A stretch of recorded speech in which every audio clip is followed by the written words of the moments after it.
Welcome in, ladies and gentlemen, to day two of the 2024 NFL Draft.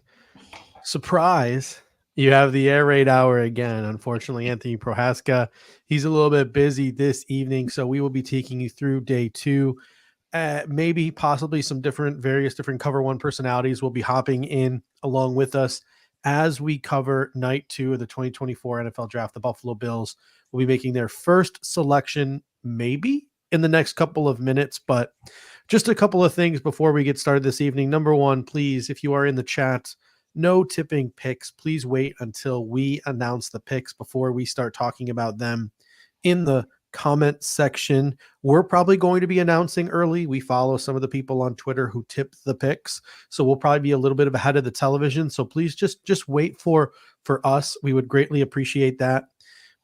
But that being said, we want this to be as interactive as possible this evening. So comments, hit it up, smash that like button, share this, get as many people as you can in here to experience night two of the NFL Draft with us, as the Buffalo Bills right now have three picks tonight. They are currently on the clock with pick number 33. They have pick number 60 of round two, and they have a third round pick now, pick number 95. But this pick right here, pick number 33, could be for sale. But currently the Buffalo Bills are on the clock. Dave, what are your thoughts here heading into night number two?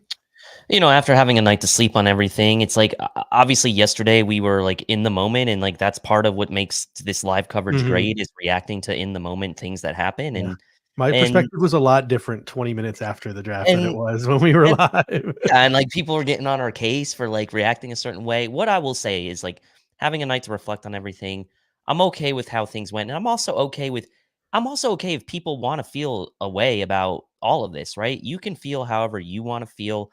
And I don't want to tell anyone how they should feel about how things went down last night. If you're upset, you can be upset. If you're not upset, that's cool too. Like, I think what I'm going to try to do, at least from the perspective of where I'm sitting, is I'm going to try to at least like make sense of it and then just give my opinion, right? And like at the end of the day, like, I'm not going to tell people how to feel about it. Tonight is shaping up to be a lot more interesting than we thought at this same time yesterday. At this same time yesterday, we literally had one pick picking tonight, and it was going to be pick 60. Now we're the first team on the clock to start night two. Interesting dynamic with now the draft being across 3 days. Brandon Beane has had an entire night and day to figure out what to do with this first pick of the second round. Probably been fielding phone calls. It'll be interesting to see if the Bills actually have zeroed in on someone here, or if they're willing to maybe move down again at this situation, because there are a lot of wide receivers on the board still. And that's, I think, where a lot of people's minds are at. But there are also some, borderline top defensive guys still out there. Dean, Johnny Newton are out there. At corner, Kool-Aid McKinstry's out there. So there's a lot of interesting names still out there. And this is what always happens. There's a good dozen to 15 names after round one settles that you're like, wow, can't believe these guys slipped into round two. And now the Bills are in the driver's seat here with the first pick in the second round. Justin Tino coming with the super chat. I always appreciate the super chat. Thank you, Justin. He says, glad you guys get to talk about new Bills players. Yes, obviously we did not get the opportunity to do that last night, but we had a lot of fun talking about the players as they came off the board. We had a lot of fun talking about the Buffalo Bills options as the board fell. And right now we're sitting at pick number 33, and we've added a third round pick. We've moved up from the fourth round. We now have three fifth round picks to play with. 4 fifth-round picks to play with, excuse me. The Bills have moved up in a lot of rounds. They got better draft capital. And a lot of those similar players that we liked at pick 28 are still on the board. Some options for the Buffalo Bills as we enter day two. I'm just going to go in order from position. I'm going to get a lot of flack for this first one, but he had a top 30 visit with the Buffalo Bills. He's projected to come off the board somewhere in the second or the third round. Trey Benson is still available, the running back out of Florida State. You've got Adonai Mitchell, Ladd McConkey, Keon Coleman, Troy Franklin, Tez Walker, Roman Wilson. If you're looking for some offensive line help, Patrick Paul, Roger Rosengarten, Kingsley Samadia, Jackson Powers Johnson, Zach Frazier, Christian Haynes, Cooper Beebe. If you're looking for some defensive help along the defensive line, Marshawn Nealon, Chris Braswell, Adiza Isaac, Johnny Newton, Chris Jenkins, Braden Fisk, Michael Hall Jr. If you're looking for corner help, Mike Sandstrill, Kool-Aid McKinstry, as you mentioned, Andrew Phillips with a top 30 visit, Kyrie Jackson, Kamari Lassiter, TJ Tampa. Hey, guess what? It's also the time of that safeties start to come off the board as well. Cooper DeJean, Von Bullard, Kalen Bullock, Cole Bishop, Tyler Newbin, Jaden Hicks. I just rolled off like 30 names. There are so many directions the Buffalo Bills can go. There is so much talent still on the board, and the Buffalo Bills now have 3 picks today. Dave, who are you zeroing in on here at pick number 33 if the Bills decide to keep this pick? Well, here I put a tweet out earlier today, and it was like different combinations of guys that I kind of liked, depending sort of on if the Bills, like, let's say, kept all of these picks in the exact spots they were, right? So one of the combinations I put out there was take Johnny Newton here at pick 33, take a wide receiver, whoever's available at pick 60, and then take Javon Bullard at, pick 95. I think that could have been interesting. An interesting combination. And the reason I didn't specify which wide receiver at 60 is because you just mentioned 7, 8, 9 guys. If all these guys are graded fairly equally on your board, then maybe you still like do what the Eagles did yesterday and you take like a Quinyon Mitchell, who's by far and away probably the top guy on their board. That could be interesting. Another option, Cooper DeJean here, and then the same thing, a wide receiver with the pick after that, and then maybe you can go defensive tackle or even Jalen Wright, who I mentioned earlier. I'll get some flack for that. Or as the popular pick, and what a lot of people talk about, you take the wide receiver here, you see what falls to you at 60. Maybe if another wide receiver is still there at 60, that's when you double dip and you make your first 2 picks wide receivers. And then you're kind of set to really do whatever you want the rest of the draft. There's not going to be as much pressure to take wide receivers later on, because I do think there is pressure for Brandon Beane to come away with at least one wide receiver tonight. But if you do that double dip right now with these first 2 picks, then you kind of like ease all of that tension probably for the rest of the draft. My betting money right now is if the Bills stay at this pick, it would be either Keon Coleman or dark horse candidate, maybe Roman Wilson as an option here at 33. But I feel like Keon Coleman seems to be like a guy that would be of interest to them. And then maybe the wild card in it is AD Mitchell, right? You've got the medical stuff with the diabetes with him, the questions about effort. I don't know if they've had a personal interview with him to figure out where his head's at, but a lot of other stories are coming out about how AD Mitchell really is a great dude, and he's like a real stand-up guy. So I don't know, right? But we've got John Helmkamp's guy, Troy Franklin, is also a possibility here, who the Bills have met with heavily. So that would be a name I wouldn't be surprised to hear called if the Bills stay put. That's kind of where I'm leaning right now as far as a short list. Yeah, we got Justin Tyndall coming over with another super chat. He says trade down and use the 5th to trade up later. I sent you a text earlier, kind of joking, like, hey, maybe the Buffalo Bills should trade down again from pick 33, try to add another 3rd round pick, and then try to use some of those 5s and those 6s and that 7 to come back up again. And let's just take 7 guys tonight and be done with the draft. like let's just do that. Because I think this is where the talent in the draft lies, is here on day 2. It's my favorite day of the draft. I love round 1. I love the excitement. I love how the thing has finally arrived. But now as a Bills fan, you're waiting until the late 20s for you to pick a player. Maybe, back in the drought era, it was a little bit more fun when we had top 10 picks and things of that nature. But to me, day 2, this is where truly contending rosters are constructed. This is where the backbone of your football team usually gets constructed, gets drafted, gets developed, etc. is right here on day 2. You whiff on day 2, you're going to have depth problems on your football team. You're going to have to go overspend in free agency, etc. So if I'm the Buffalo Bills, get as many darts as you can throw on the board here on day 2. I personally think AD Mitchell, the ceiling guy, would be the most tempting to me from the wide receiver group. But at the same time, that's a fan perspective that we think, oh, it's got to be wide receiver. It's got to be wide receiver. That might not be the Bills' perspective. Cooper DeJean is sitting on the board. That's tempting. Johnny Newton is sitting on the board. That's tempting. We had a top 30 visit with Marshawn Nealand.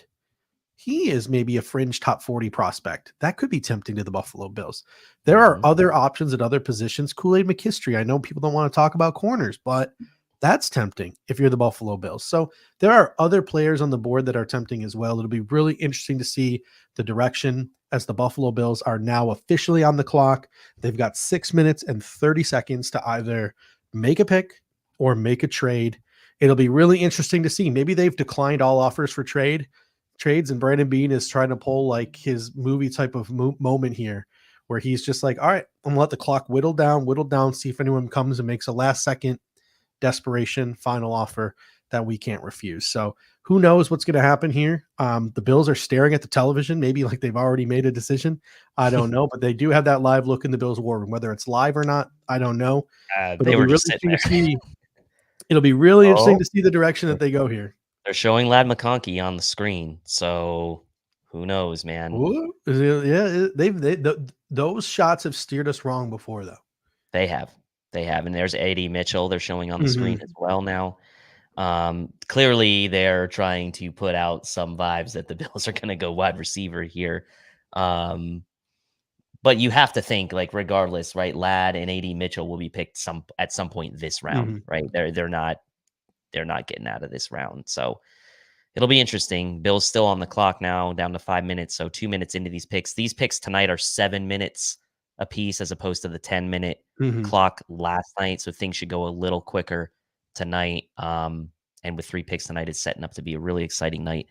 Brandon Beane's probably on the phone right now, given that typically the Bills are super quick to get their picks in. Mhm. Um, they have been very quick to get their picks in when they've been in this Brandon Beane GM regime. So guessing that they are still not settled on what exactly they're going to do here yet.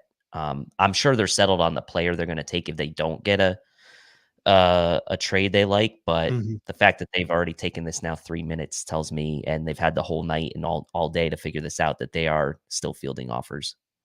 Yeah, my gut feeling, and you sort of mentioned this, is Keon Coleman. I don't know. Maybe that's smoke. Maybe that's just the media, blowing things out of proportion because a lot of media members are like, keep an eye on Keon Coleman, the first 5 picks. My prediction for the Bills is Keon Coleman at 33.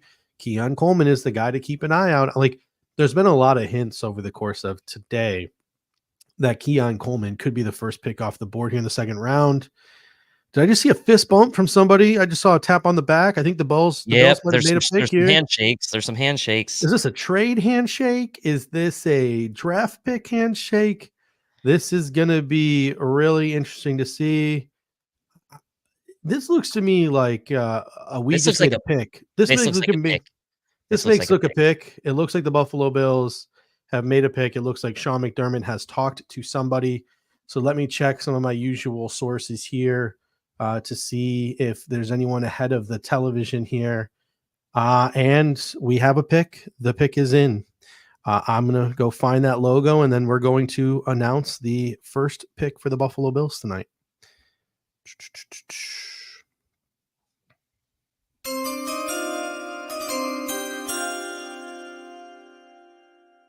With the 33rd pick in the 2024 NFL Draft. Dave, I don't know if you've seen this yet. I haven't. This is a surprise to me. Keon Coleman, Yep, knew wide it. receiver out Knew it. of State University. Keon Coleman, this was a name that has been sort of foreshadowed all day. I made it a point in this entire pre-draft process to say that I am wide receiver Switzerland. If you go back to the Bills guys Twitter handle and Mhm. you type in to the little search bar at the top, Keon Coleman, you will see pretty much me fanboying over Keon Coleman the entirety of the college football season. I was extremely high on Keon Coleman throughout the entirety of the college football season.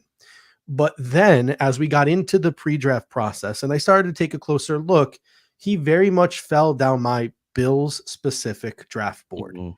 The Mhm. separation is an issue. He is not a natural separator. My best description for Keon Coleman, my comparison for Keon Coleman would be like an Allen Robinson.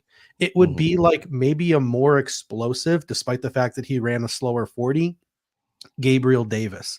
And I think this is what the Buffalo Bills are looking for. My issue is I truly believe Keon Coleman should be a big slot.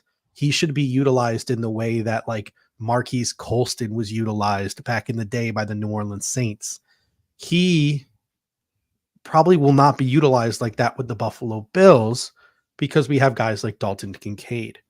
My guess is the Buffalo Bills plan on using him as a souped up version of Gabriel Davis. Go win some 50-50 balls, play on the boundary, get after it as a runner, things of that nature.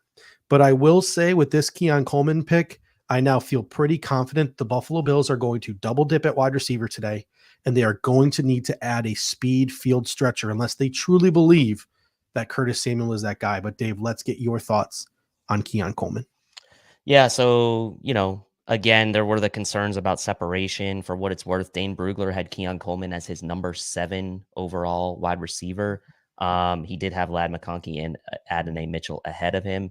You take a look at some of the things that were said from Dane in his write-up as far as strengths with Coleman. He goes on to Mhm. say, physically impressive athlete, outstanding body control, hip flexibility, and leaping skills to sky the ball and make plays above the rim. And that's like what we've been saying. Mhm. Josh Allen hasn't had a high pointer really in his entire career, right? He's had separators, he's had gadget guys, he's had some guys that are, very technical route runners, but he hasn't really had a guy of this style before in the arsenal.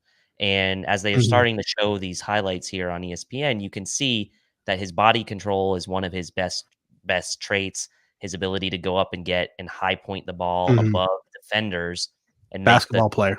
make the quote, like, Mhm. remember, like, the old spectacular catch, thing in Mhm. Madden? Like, that's kinda, like, where you would look to see, Keon Coleman fit. He's not really a burner, right? That's not what he's gonna Yeah. do, but he's a great athlete. So, look, I'm okay with it because I think as far as, like, question marks, the Mhm. question marks around him, around separation are kind of like things the Bills maybe already have Yeah. on the roster, and this presents them a different skill set that they don't already Yeah. have on the roster. So, to me, There that's the win in this one.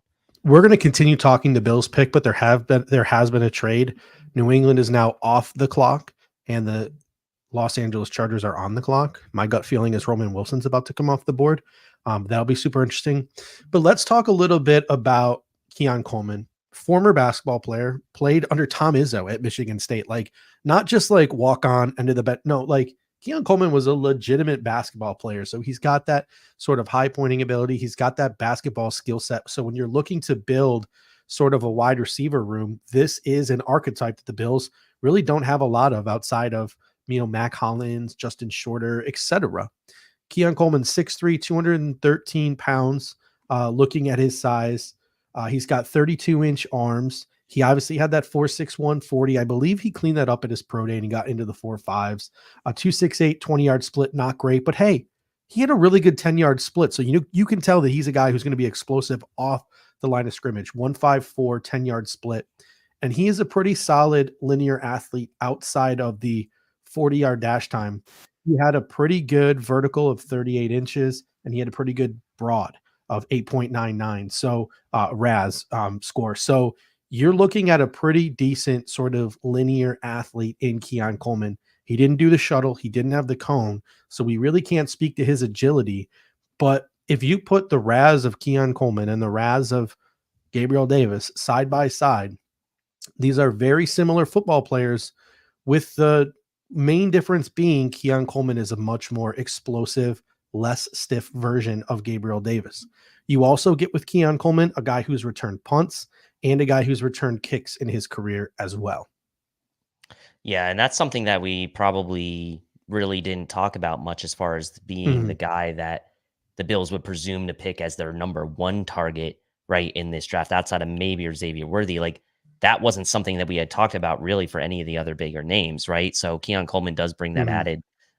that added element. I do think the more you look at his profile, it is a skill set again Mhm. that the Bills didn't have in the room really at Yeah. all, and they needed to do that to Mhm. try to round out the room. So, We have um, another pick, so I'm going to announce this pick yeah, real go ahead. quick. Go.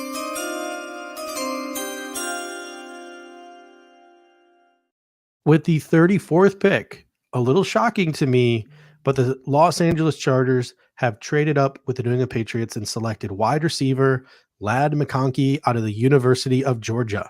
So Jim Harbaugh, the Michigan man, adds the Georgia receiver Lad McConkey. And I know there's going to be a great number of people in Bills Mafia who are not going to be happy to see some of these receivers come off the board after the Buffalo Bills select Keon Coleman. I can't stress this enough, though, with Keon Coleman. And like I said, I was wide receiver Switzerland this year.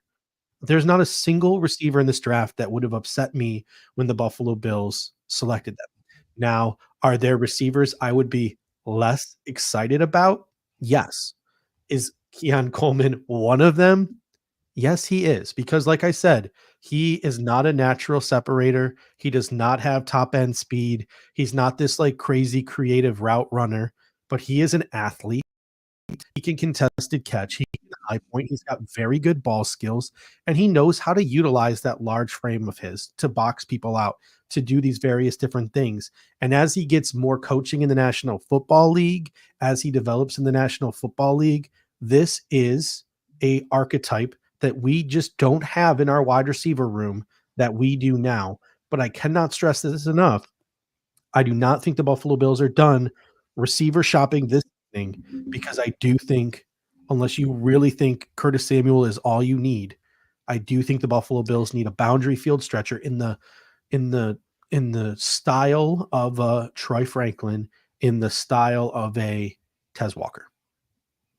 Yeah, it's really interesting. It's going to be interesting to see because Mhm. at some point we do expect the Bills to take another wide receiver in this draft. Is it going to be today? Is the question, or are they going to Yeah. wait? If it is today, what type of style are they going to complement with Keon Coleman? Like you mentioned, the boundary sort of field stretcher. I think it could be interesting as well to like Mhm. pair him up with a guy who we mentioned at the beginning, and Roman Wilson, who's been primarily a slot but is also a pretty good route runner. Like there's a lot of ways that the Bills can go if they choose to double dip tonight. I think,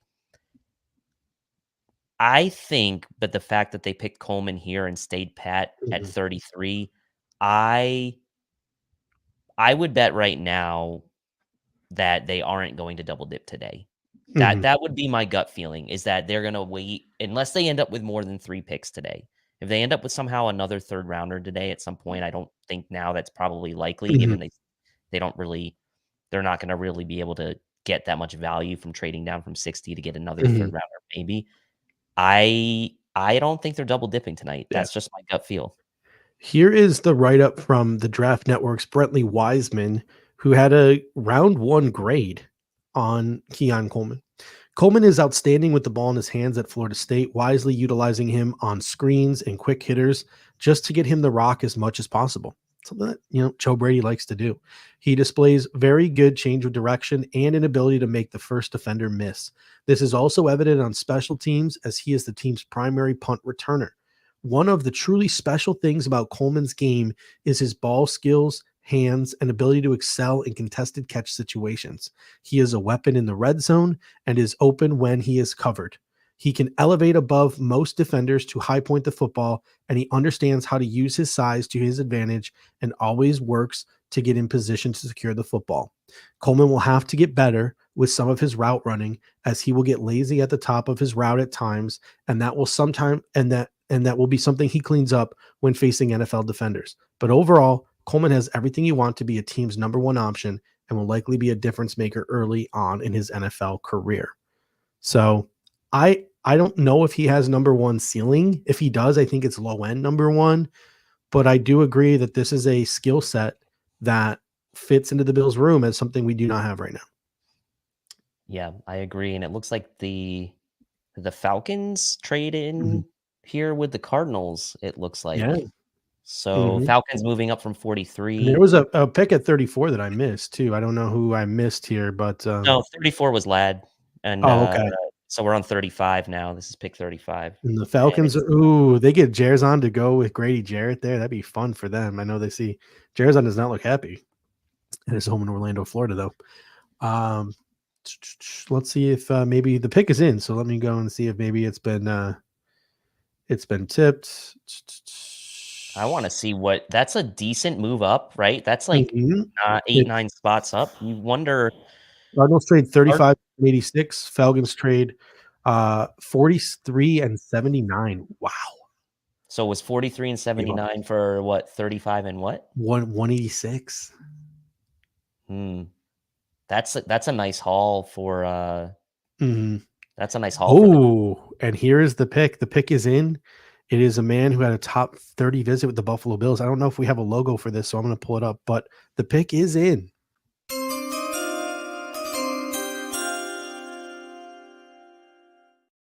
With the 35th pick in the 2024 NFL draft, and we do not have a graphic for this man.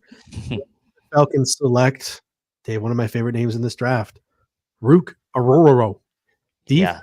tackle out of Clemson I University. didn't want to mess up the graphic. I knew I would spell it wrong. So I just He is a guy who I think has risen through this pre-draft process. He's a guy who's had a pretty solid career at Clemson. He's a 3 tech. So Atlanta gets sort of a guy to learn and to play with and alongside and behind a guy like Grady Jarrett. So a good move for Atlanta there, but it was a steep price for a guy like Aurora. So it appears like NFL front offices, based on what Atlanta gave to move up, maybe valued him higher than the draft Twitter community, who certainly maybe seems had a that way. late second, early third type of grade on a guy like Aurora. So always see that come draft time.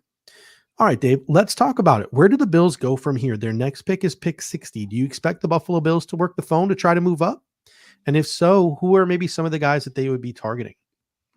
Well, that's what becomes interesting, right? Because some of the people we mentioned at the top of the show, DeJean, Johnny Newton, talk about Kool-Aid McKinstry, Jackson Powers Johnson, like those guys are all like top 30, top 40-ish players to me. Mm-hmm. And if the Bills had maybe their sights on, or if they were like had even considered maybe taking a Johnny Newton or a DeJean and one of those guys starts to fall, I think Brandon Beane can really do some work here and try to Mm-hmm. move up. Now, I probably would have gone the opposite route. I probably would have taken the defensive guy there at 33 and then waited on Coleman.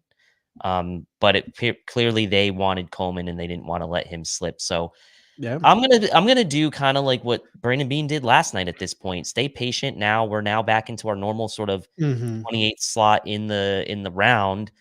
We've made the pick, and I'm gonna stay patient and see kind of how the board falls here. There's still a lot of good And players sitting there's out. there's something to be said too about the fact that New England traded the second we made our pick of Keon Coleman. So some people may be like, well, it's a reach. The team right after us, who also has a pretty glaring need at receiver, just traded their pick directly after we took Keon Coleman. So that could be a solid indicator that maybe New England was targeting Keon Coleman for their pick, because all the reports today were New England wants Ladd McConkey. New England wants Ladd. They literally just traded out to allow another team to select Ladd McConkey. So maybe that tells you what New England's thought process was on wide receiver, whether that's a good thing or a bad thing. DF Forever comes in and says, we need speed, separation, yank, cover one. Why should I love this pick? Again, you're building a wide receiver room. And I think a really good quote that I heard, and I just started hearing this quote recently from the guys over at the Ringer NFL Draft Show. If you guys haven't checked out that podcast yet, it's an awesome podcast. Ben Solak and all those guys, Danny Kelly, they do a great job. But don't let perfect get in your way of good. That's a quote that they often utilize when talking about prospects in the NFL draft. Don't let the fact that we all want whoever we draft to come in and be our alpha X wide receiver to be perfect. That's unattainable. Maybe the top 3 guys can be perfect, but anyone after Rome Odune's, like you're not getting perfection out of these guys. Right. So you're looking for subsets, you're looking for skill sets, you're trying to build a receiver room. This is one piece of that wide receiver room. You now go get your high pointer, who's 20 years old, by the way. That's another thing we didn't mention. This is a 2-contract, 3-contract wide receiver. This is a guy who can play above the rim. He's got a run after the catch ability. He can contribute as a returner. He's that big body. Like he can get after it in the run game. He fills a role in this receiver room. He's a piece of this now puzzle that we're trying to put together. The next piece, I think, is your speed. The next piece, I think, is your field stretcher. So talk to me when tonight is over, because I know you disagree, I strongly believe that Troy Franklin, that Tez Walker, that type of wide receiver is still in the cards tonight because I think we are trying to sort of take a Moneyball quote here. We're trying to replace Stephon Diggs and Gabriel Davis like in the aggregate. We are Yeah. just trying to piece together a room full of guys, and this guy will get 3 targets, and this guy will get 4 targets, and this guy will get 4 targets instead of one guy getting 12 targets. I think that's what the Buffalo Bills are trying to accomplish. It's more of the Green Bay Packers model. It's different. It takes patience. It takes vision, and it takes a little bit of trust. And I think we got to trust Brandon Beane at this point. And look, I'm not saying I wouldn't be in favor of that. Mhm. That's more of like what I Yes. predicted to Mhm. happen. But yeah, I would be on board if like we paired a Keon Coleman with a Troy Franklin, like Mhm. that's pretty enticing to me. But I do think like we see now what 2 of the first 3 picks in the second round have been wide receivers, right? And so you wonder Mhm. if it's going to start to be like guys like AD Mitchell, guys like Troy Franklin, guys like Roman Wilson are going to start coming off the board, and we're only sitting here at pick 36. So at this point, you got to start thinking, well, if the Bills Mhm. are going to double dip, is it going to end up being a guy like Malik Washington or someone like Mhm. that down the line? Anthony Um, Gould? Anthony Gould, this would be a little rich, I think, here in Mhm. this Oh, I round. know. Late day 3, Ja I would do it. Or late day Jalen 2, Polk, excuse me, I would do it. but Tez Walker, Javon Baker, Jalen Polk, I right? think it takes guys like Polk out of the equation. Yeah, 'Cause they're maybe. not the Polk is like kind of like Coleman, like he's faster than Coleman, don't get me wrong, but Polk and Baker are more in that Gabriel Davis ish mold, kind of like Keon Coleman. So I think those traits mix and match. I don't think the Bills are looking for 2 of Keon Coleman's. true. And But I'm then not so saying Baker like because again, no one's exactly alike, but in the same vicinity. yeah. No, and that's where like I think Tez Walker probably fits the Mhm. bill as the guy who would maybe be the complement. But We Commander's pick is in. Yeah, we had the pick in, so I'm gonna pull up this. Sorry, we got no producer tonight, so it's gonna be a little less smooth than usual. But the pick is in for the Washington Commanders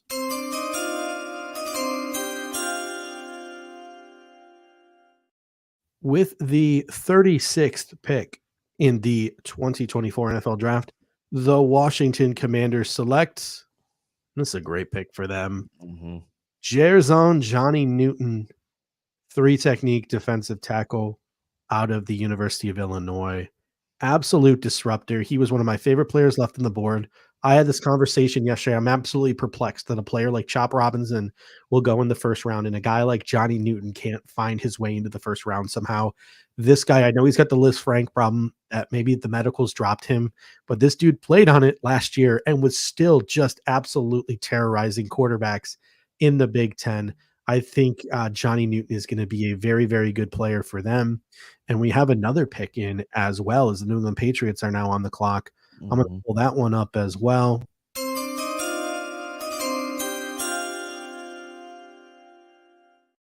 With the 37th pick in the 2024 NFL draft, and we don't have a graphic for this one, but the New England Patriots select Jalen Polk, wide receiver out of Washington University. So Wide receiver run is coming. I'm now pretty thoroughly convinced that the Patriots wanted Keon Coleman at pick Certainly seems that 34 way. and They the traded Bills. that pick right Yeah. away. And so to me, I love Jalen Polk. Have not talked about him a lot in the pre-draft process because unlike all these other receivers who were reported to have met with the Bills at the combine, had private workouts, had top 30 visits, there wasn't a peep connecting the Buffalo Bills to Jalen Polk. That doesn't mean that it didn't happen. It just was never reported. So we never really got to Jalen Polk too in depth. But to me, I love the Jalen Polk pick for New England. I'm mad that he went there. I'm mad that 2 of my favorite players in this draft, Drake May and Jalen Polk, are now New England Patriots. And it's fitting that he goes to the Patriots because who did I say when we did the wide receiver show he reminded me of? A souped up Jacoby Joey Myers. Myers, yeah. He can play the Z, he can play the slot, he can get after it down the field. He's got pretty good ball tracking ability too. He is, to me, a more athletic Jacoby Myers. So I really like that pick for the New England Patriots. And this is what's so tough about this year's draft class. On top of Brandon Beane probably picking the wide receiver that was the least popular of all the choices, any of these other receivers have better careers than Keon Coleman, and Brandon Beane's never going to hear the end of it from Bills Mafia. So Keon Coleman, I support you. I'm here for you, Keon. I'm rooting for you. I hope that other people get on board as well It's over the course of the next couple of weeks. it's tough when you are smack dab in the middle of Mhm. a huge bunch of the same position, Yes. right? Because Mhm. we talked about it yesterday, 7 receivers picks. Obviously, the top 3 were never really that realistic. Brian Thomas Jr. was the Mhm. most realistic that the Bills had a chance to get, but you're talking about you had the top 3, you had Brian Thomas Jr., Pearsall, Leggett, Worthy, okay, then Coleman smashed in Mhm. the middle of that, and now you're starting to see McConkey and Jalen Polk, right, starting to get like so now you're seeing another receiver run kinda happen after the Coleman pick, and you would expect, like, guys like A.D. Mitchell, Roman Wilson, Troy Franklin to be Mhm. coming up soon here. It's gonna be tough. It's a tough spot to be if you're the Bills because Mhm. you are in the middle of that. You let other guys go by, and you have let other guys behind you get picked, and it's really not fair to Keon Coleman, right, ultimately, Mhm. because he's just himself in this, and so I wish him nothing but the best. I hope it truly, truly works Yeah. out for the Bills and And that he's exactly what they need, and I'll be so happy if it mhm. works out for him. And Justin, we're going to get back to your super chat in a moment. I really appreciate that super chat where Dan Orlovsky sort of compared him to Brandon Marshall. I just pulled up Keon Coleman's mock draftable. So we're going to have a conversation about his measurables and his percentiles in a moment. But I think another talking point with Keon Coleman that's a good one to have comes from David Costino here. Costantino. Apologies, David. He comes in and says, football speed is better than straight line speed. Get over yourselves. So remember, Dave, the conversation we had in the combine reaction show, Mm, right? We were disappointed by Keon Coleman's 40, but then that gauntlet was, and everyone was sort of ensorcelled by Lad McConkey's gauntlet. I think Keon Coleman had the best gauntlet drill of the entire combine. The way that he surpassed 20 plus miles an hour, 21 miles an hour, he caught everything. It just stuck to his hands. He was just in rhythm the entire time. He was not swerving. He was just moving in a straight line. I think Keon Coleman showed exactly what he was as a football player running that gauntlet drill. It might not work for him in underwear running in a straight line out of a track stance, but this guy does, despite the separation issues and the analytics, he does have legitimate football speed. Now, it might not show up in some places where the Bills traditionally have expected that speed to show up, but that doesn't mean that there can't be a role or a fit for him again in this puzzle for the Buffalo Bills offense. yeah, absolutely. The age is also, like you mentioned, a big benefit. Not even 21 years old yet. Look, this pick's gonna be debated, hotly debated until training camp, until the season starts. Like it's not gonna let up, right? But I think that taking things into consideration again, it's like we don't even know what the Bills' plan is for the rest of tonight, let alone the rest of the draft, right? We talk about Keon Coleman, and people have talked about double dipping and what styles you want to pair with each other. Like, who knows? We could end up taking another wide receiver here with the next pick, like you said, and it could be something where we're saying, hey, now these guys come in, they're perfect complements to each other, they're going to add to the room. I think you're right about like the speed the Bills haven't traditionally had, but I also think it's worth a shot to take a guy that has something that you've never had before with Josh Allen. Like you have never had a player like that for Josh Allen. So we talk about a lot guys that can get open, guys that can separate, and the Bills have those guys in Samuel. Yeah. They have that, right? Kincaid. Mhm. But you gotta have some some different traits in Mhm. the room, right? You gotta have some guys that you can call upon in certain situations to do different things. So look, we'll see how the rest of this Mhm. night gets out, but I feel okay about it. And the Cover One chat, it's a debate right now as well. Mhm. Right? They're debating in there. I have too many screens open to even get involved in that chat right now. So kudos to you for having the ability to wade your way through all of those waters. But Pat Q34 comes in and says fastest gauntlet of 2023, Puka Nakua. And then Keon Coleman then had the fastest gauntlet of The 2024. the Greg and Eric are are going through some like analytic stuff. Drop rate, very, very strong numbers for Keon Coleman, Mhm. only a And 4.2% drop rate. some quotes from Brandon Beane, who apparently I'm just seeing it on my social media feed. Apparently, he came out and talked after the pick, so he's given some quotes. Big physical size, plays above the rim, were some words used by Brandon Beane. Has some run after the catch ability too. Really good release for bigger guys. We thought his release was as good as any. I think that's notable.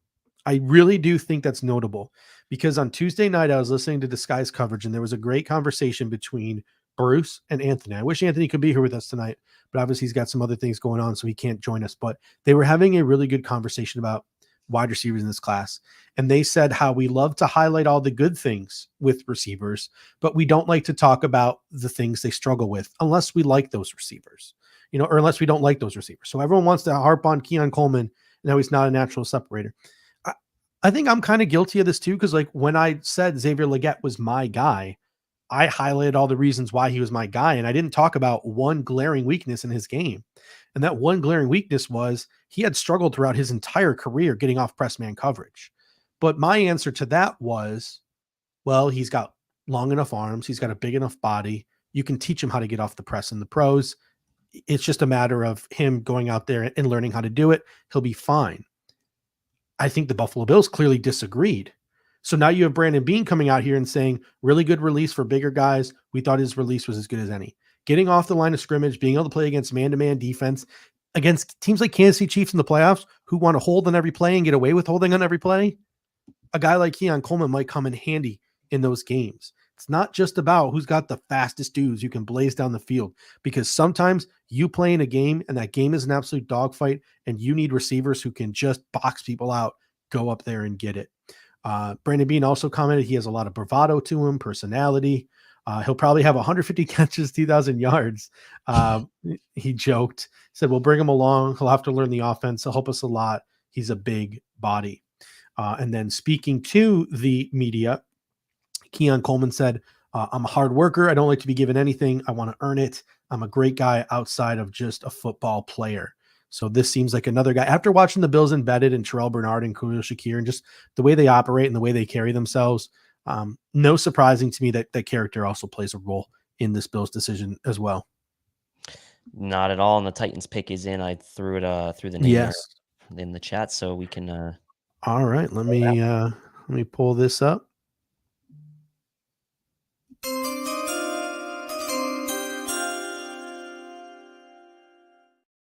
With the 30, which pick is it now? We're at 38th 38. pick in the 2024 NFL Draft. The Tennessee Titans select T'Vondre Sweat, defensive tackle from the University of Texas. And Dave, as a Bills fan, this defensive tackle run is going now, and we've had conversations. I think Brandon Beane wants a defensive tackle in this draft. Now we Mhm. Burrow go, we see T'Vondre Sweat go, we see Johnny Newton go. The pickings are getting a little slimmer as we move along here. Looking at the defensive tackles remaining on the board, if the Buffalo Bills are interested in that, and we don't know, but I have a There's some pretty good ones. There's some good ones. assumption. Maybe he just goes bargain shopping on day 3 or early day 3 for like a Jordan Jefferson type. But if he wants one of the more bona fide defensive tackles in this draft, Chris Jenkins, Braden Fisk, Michael Hall Jr., Mason Smith, Dwayne Carter sort of stand above the rest here of what remains. Yeah, and if he wants a tweener type that can get to the passer and maybe ends up playing 3 tech in the pros, Brandon Dorless is a name that's out there as well. Um, I like Fisk and Jenkins. I think if they want to take Michael Hall in the second round, I'm not going to lose sleep over it. I know Mhm. that probably a lot of people would want to wait till the third round to take him, and I get that. And we'll see, right? Like this is a run here. And T'Vondre Sweat, by the way, I know a lot of Bills fans really liked him, but like he was not an archetype fit for what the Bills have ever Mhm. done at the defensive tackle position with Brandon Beane as the GM. Like they've never gone for that huge, heavy sort of, yes, he's a 2 down player, but they've never gone really for a guy at that spot that's more than 320, 330 pounds. This is a guy that was like, what, Mhm. 360 pounds? And we got a trade alert now happening. It looks like the Panthers Yes. have Mhm. traded the pick. to the Rams. Yes, and this is the Brian Burns pick, I believe, too. So hold up, Dave. We got to get this. You did such a good job on these graphics. We got to get it in here. Could the Rams be quarterback shopping for Spencer Rattler, quarterback of the future? I know we just got into the defensive tackle situation and we've been talking sort of Keon Coleman to death, but Jordan Schultz just sent me sort of a message. He messaged me sometimes with his posts relating to the Bills. And he shared with me this tweet that he sent out about the Buffalo Bills.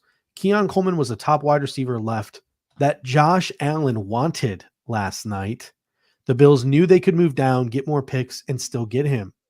So it appears like, and we've seen Josh Allen sort of make some comments in various different interviews he's done, that he's watching some of the tape on some of these college guys, and he was going to give his input to Brandon Beane. Now, we're not saying that Brandon Beane is just going to go and draft whoever Josh Allen wants to draft, but I think it's smart when you have a franchise quarterback to maybe run the receiver options by him and see what his cup of tea is.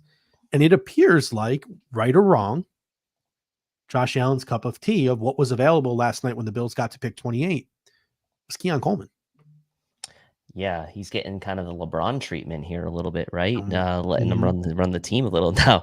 But it looks like the Rams moved. Yes. The Rams moved up quite a few spots here. Pick by the way, in. It looks like they got a second-round pick. Yes, for and next year, the Panthers got a future second rounder, which is nice for them, right? Like this next pick is going to sting Bills Mafia here.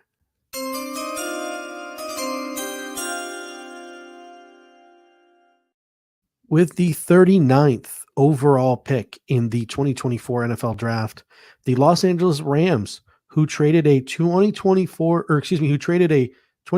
it was a fifth and a sixth. It looks like they traded a second round pick next year too. Yes, because they didn't. Okay. They're keeping their second round. They're keeping their third round pick this year. Okay. They're trading a second next year to move up. It was like about 20 spots they moved up. They've selected another Florida State player and a Bills Mafia favorite, Braden Fisk, and the defensive tackle run in this draft continues early day 2. People have noted that while there were some quality defensive tackles in this draft, a lot of NFL executives have made comments over the course of the pre-draft process, whether you want to take that for serious or you want to take that with a grain of salt. They said, like, there's some good defensive tackles in this class, but the class is shallow. And that's starting to come to fruition a little bit because you're starting to see teams giving up a lot to come get some of these defensive tackles, as we've now seen 4 of them come off the board here at the top half of the 4 of them come off the board here in the top half of the second round.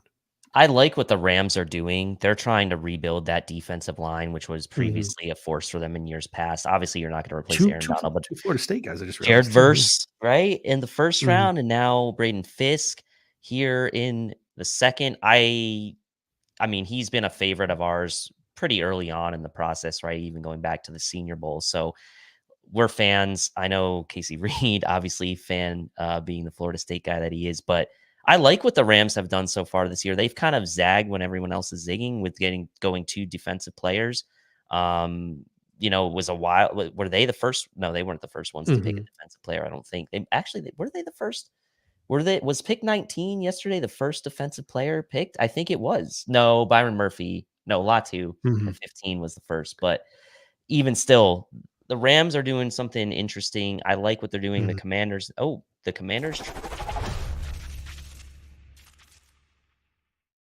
Cut you off there with the Eagles. Oh, that's okay. That's okay. The Eagles are now at the 40th pick, and on top of that, their pick is in. So I will see if I can get their pick here as the board starts to fall as we get further and further in. And it looks like they traded.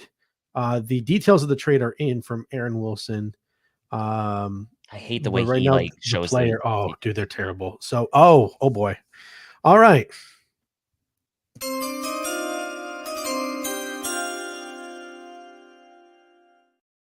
The Eagles, the Ravens, 49ers, they just continue to do what they always do. And there's just a player that everyone says to themselves, how the hell is that player there? They move 1 spot ahead of the Green Bay Packers, who we thought would take this player in the first round. And the Philadelphia Eagles select Cooper DeJean, cornerback / safety out of the University of Iowa.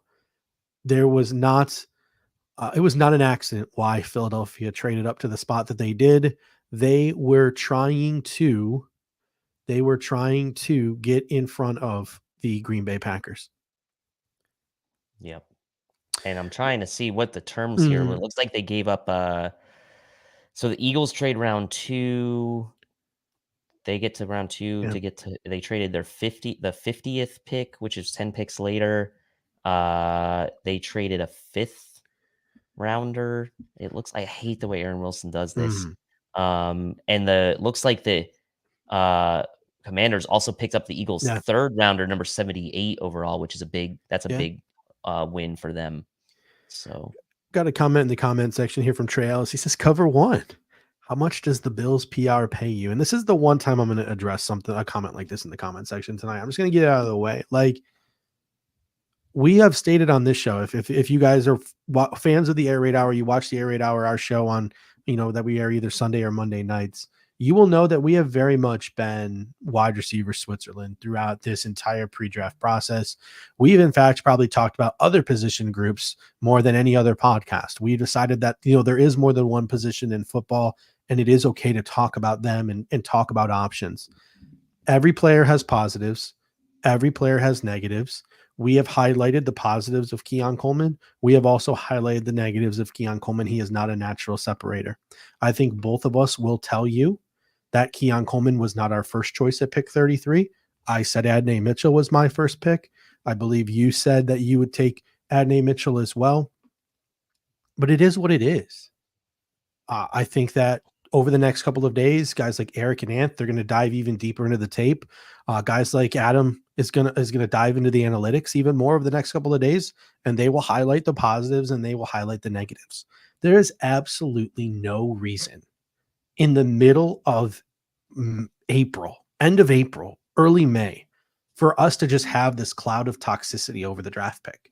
There's none.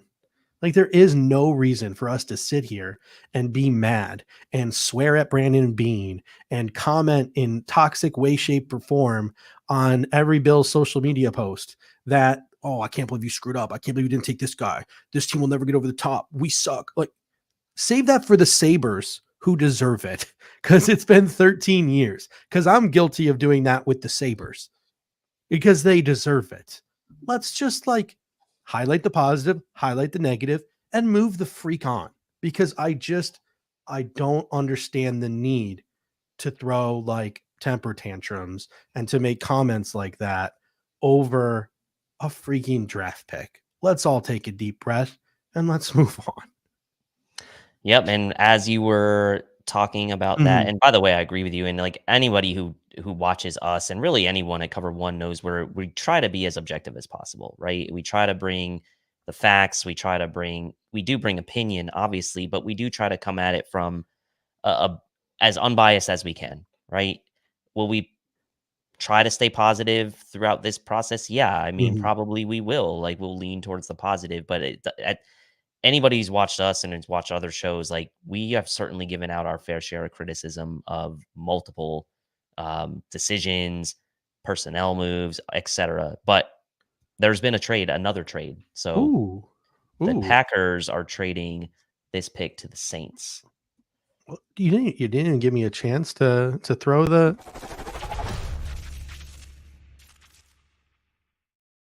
Saints are on the clock. We had the fun discussion with the Saints last night.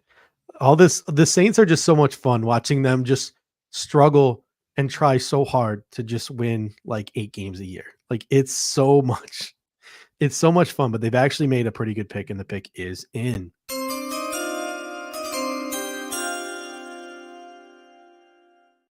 With the 41st pick in the 2024 NFL Draft, the New Orleans Saints have selected Alabama cornerback Kool-Aid McKinstry, definitely one of the better names in this draft. Key and Peele would be proud of this selection here by the New Orleans Saints of Kool-Aid McKinstry. Again, I said this before when I talked about Terry and Arnold. These are just two professional corners playing college football. I think the Saints got another really good pick here. It's just a shame that all of the positive moves they do make is just going to help them win 8 games. It just really is a shame. Because Dennis Allen is your coach and Derek Carr is your quarterback, and you are in literally.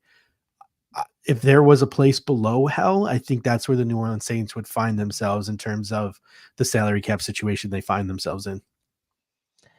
I it was like a couple years ago when the Titans made that trade and they traded Mhm, AJ Brown and they drafted Traylon Burks, and we were like, what is the Titans' plan? What is their mhm, vision? Like we were like, we don't know what they're trying to do. And that's kind of like what I feel like for the Saints. However, I will give them credit. It seems like the Saints are at least just like trying to take the best guys they can, mhm, best players they can. So like maybe this is a start of them just trying to like retool a bit. Like at the end of the day, like they went out and they gave Derek Carr big money, and ultimately that combination of him and Olave is going to be the mhm. cornerstone of that team. Obviously, Kamara is still there as well, but I don't know what that team is going to be. But glass half full for the New Orleans Saints. That division seems to turn over every Mhm. single year. It's been Tampa Bay the last 2 years, I believe, but you just never know. The Panthers Yeah. are awful.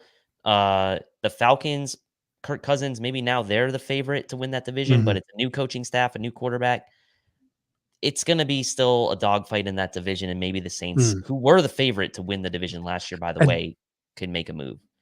I've already ranted once tonight, but I'm going to rant again because the Philadelphia Eagles just went back to back Quinyon Mitchell and Cooper DeJean in the first and second round. And then the New Orleans Saints went to Lee's Fuaga and then Kool-Aid McKinstry back to back first and second round. Guess what? Draft simulators aren't reality. I meant it when I said it last night, Dave. I mean it. I mean it, Dave. I seriously mean it. I'm not doing a single mock draft next year. I'm not going to do Okay. it. I'm All right. done. I'm forsaking mock drafts. And I know this is probably coming from the number one person who sits up till 1 a.m. on his phone while his wife is asleep and just lays in bed and just plays with the mock draft simulators. Even if I do that, I'm keeping it to myself. I'm keeping it to myself next year. I'm done. It's not Cat Madar. I'm done. Like I think we as a society need to cancel mock draft simulators. I think it's time. I'm going to lead a movement, and this is the hill I'm going to die on next year. I'm done. So when we have to do the mock draft at the end of our show next year, because that's what people tune in for, Dave, I'm gonna let you do it by yourself. I'm just gonna walk out, or I'm just gonna sit there silently and just let you do the whole thing. Just my arms Okay. crossed. I'm not gonna No, participate. the one we will have to do because it was such a success this year was the Dane Brugler Okay, all right. I'm gonna give because myself one. I'm gonna give because myself one. because it That's not a wasn't simulator. really it wasn't a simulator. It Not wasn't a really a simulator. mock draft. It was more of like an alignment of Mm-hmm. players to the picks. Mm-hmm. You're I only right. did 2. I only did 2 that I put out all Yeah. year. I mean, that's it. I don't like to put out a lot because I don't like to be the guy that's like, "Oh, this mock draft I did Mm-hmm. on, like, Yep. March 31st, I had this guy." Like, I don't know. It's just not for me. There's enough Mm-hmm. mock drafts out there. Try to not get caught up in that. But, John, an interesting That's a question. great. Should we This is a great discuss if question, the John. Bills should Thank you for trade getting us back trade on track here. we're getting back on track. It's gonna be a long night. It's okay. Could we see the Bills start to think about trading up here? We're starting to now get into the uh, Mm-hmm. the mid 40s here. The Texans pick is in, by the way, Yes. and I do think we have a graphic for this guy as Ooh. well. Can you send Um, me the name in the chat, or if you want to pull it up, you can yeah, pull it up. I'll send you the name. Then we'll get back to your comment, John, because I actually want to talk about how the board is falling at a couple of positions here. There you go. Ooh, another Bills linked player here.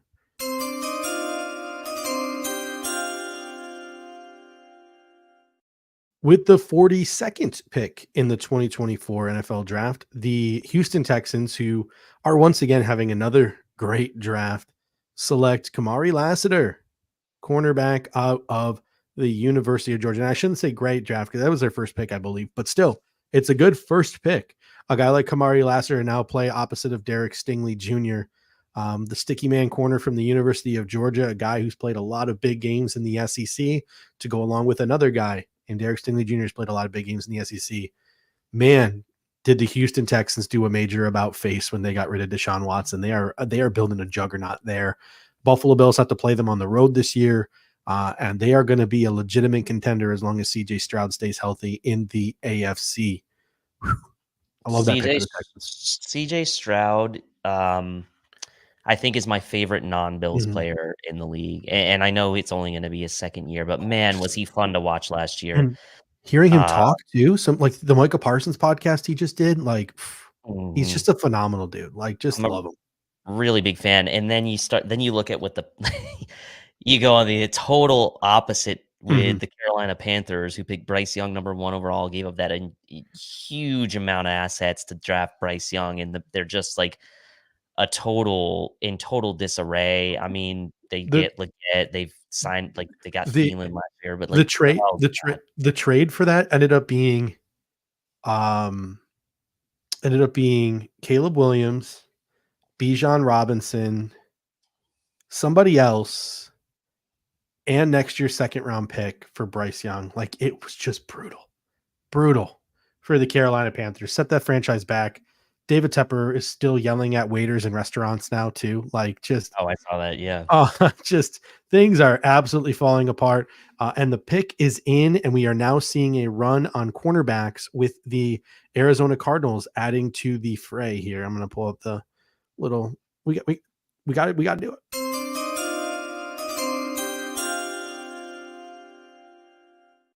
The best sound in the sports with the 43rd pick in the 2024 NFL Draft. The Arizona Cardinals select Rutgers cornerback Max Melton out of the University. I already said Rutgers. Sorry, it's the University of Rutgers. So the run on corners now, as we now see our first, second, third, we now see our fourth cornerback off the board in the second round here. Max Melton out of the University of Rutgers, and I actually didn't even have him on my second round board, my second or third round board. So I had to add him. That was a mistake on my part. That must have been a copy paste error. But yeah, we've now seen 4 corners go. We've seen a safety go. We've seen 3 corners go. We've seen a safety go. We've seen 4 DTs go, and we've seen 3 wide receivers go. So some position groups are dwindling, and that brings us to that question from John. Where do we go from here? If we want to go defensive tackle, Chris Jenkins, Michael Hall, Mason Smith, those would be trade-up candidates if the Bills want to get into the fray here. If we want to get into the safety fray with the trade-up, I wouldn't, because you still have Javon Bullard, Kalen Bullock, Cole Bishop, Tyler Newbin, Jamie Hicks, D'Adarian Taylor-Thompson, like Malik Mustafa. Like, please don't trade up for a safety, guys. Like, I know you might love Javon Bullard. Wait, don't do it. So defensive tackle makes sense. Interior offensive lineman, Jackson Powers Johnson, Zach Frazier, Christian Haynes, Cooper Beebe, all still remain. So maybe don't do that. But wide receiver, Troy Franklin, Tez Walker, Jermaine Burton, Javon Baker, Brendan Rice. Roman Wilson. Yeah. We can start to talk about the Malik Washingtons of the world as well, if we want to. The Jamari Thrashes of the world. I think second round might be a little early for that, but there are now complementary wide receivers, gadgetier wide receivers that we can start to have a conversation with now. And it looks like we have a couple of, or at least one here. One guest coming live from Detroit. We are nice. Oh, maybe the audio is not ready. Thomas, give us a thumbs up when you're ready to go and join us here. Well, Thomas, give us a thumbs up when you're ready. I don't know if he can hear us, but Thomas, give us a thumbs up when you're ready to go here. And we're going to bring in some people live from Detroit. Joe, give us a thumbs up as well when you're ready to go here and join us. Dave, maybe if you want to handle getting them into the fray. And I think we might have John as well. Yeah, John as well. So when they give you the thumbs up, or let us know in the chat, guys, when you're ready to join us, and you can join us here to talk about the Buffalo Bills selection of Keon Coleman. But I know, Dave, you don't think it's going to happen. So I think the two biggest things are defensive tackle and wide receiver. I will say now, the way the board has fallen, I may be changing my tune a bit, because you still have A.D. Mitchell, you still have Roman Wilson, you still have Javon Baker, you still have Troy Franklin on the board. So it is getting to that point now where I could say, like, okay, I wasn't banking on the Bills to double dip maybe tonight, but if all of these guys are still there and we're starting to see defensive tackle runs, and you're seeing other positions where there's runs happening and there's still these receivers sitting out here, then maybe this is a situation where the Bills double dip, and I'm all of a sudden Colin Cowherd and talking out of both sides of my mouth. What's going on, guys? Can you hear us? Yes, sir. Yes. What up? Quite a lot of echo. Tremendous. A lot of background noise and stuff, though. So I think You might we just have to got it mute one fixed of us there, at a but- time, so we'll just talk one on. Yeah. So if you just want to, Yeah. So there we go. how are we doing? How's everything going with the live show? we're doing wonderful. So we were just out in the crowd, and I'll tell you first off, Detroit has been an unbelievable host city. The fans here are rampant. The crowd, I mean, there's at least 100,000 people out there. It is unbelievable. But you know, a lot of us, we were talking earlier, we did the pre-show leading into you guys, and I do want to say you guys have absolutely killed it the past 2 days, you know, really kind of leading us through the draft. But, you know, we talked, and kind of the talking point about Keon Coleman was, you know, we didn't think he fit. He's a contested catch receiver. You know, is he Gabe Davis's replacement? But then what really kind of came into the topic for us was maybe it's a traits thing. Maybe for Brandon Beane, like Kyer Elam, like Greg Rousseau, I mean, Tremaine Edmonds and Josh Allen, a bunch of guys that are physically off the charts. You know, Raz scores that are great, guys that can, you know, maybe there's more untapped potential.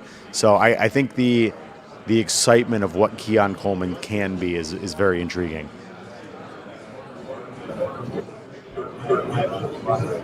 Hey, fellas, can you hear me okay? I want to make sure it sounds good.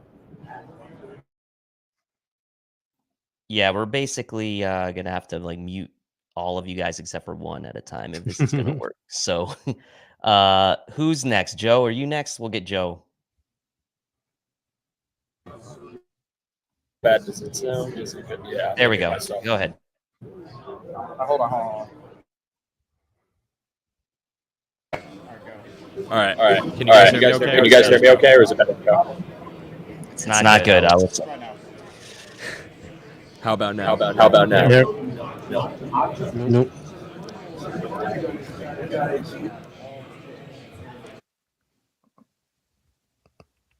We might have to just abort this option.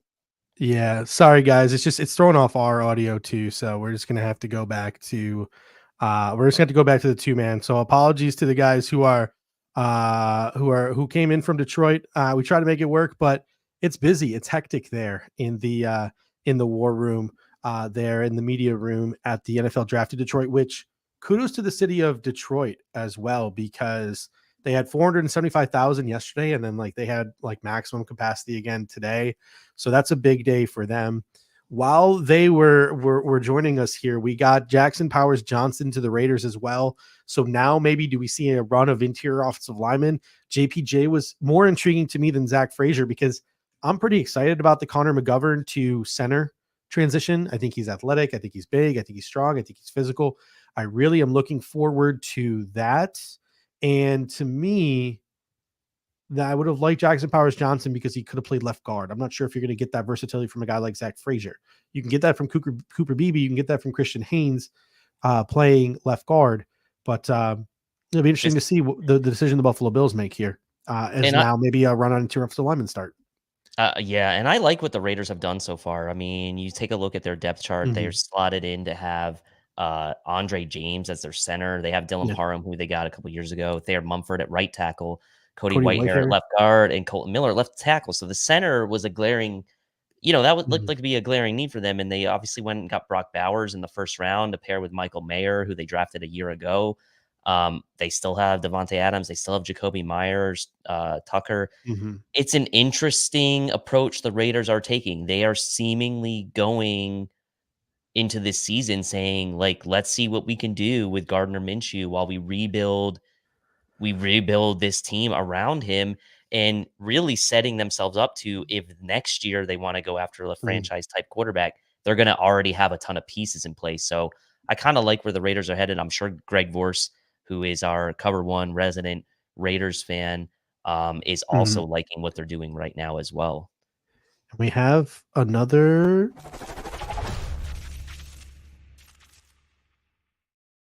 Panthers are moving on back up in this draft. They now sit at pick number 46, but the Packers picked before them, and I missed the Packers pick.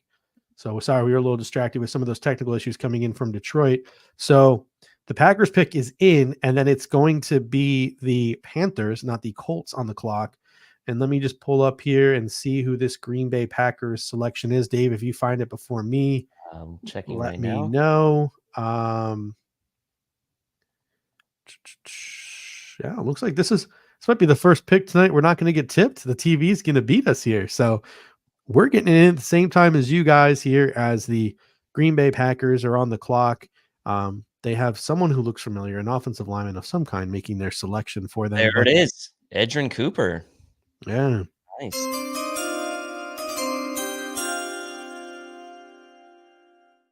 You were a little ahead of me, but the first linebacker off the board tonight is not Peyton Wilson. It is Texas A&M linebacker Edgerrin Cooper, and I will give Daniel Jeremiah credit. Daniel Jeremiah has had Edgerrin Cooper very high on his linebacker rating since before the Senior Bowl, and Edgerrin Cooper was somewhat of a participant in the Shrine Bowl. He wasn't exactly a Shrine Bowl participant, but being a Texas A&M player with the Shrine Bowl being in Texas this year, Edgerrin Cooper took part in the Shrine Bowl interviews. He was there that week. He was talking to scouts. He was talking to GMs. He was talking to people. He was making his presence felt. Never actually practiced or played in the game. But the first linebacker comes off the board here, Edgerrin Cooper, Texas A&M. And hey, for the sake of the Bills, and Ranting Lee comes in, would love to see a linebacker run here. Mm-hmm. Looking, and the Panthers, the Panthers jumped the Cowboys, and the Panthers pick is in.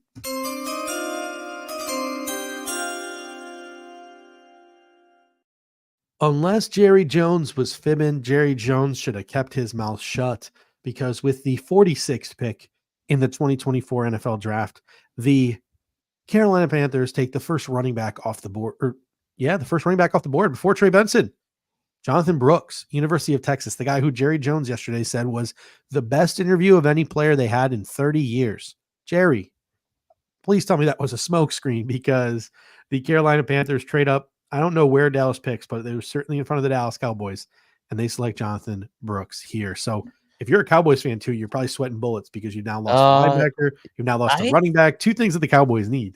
They were already ahead of I'm looking at the trade. Like the Colts were 46, the Panthers were 52. They were already ahead of the Cowboys? They were already ahead of the Cowboys, it looks like. Maybe they're trying to get ahead of the Giants, who lost Saquon Barkley. Yeah, the Giants were right after the Colts. So that's my thinking with that pick. Jonathan Brooks, the first running back picked tonight. A lot of people were wondering when would the first running back get picked, and here he is now getting picked in the late 40s. My hot take in the pre-draft process was there wouldn't be a second round running back, and that ends up not being true. I still think that Trey Benson should have been the first running back off the board. Speaking of Trey Benson, these are the Buffalo Bills players. Keon Coleman was a top 30 visit. He visited One Bills Drive. It was released. It was leaked. Not all of the top 30 visits have been leaked, but of all the known top 30 visits, here are the players who remain who are projected to go on day 2 of the draft. Trey Benson, Troy Franklin, Tez Walker, Marshawn Nealand, Mason Smith, and Andrew Phillips, the cornerback out of University of Kentucky. I'll tell you what, Troy Franklin, Marshawn Nealand, Mason Smith, those are the 3 that stand out to me the most, which means it'll probably be Andrew Phillips, but I want to see what the Panthers gave up to get this, because they had pick 52, they had pick 65. I can't imagine they gave up both this of team, those. dude. This team, man. Now they're trading. Now they already traded all those picks for Bryce Young, and now they're trading all these picks for a running back. Like, is there really that big of a difference between Jonathan Brooks and Trey Benson? I don't know. Most people would probably tell you Trey Benson's better. I'm trying to find the terms, because if they gave up both 52 and 65 to get up there, that seems like an overpay to me. For their sake, I hope not. Yeah, I don't know. So I'm trying to find those terms. But yeah, anyway, so that leaves now the Giants are on the clock, right? At this point. The New York Giants are on the clock. Who's Joe Shane going to pick that Brandon Beane would have picked if they were on the board? We're now 3 years removed. I still look at who the Giants scout every year. Still track their pre-draft visits and stuff too. Because I do think, and I follow Carolinas now too, because I do think, coming from the Brandon B tree. I think Dan Morgan probably thinks a certain way. I think that Joe Shane probably thinks a certain way. I think they have probably a like mind to Brandon Beane. Is it an exact science? No, but it's something I definitely take note of. And here we go. The pick is in for the New York Giants, and it's a position that I think a lot of Bills fans want addressed at some point.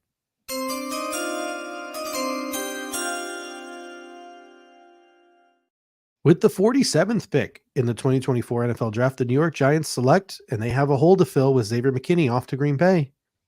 Tyler Nubin, safety out of the University of Minnesota.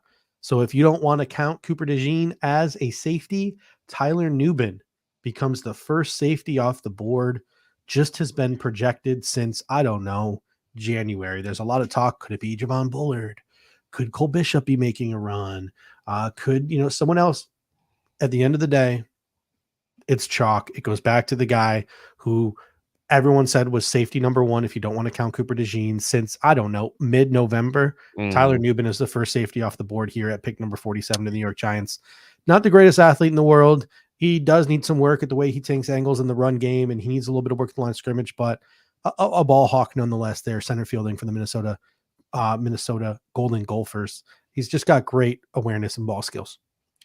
And while you were doing that, I found the terms of the trade with the Panthers and Colts, and the Panthers get absolutely hosed in this trade. What are they doing? They give up picks 52, 142, and 155 to get up to pick 146 or to pick 46. Panthers give up 1,930 points on the FS trade chart and only get back 1060 in return. So I just feel so bad for the fans. Didn't look like a great value for them, but hey, if that's who they really wanted, then there you go. People of Charlotte deserve so much better. Like, and I refuse to believe Dan Morgan's that stupid too. Like, I feel like David Tepper is just pulling all the strings there. Like, you never know. Dan Morgan's CTE might be kicking in.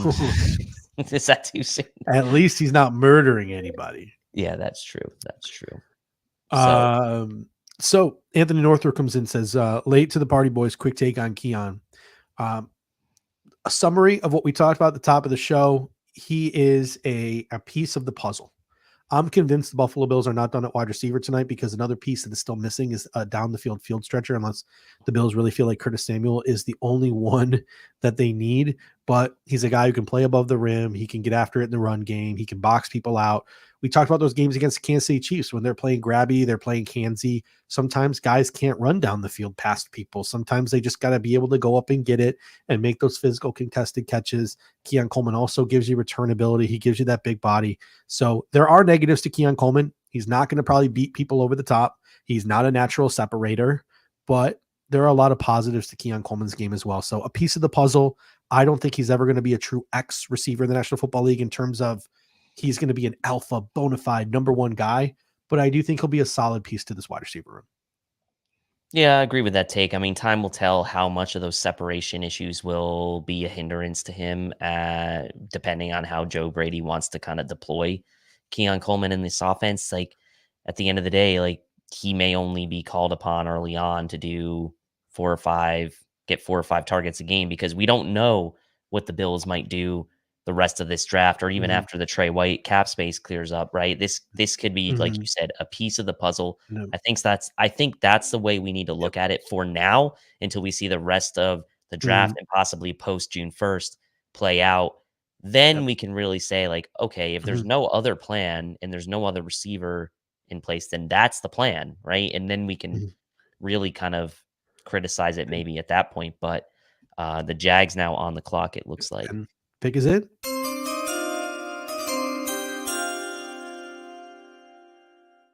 With the 48th pick in the 2024 NFL Draft, the Jacksonville Jaguars select Mason Smith, defensive tackle out of LSU.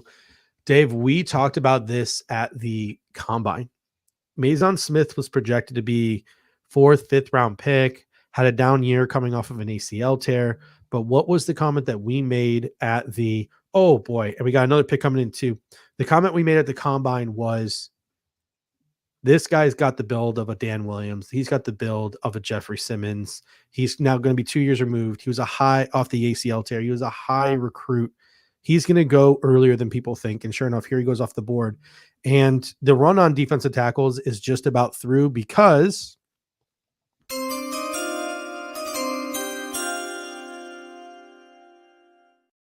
with the 49th pick in the 2024 NFL draft, the Cincinnati Bengals select Chris Jenkins, defensive tackle out of the University of Michigan. So we're now living in a world where I'm looking at my spreadsheet here. Mason Smith off, Chris Jenkins off. My next top 2 defensive tackles are Michael Hall Jr. and Dwayne Carter. Yep. The run on defensive tackles here in the second round has been absolutely incredible. We've now seen 1, 2, 3, 4, 5, 6 defensive tackles go inside the first 20 picks of the second round. Like, absolutely wild run on defensive tackles here on early day 2 of this draft. As much as the early parts of round 1 were offensive heavy, the early stages of round 2 are the total opposite. Outside of Coleman, McConkey, Polk, you've got O'Rourke, Newton, Sweat, Fisk, DeJean, McKinstry, Lassiter, Melton, Cooper, Newbin, Smith, Jenkins. Like, it's clear that the tide has shifted a bit here in the second round to more defense. And some of these, especially defensive tackle at positions of need for the Bills. So you don't love to see that. I still like Michael Hall Jr. I still like Dwayne Carter. I still like Gabe Hall for that matter. But that might be a little too early for a guy like Gabe Hall. So I'm pulling up. So I literally had to, so I have a second and third round big board, and there's 2 players left on it, Dwayne Carter and Michael Hall Jr. So I just had to go back and look at my overall list. So these are the top defensive tackles I have left. Michael Hall Jr. sticks out like sore thumb. Second round grade on Michael Hall Jr. Dwayne Carter, third round grade. So Dwayne Carter's still on the board. Then it gets into my 4th round guys. Gabe Hall, Christian Boyd, who had a top 30 visit with the Bills, Mekhi Wingo. And then it gets into the 5th round guys like Keith Randolph Jr., Jordan Jefferson, Tyler Davis, Justin Ebogi. Like, so really, Michael Hall Jr., Dwayne Carter, Gabe Hall, like Michael Hall. I like Christian Boyd. I wouldn't want to take Christian Boyd on day 2 of the NFL draft, especially not at 60, which is the next pick. So, I mean, we're almost talking 95 here. The only 2 I would put in consideration at 60, and everyone knows how much I love Gabe Hall. He was my guy. I wouldn't pick him at 60. Michael Hall Jr. and Dwayne Carter, that's it. Michael Hall Jr. would be the guy for me right now. Dane has him as his 60th overall player and his 5th defensive tackle, which, pretty good assessment there from Dane Brugler. So look, 60th overall player, second, third round grade from him. You had him in the second. I think 60 might be a bit of a stretch. Do the Bills maybe move up a few spots to get a guy like Michael Hall with this run on defensive tackles? You'd hate to maybe see them trade up for a defensive tackle, but is it possible? I guess so. Or do they just kind of keep letting the board fall and say, hey, these wide receivers are falling. Maybe a double dip is in store for us here at that position with the first 2 picks of our draft. So this next pick coming up for the Bills is going to be super, super interesting because it's not obvious that it's a defensive tackle at this point, but it could be receiver. Yeah, I think the way the board is falling right now and the lack of wide receivers we've seen since the top half, I really do think that we're going to get into a situation now where wide receiver could go fall in here. The Bengals obviously just took, Chris Jenkins that's popping up on the TV now. I'm going to go see maybe Washington's pick is in at this point. It'll be interesting to see where Washington goes. Sweet Spike in the comment section says, oh my God, John Worrell versus all of our rookies. I can't even imagine what that buffoon said to Keon Coleman during his interview. Not looking forward to going back and watching that. I just really, there are some people like John Worrell on the Bills beat that I just really, no offense, really wish would retire, as Sweet Spike also mentions in the comment section. Hard to listen to sometimes, just the negativity that some of those guys carry with them and the way in which they decide to operate. But some interesting moves here. Let's take a refreshed look at the big board If the Bills want to go running back at pick 60, Trey Benson is somebody who would be probably in consideration. If the Bills wanted to go wide receiver double dip, Adney Mitchell, Troy Franklin, Tez Walker, Roman Wilson. A lot of Options for the Buffalo Bills at 60. If the Bills are looking to get a year ahead of Spencer Brown's contract, Patrick Paul, Roger Rosengarten, Kingsley Samadia would all be options at 60. If the Bills are looking for competition for David Edwards or want to move Connor McGovern back to left guard and have a center, there's Zach Frazier, there's Christian Haynes, there's Cooper Beebe. If the Bills are looking to add to their edge rotation, Marshawn Nealand, who had a top 30 visit with the Bills, Chris Braswell, Brandon Beane was at Alabama's Pro Day, and Adiza Isaac. The Bills met with the edge rusher who lines up alongside Chop at his Pro Day. If the Bills want an interior defender, it's pretty much down to Michael Hall Jr. at this point, unless they want to go and snab a guy like Dwayne Carter. Mm-hmm. If the Buffalo Bills are looking to go cornerback, you have Mike Sandstreel still on the board, who I think is a nickel corner. I think that's what's dinging him right now, despite the fact that a lot of people have him in their top 40 overall prospects. It's the nickel corner aspect. I think that's dropping him.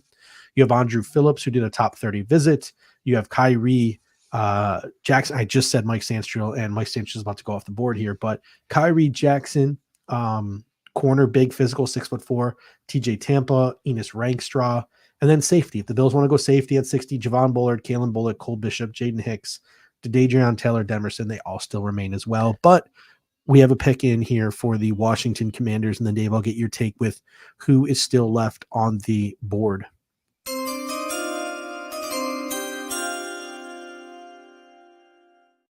With the 50th overall pick, the Commanders select nickel corner Mike Sandstreel. I just screwed that one up. But the nickel corner out of the University of Michigan, a lot of people had him as almost a top 40 prospect in this draft. Plug and play nickel corner. They love his instincts. They love his smarts. Was a huge part of what Michigan did there on the national championship team. So he goes to the Commanders. Good pick for them. Good pick. I mean, I made the graphic for him because consensus-wise, a lot of people had him as a top 50 guy. Daniel Jeremiah had him as a top 50 guy, and a number of others like the pick. We know Aaron Quinn is a big fan of his game. Nickel at the next level for sure. Mm-hmm. Good blitzer, can get after the quarterback as well from that nickel spot. So, like, a little bit of Taron Johnson vibes in his game for sure. But that's a good selection for the Bills. I don't think they would be taking a nickel corner, backup nickel corner this early. So that's nice for them. As far as who's still left on the board, Marshawn Nealand still out there, right? That's a name at the edge position that we kind of haven't gone back to. But you just named probably like 10 to 15 guys. And what that's telling me right now, like 4 or 5 receivers, there's a couple defensive tackles. There's, a couple edge guys that maybe considered. There's still a good amount of offensive linemen out there. Christian Haynes, Cooper Beebe, like those guys are out there. So to me, with 10 picks to go until the Bills come up, this again seems like a game of patience for Brandon Beane, kind of waiting for the board to fall to him. And the way things went yesterday, I wouldn't be surprised to see the Bills stay put at pick 60 with the way things have fallen. Yeah, this will be super interesting. In the comment section, I see like 3 people are like, we need a safety. And then someone's like, the safety is the worst thing we can do. So Bills Mafia totally in unison about what the Buffalo Bills should do with this next pick. I'll tell you what, listen, I'm kind of with you. I think the Bills would maybe go for a Marshawn Nealand. I don't want Marshawn Nealand at 60, man. Like, I get it. It's a weak edge class. And I think that's the reason why he's risen up the boards. He's such a powerful guy. He's underdeveloped because he used to be a tight end. He can do some wild things athletically for a guy his size, but I just hope he comes off the board in the next 10 picks. And maybe I'm dead wrong for wanting that, but he's got no pass rush repertoire at all. I'd wait for Mo Kamara personally, but that's when I say that, like, I'm not joking. He's got one move, bull rush people. Now your hope is to train him in the art of rushing the passer, and all that freak athleticism turns into something phenomenal. But like, dude, Marshawn, and he's not all that great setting the edge and run support at this point in his career, despite the fact he's got the physical to do. A lot of coaching up needs to be done for Marshawn Nealand. Boy, would I not like that pick at 60. Again, you look at the physical intangibles and you get it. And you just have to trust the coaching staff to coach him up. If he was to pick at 95, I'd be doing somersaults because I would love that kind of upside at 95. But at 60, like the project of Marshawn Nealand over the closer to finished product, high floor Javon Bullard over the field stretching wide receiver in Troy Franklin. Yeah, I'm with you. No, thank you. and so it's probably gonna be Marshawn Nealand now, but watch it be Andrew Phillips again. Me and just convinced the Bills are gonna take a corner with every draft pick. Yeah. I don't know what ingrained that in my mind, but something did. Well, you got to stop saying it because you got away with one with Nate Wiggins yesterday. Roman Wilson. Yes, I love Roman Wilson. I would have actually been fine taking Roman Wilson. So I will say this, and Dave, we've talked about. I don't know. I mentioned it on the show. All right, so we can go back and pull receipts if we want to pull receipts. I'm not trying to beat my chest or anything, but I said on the show, I've said on social media, I've said in conversations with you, I've said in conversation on the Cover One group chat, who are the two receivers I thought the Buffalo Bills would be the most drawn to? Keon Coleman. I said they're going to see a souped up Gabe Davis. And who was the other guy I said that they would fall in love with, even though he doesn't make any sense? Roman Wilson. Pint-sized slot who can also play the Z, but is just a natural separator, is an absolute dog getting after it in the run game. You got to be to play at the University of Michigan. I think Roman Wilson is another guy the Buffalo Bills would absolutely fall in love with. Just like I thought Keon Coleman was another guy I thought the Buffalo Bills would absolutely fall in love with. It's just crazy because I think a lot of people in Bills Mafia are more drawn to other things and want other things for this wide receiver room. But I saw so much in Keon Coleman that I thought the Bills would like. And we see so much in Roman Wilson that I think the Buffalo Bills will like. And the Steelers. So I'm going to announce that, and another interior offensive lineman is off the board. It's like, this is such a Steelers pick.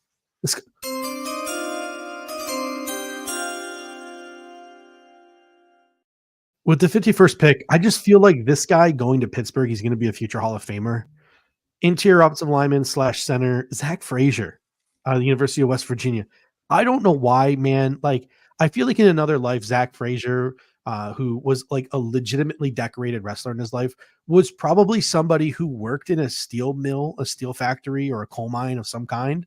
Like, that just seems like the kind of guy Zach Frazier is. So going to a place like Pittsburgh, that just sounded really weird coming out of my mouth, but I don't care. Like, going to a place like Pittsburgh just makes so much sense for a guy like Zach Frazier. And they just had such an immense need. They were in on Mitch Morse and never really in free agency addressed the center position. Yeah. So Frazier was adding some protection for Russell Wilson to not throw the ball over the middle of the field. Well, and I mean, again, like the Steelers have had offensive line issues for a couple years now, and we've seen them, at least in this draft now, trying to rectify that with having taken 2 offensive linemen so far. So they're really trying to shore up that protection for Russell Wilson. They're trying to create some more running lanes for a guy like Najee Harris, who has a pretty low career yards per carry average. That stylistically is kind of how he's been. And obviously Jalen Warren is there as well. So the Steelers really trying to set themselves up to, again, be a playoff team in 2024. They snuck into the playoffs last year. Obviously the Bills, got that win against them in the playoffs, which was great. But Mike Tomlin, he's going back to the trenches now. And we've seen him make picks like Pouncey and Dan Moore Jr. And they've made some investments here and there previously, but now they're really seeming to make a concerted effort this year with Russell Wilson. Braxton Jones last year too. Yeah. Knowing.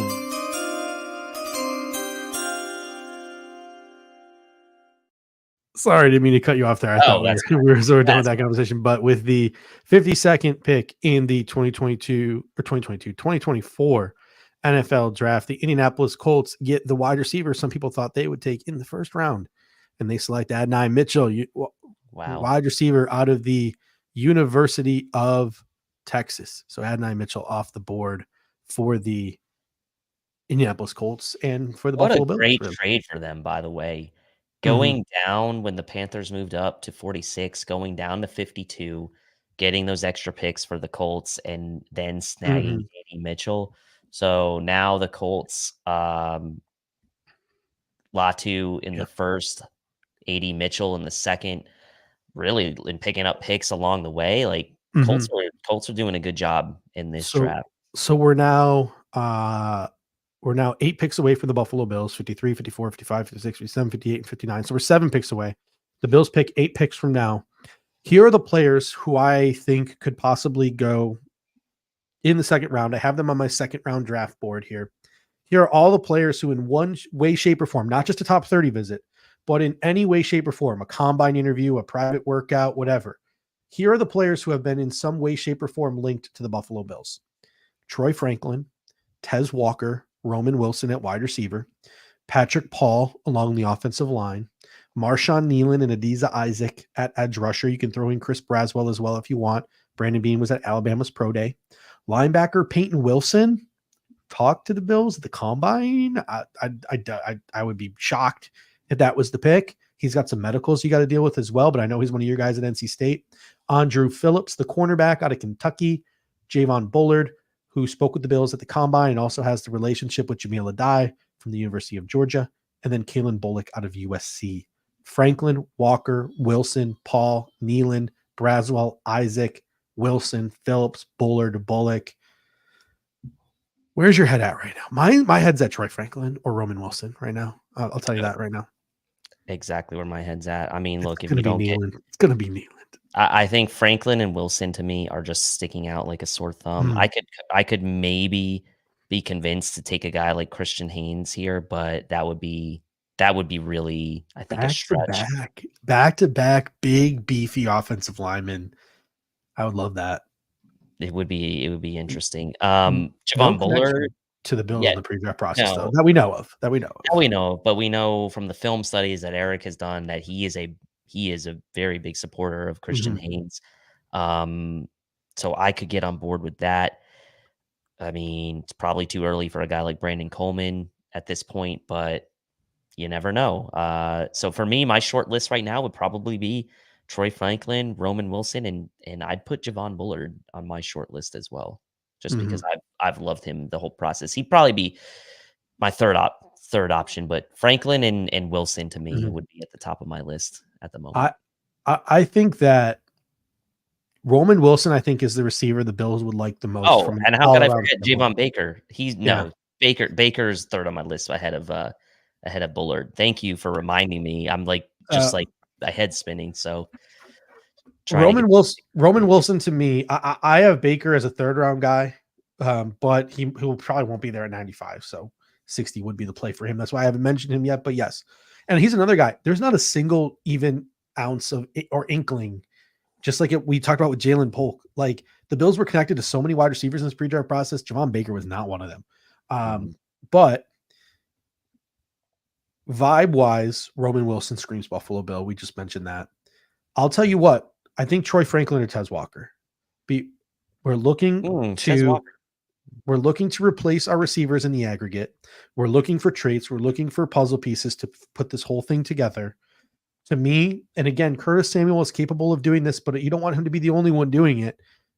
Boundary field stretcher. Troy Franklin, Tez Walker are two boundary field stretchers sitting there to add to Keon Coleman, to add to Curtis Samuel, to add to Khalil Shakir, to add to Dalton Kincaid, to add to Dawson Knox, to add to James Cook. Those two guys highlighted top 30 visits. The trait I think the Buffalo Bills are looking to add to the wide receiver room next. I don't know, man. I mean, my gut's telling me Marshawn Nealon because I can't picture the Bills taking wide receivers back to back. But my head is like Franklin Walker just makes sense. And I like Franklin way more than I like Walker. And I don't really like Walker as a second round pick. I prefer him in the third, but it is what it is. So it'll be interesting to see what the Buffalo Bills decide to do here. Yeah. The early analysis from the pundits out there is not loving the Keon Coleman pick. We're getting some marginal grading on that, but again, take these with a grain of salt. They always look. I don't love the idea of grades right now. I do like the idea of determining whether it's a good fit, and I do think it's a good fit. So we'll see. The Bills could complement him, yes, with Franklin. Yep. Walker would be interesting. I still think Baker would be really interesting for me as well. But yeah, 7, 8 more picks here until the Bills go? Well, about 6 now.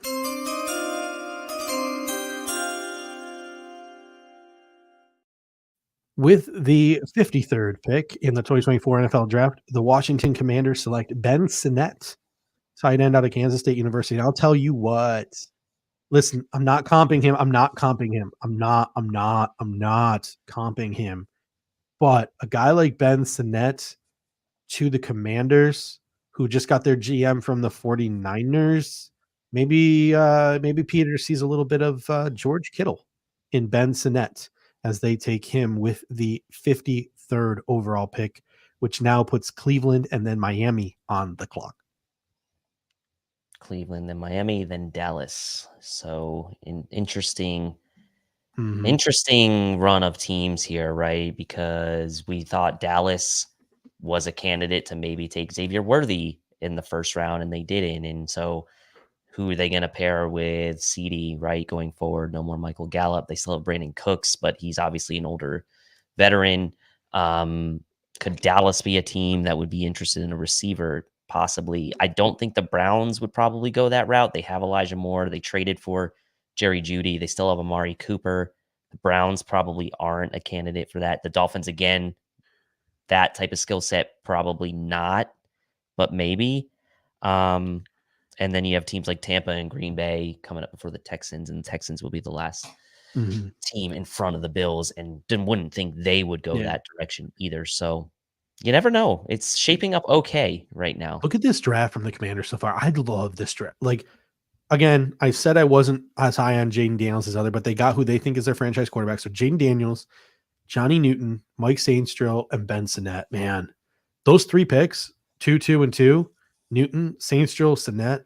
I love those three picks. Just looking at them all like in a row, like that's just so aesthetically pleasing of a draft there for the Washington Commanders. But Justin Tindall comes in with a really good super chat here. And this is a tidbit of knowledge that I knew, but I completely forgot about. But he says, if we're going to go wide receiver, I'd be shocked if it's not Troy Franklin. Joe Brady tried to recruit to LSU. I totally forgot about that. But yeah, that was a storyline from early on in the process. Troy Franklin is a guy that was recruited to LSU under Joe Brady. So again, looking for that trait. What's that trait the Buffalo Bills are looking for?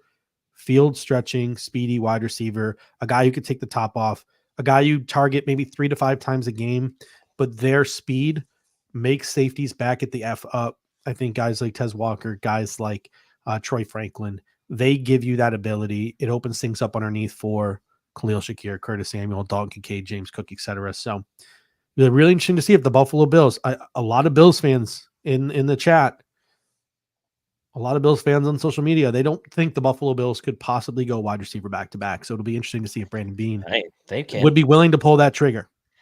I mean, why not? He went edge back to back with Rousseau and Basham. I don't think that it's out of the realm of possibility. I would say, it certainly seems more likely than it did at the time with Rousseau and Basham, right? I mean, so, and they did it that year. So I'm definitely not going to rule it out at all. But man, how happy was Dan Quinn when he got Johnny Newton? That was probably he's probably pretty happy with getting Jaden Daniels. Okay, yep, got our franchise guy that we think. But I wouldn't be surprised if Dan Quinn was just as stoked to get Johnny Newton. And I'm watching these Ben Sinnett highlights, and they're pretty legit. George Kittle, right? That's. I mean, they've been hanging on to Logan Thomas forever, right? And they had John Bates, but they never really got into that sort of upper echelon of tight end production. Did they add a guy in free agency? I don't even know if they added a guy in free agency. I know they spent a lot, so I have all the depth charts up right here. They got Ertz. Ah, that's right. They added Zach Ertz. So that's the guy who can play off of Zach Ertz, though. Yeah, I mean. Oh my, all right. So the pick is in the Cleveland Browns.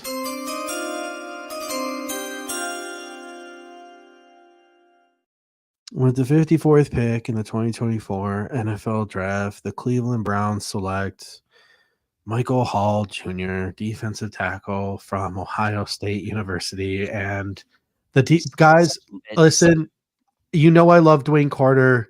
I love Gabe Hall. But anyone within the realm, I think, of being a blue chip defensive tackle, I shouldn't say that because I do like Dwayne Carter. man, it's done. It's done. Pack it up. Trade up from 90. Trade up from 95 if you want a defensive tackle. Like you cannot take the sloppy eights at 60. You can't do it. It's Dwayne Carter. It's Gabe Hall. That's what's left. Like I mean, we have seen, and I blacked them all out, so I have to unblack them here real quick. But we have seen since this second round got underway, we have seen. Why won't it let me just do? We have seen the following players fall off the board. My Google Forms or my Google Sheets decided it wants to lose its mind here. But we have now seen coming off the board Johnny Newton, Chris Jenkins, Braden Frisk, Michael Hall Jr. This is not in order. Rook Ororo, Mason Smith, Tavondre Sweat, all in the second round. Like this is obscene. This is like 6 quarterbacks in the top 12. Like this run is wild on defensive tackles. Very unfortunate if you are Brandon Beane. This is now Brandon Beane is going to be fuming when he gets to the not when he gets to the board, not when he gets to his pick 60 press conference, because he'll want to keep his intentions hidden. But I think at his post draft presser, you're going to see another one of those sort of Beane. Man, I really wanted a defensive tackle. Like I think you're going to get another comment. That's why. That's why I was a proponent of taking Newton at 33 and waiting on a receiver. I mean, to me, that would have been the play that I would have gone with, but they clearly felt a way about Keon Coleman. So for all those people who think we're just, sniffing the Bills' jock here, I would have gone a different direction in my approach. I think we both would have. If we were the GM of the Buffalo Bills, I wouldn't have picked Keon Coleman at 33, but I'm also not going to lose my mind. I'm done. I'm not rating anymore, but yeah. Michael Hall Jr. off the board. So now it's Miami, Dallas, and then who are the teams that stand in front of us as well? I just, like I said, I got tabs open here. Yeah, so we got Miami, Dallas, Tampa, Green Bay, Houston are the next ones in line. And you did a good job just walking through them and sort of see to me, it's Andrew Phillips from Kentucky, it's Javon Bullard from Georgia, it's Marshawn Nealand from Western Michigan, and it's Franklin and Walker. Those are the ones I keep coming back to, mostly because of Bullard's relationship with Jamil Adai. Even though it was just a combine interview, it wasn't a top 30. And these are the 30 guys: Andrew Phillips, Marshawn Nealand, Franklin, and Walker. Who knows? There were probably unreported 30s that we don't know about. There were probably combine interviews that we never heard about where they hit it off. So there's a lot of unknowns here. But if you're just trying to read the tea leaves, Franklin, Walker, Nealand, Phillips, those all seem like really viable names. And then I'm going to throw Bullard in there as well. Just because of his relationship with Adai. I think the Buffalo Bills could use some competition for Mike Edwards, because if Javon Bullard can start from week 1 at free safety, Mike Edwards now becomes this like Swiss Army knife backup who can back up Taylor Rapp, who can back up Javon Bullard, who can back up Teron Johnson, who can come in those dime packages the Buffalo Bills like to use towards the end of the year last year. I know it was because one of our linebackers were hurt, but makes a lot of sense. And then if the Bills truly want a center fielder, Kalen Bullock, I'm a lot higher on Kalen Bullock than a lot of people. I think if you're the Buffalo Bills and you want a center fielding free safety, he has a lot of other aspects of his game that he needs to work on, especially at the line of scrimmage. He is kind of thin. But if you want the best center fielding safety in this draft, thinking back to that Micah Hyde interception in the wild card playoff game off of Mac Jones, you want a guy who can do that. Kalen Bullock, I think, is the only guy in this draft capable of doing it. So if you want a true center fielder, Kalen Bullock is your dude. And I don't think he gets talked about enough with that ability. Kalen Bullock's pretty sweet. I think that Dolphins pick isn't. Sorry. No, that's fine. I mean, the question around him was like the size, right? I think was like, is he too slender? Is he a guy that would be able to interchange and come down into the box that we know the Bills like to kind of mix and match their safety? So that's the only reservation I have, but love him as a player. Wow. Okay. Yeah. Here we got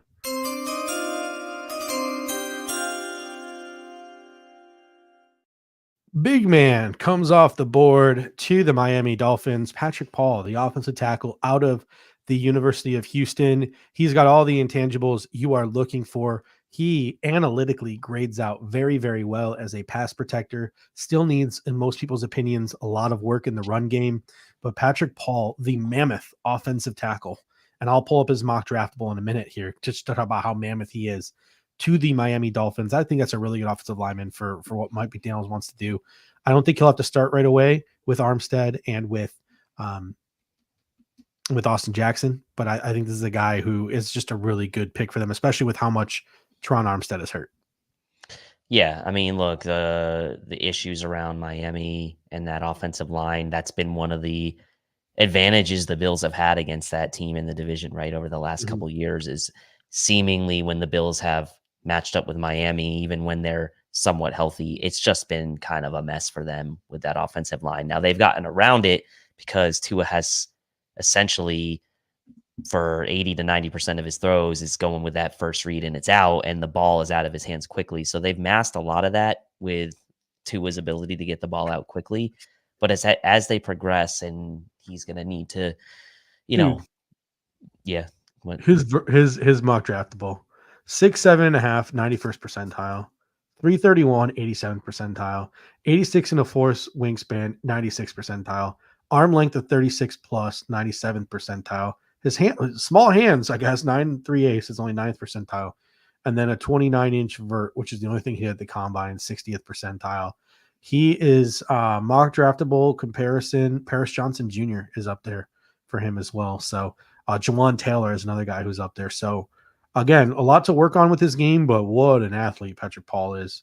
He was getting some first round hype late. Didn't come to fruition. I think his agent was being a little too rosy with the truth, but yeah, that's a good pick for Miami, I think. Yeah, it was a good pick, and I think, and Joe DeRosa just said in the Cover One chat, Cleveland getting Michael Hall Jr. is unfair and rude. I'm going to say Judge was visibly disturbed on air. 7 defensive tackles and 6 cornerbacks have gone off the board in the 6 defensive backs have gone off the board in the second round. So yeah, it's Trey Benson. I think it would be a good pick for Dallas here. Peyton Wilson would be a good pick for Dallas here. Yeah, dude, yeah. I don't know. I know they wanted a defensive tackle. Maybe they reach for Christian Boyd, or maybe they reach for Dwayne Carter.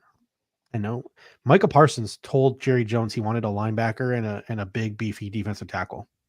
He just never was just going to do what Micah Parsons wants. But they drafted Mozzie Smith and made him lose 30 pounds. Like, what the fuck is he doing in Dallas? Like, I don't know. Dallas still on the clock though. Maybe trying to trade, making a call up to the trying Cowboys. to jump someone. Yeah, we've made deals with Dallas before, haven't we? Yeah, I believe so. Maybe trying to I don't know, Tampa Bay, Green Bay, Houston. I don't know. This doesn't feel like a spot that you need to jump anybody here.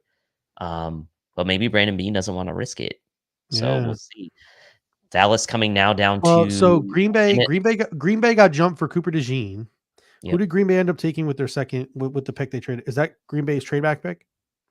Or did they take Edgerrin Cooper they picked at could 45. If the Bills were trying to jump Green Bay, it would probably be for a safety. Yeah, could be. So I don't know. Yeah. Dallas now under a minute left on the clock for them. Yeah, they are milking it. Everyone else is just like making their merry way through the second round. Come on, Dallas. All right, so 50 seconds. Pick is in for Dallas, and they are clapping. Jerry's still on the phone, but they're clapping. Yeah, I do not see anything leaked yet, but it'll be really interesting to see where the Dallas Cowboys decide to go here as the cards start falling. Draft Diamonds on Twitter is one of the people I follow to help get the picks a little bit early here. Hey.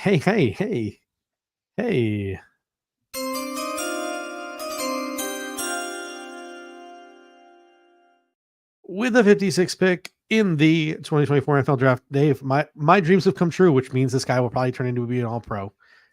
Marshawn Nealon going to the Dallas Cowboys at pick number 56. So there you go. Maybe the Buffalo Bills were trying to trade up for Marshawn Nealon, because we said Dallas took it all the way down, right? So again, we can just make stuff up. Why not?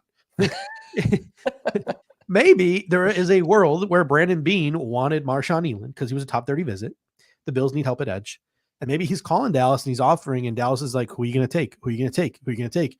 And Brandon Beane's like, no, I'm not telling you. Dallas is like, tell us. We're not making this trade with you unless you tell us. And he's like, Marshawn Nealon. They're like, cool, we wanted him. We're not going to trade with you. It's not worth it. Like, I can envision a thing like that happening in some war rooms around the NFL. Or Jerry Jones like, you know what? That's actually a good idea. I think I'll take it. Like, here we go. There we go. Maybe we didn't trade with Dallas. Maybe we just absolutely hosed them for Dalton Kincaid, and that's why they're salty. So I'm with you, Walter S. Like I said, I would have been doing backflips for Marshawn Nealon at 95. At 60, it's too rich for my blood. No pass rush repertoire at all. Not a day one edge setter in the run game. Like, I don't see a path for Marshawn Nealon on the field in year one. I don't. At least not early in year one. So give me Mo Kamara. The Dallas Cowboys, maybe the Buffalo Bills take Trey Benson, because what have I always been saying? Hey, Kareem Hunt and Zeke Elliott are sitting out there. Dallas Cowboys are in conversations with Zeke Elliott about a return to Dallas. So that looks like it might be imminent as well. Just started leaking on social media as well. So the Buffalo Bills are how many picks away here now? We are 3 picks away. 3 picks, yeah. From hearing our name called. So maybe the Zeke to Dallas news puts running back on the board for the Buffalo Bills. I doubt it, but and just they did top 30 with Trey Benson. I would not put it past Brandon Beane to draft a cornerback, Andrew Phillips, or a running back, Trey Benson, here at pick 60. I would not put it past him. I would not at all.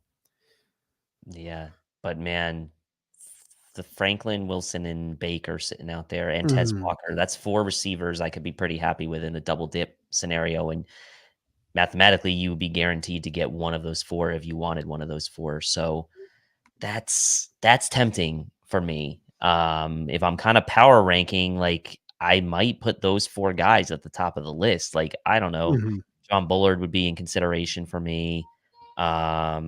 Christian Haynes maybe would be in consideration for me. Andrew Phillips, like you said, but man, Franklin, Walker, and Baker, right? And Roman Wilson obviously being kind of the guy that's not stylistically like any of those other 3, but there's some good receivers still on the board as well. So I think that's where my heart would want to go. I would want to secure the double dip here, and then just open yourself up the rest of the draft to kind of do whatever you want. Take that pressure off yourself from taking a wide receiver and be done with it. Right? Yeah. So let's go take another look at this draft board with Marshawn Nealon now off the board.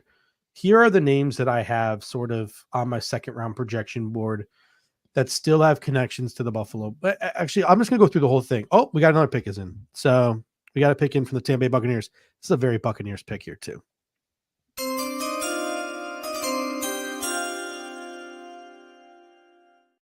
With the 56th pick, we are now seeing a run on edge rushers as the Tampa Bay Buccaneers select Alabama edge Chris Braswell. As I mentioned, a very, very, very Tampa Bay Buccaneers-like edge rusher here in Chris Braswell. We noted earlier there were no connections to Chris Braswell in the pre-draft process, but he didn't exactly not fit a Bills archetype in an edge rusher, and Brandon Beane was at Alabama's pro day. But Chris Braswell is off the board. He is not an option for the Buffalo Bills at pick 60. If the Bills go edge at pick 60, Adisa Isaac, I think, is the one that sticks out as the most likely. I don't have any other connected Bills edge rushers until Jalix Hunt and Javon Solomon, who I think are early day 3 guys. I know you like Austin Booker. He would be the guy who's kind of has been mocked and projected in this area. I don't know. He's kind of thin for a Bills edge rusher at like 240. I don't think he's Brandon Beane's cup of tea. But back to the big board here. Troy Franklin, Tez Walker, Roman Wilson, all still options available to the Buffalo Bills. Offensive tackle Roger Rosengarten could possibly be an option for the Buffalo Bills. They want to go on the interior. Christian Haynes, Cooper Beebe are available. Edge rusher, we mentioned Adisa Isaac. Linebacker, they did have a combine meeting with Peyton Wilson. I don't think they'll take Peyton Wilson, but I'm just going to throw that name out there so nobody jumps out of their seat when it happens. You still will jump out of your seat if it happens, but Andrew Phillips, who had a top 30 visit, projected to go in this range. Other corners projected to go in this range. Kyrie Jackson, TJ Tampa, and Enish Rankstraw. And you got safety Javon Bullard, Kalen Bullock, Cole Bishop, and Jaden Hicks as well. And it appears Green Bay has made their selection as well. I don't know the name, but I will get that for you. And Dave, give some thoughts on who's left here. I mean, for what it's worth, I am a fan of both Tampa and Rainstraw at corner. Like, I like both of their games. I think they were in tough situations on their teams. I think they're both pretty solid boundary guys.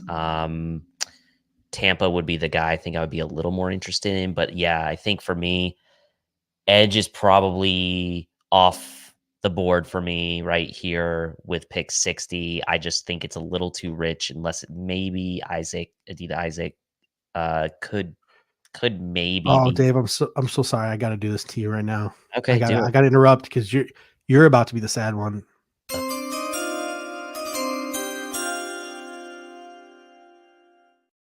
With the 58th pick in the 2024 NFL Draft, the Green Bay Packers select Javon Bullard.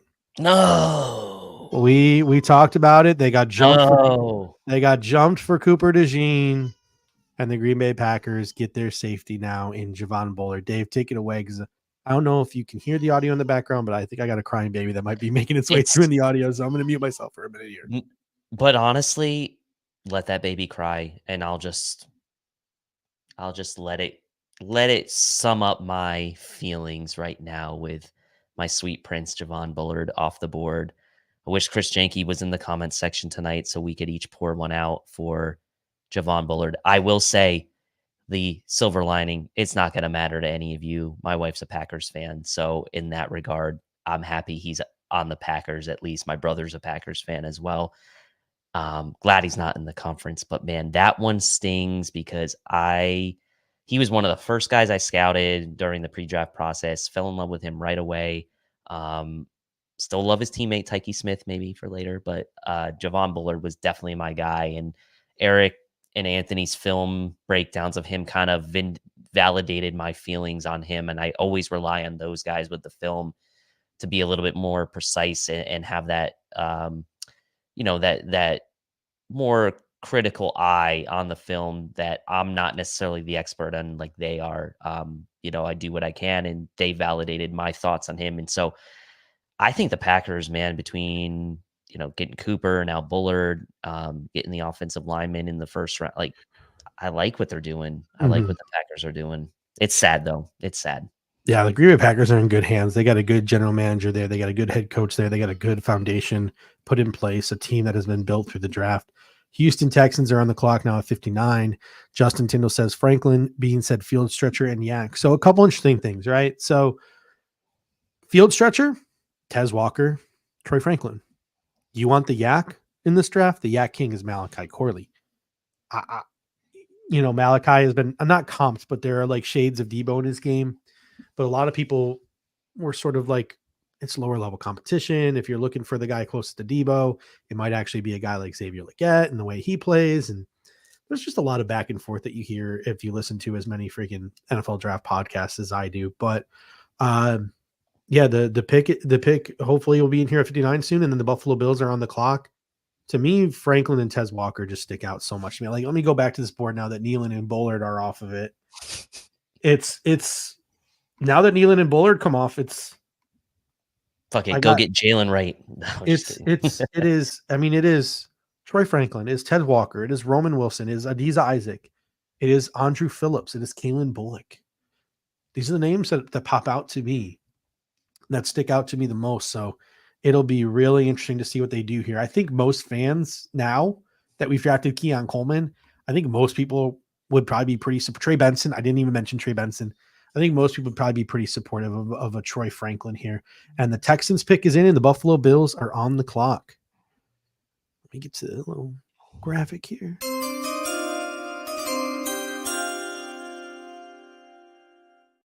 The Houston Texans have selected offensive tackle out of University of Notre Dame, Blake Fisher. Fisher. The over Roger Rosengarten, which is a little shocking to me, over Kingsley Samadia, which is a little shocking to me, but a lot of the people in the draft Twitter community have been talking up Blake Fisher the last couple of weeks. This guy's not talked about enough. This guy's under the radar. And sure enough, A lot of outside tackles have been taken before him, but he does go before some guys who are projected to go before him, in guys like Rosengarten and Smadia. So the Buffalo Bills are on the clock here. The Buffalo Bills are on the clock again.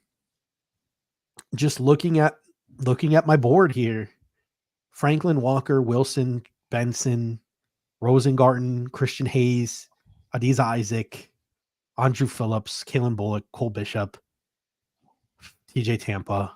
Like, I don't want to pick because there's just so many to choose from, but I would say my heart wants Troy Franklin right now.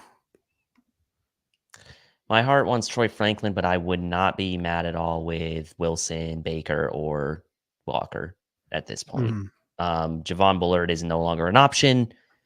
That's kind of taken that position really not necessarily totally out of play, right? Because you still have Jaden Hicks, you still have Bullock, but man, I think Franklin is sticking out like a sore thumb right now, and we know the Bills have had numerous contacts with him, multiple contacts with him. So it would seem like a fit based on how much the Bills have interacted with him, what they need still, and would they engage the double dip? I guess we'll find out.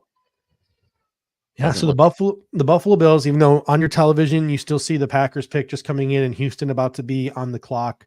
Again, we're running our stream here. We're going off of what we get on social media, on Twitter. So we're going to be a little bit ahead of the TV. So hopefully our assumption is you have the TV muted and you're listening to us if you have this live stream open.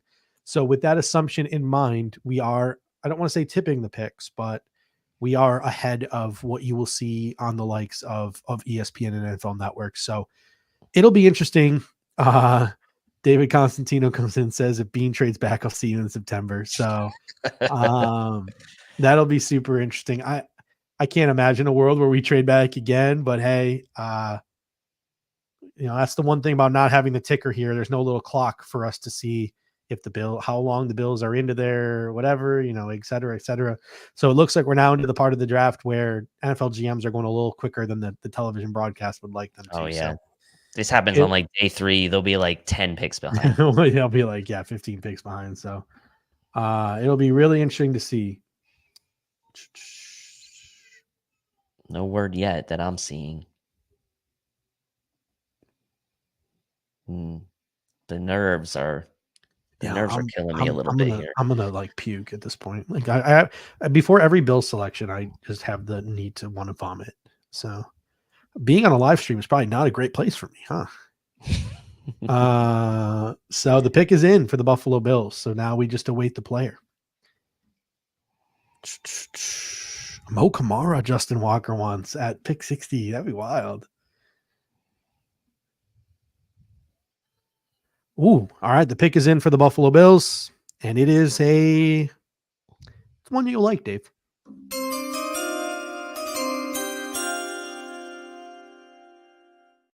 With the 60th pick in the 2024 NFL Draft, the Buffalo Bills go defense, selecting Utah safety Cole Bishop. Okay. I like Cole Bishop. Your thoughts on the Buffalo Bills taking Cole Bishop out of the University of Utah? Well, so Cole Bishop was an early draft crush of mine. Obviously, the question with him was how was he going to run at the combine? Kind of put those questions aside. The tape on him is really good around the line of scrimmage. The question was, is he going to be able to center field much? We know about the history that he has with Dalton Kincaid going up against him in the practices at Utah.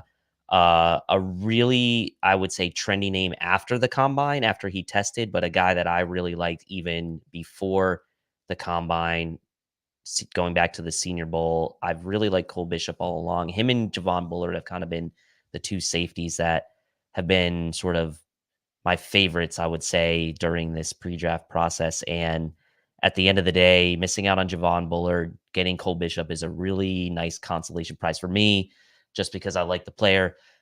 I probably would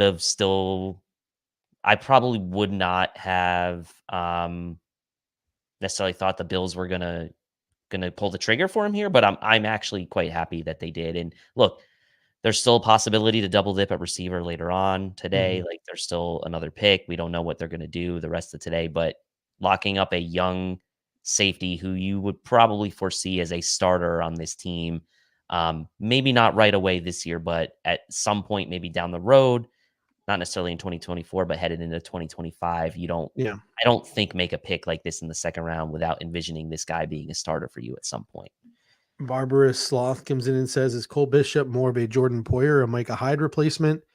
I think he is more competition for Taylor Rapp than I do think he is for Mike Edwards. I think he wasn't asked a lot at Utah to center field.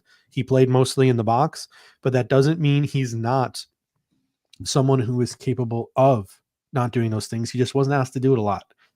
Jim Nagy, who is the person who runs the Reese Senior Bowl, he actually had a thread on Cole Bishop that he posted over a month ago now.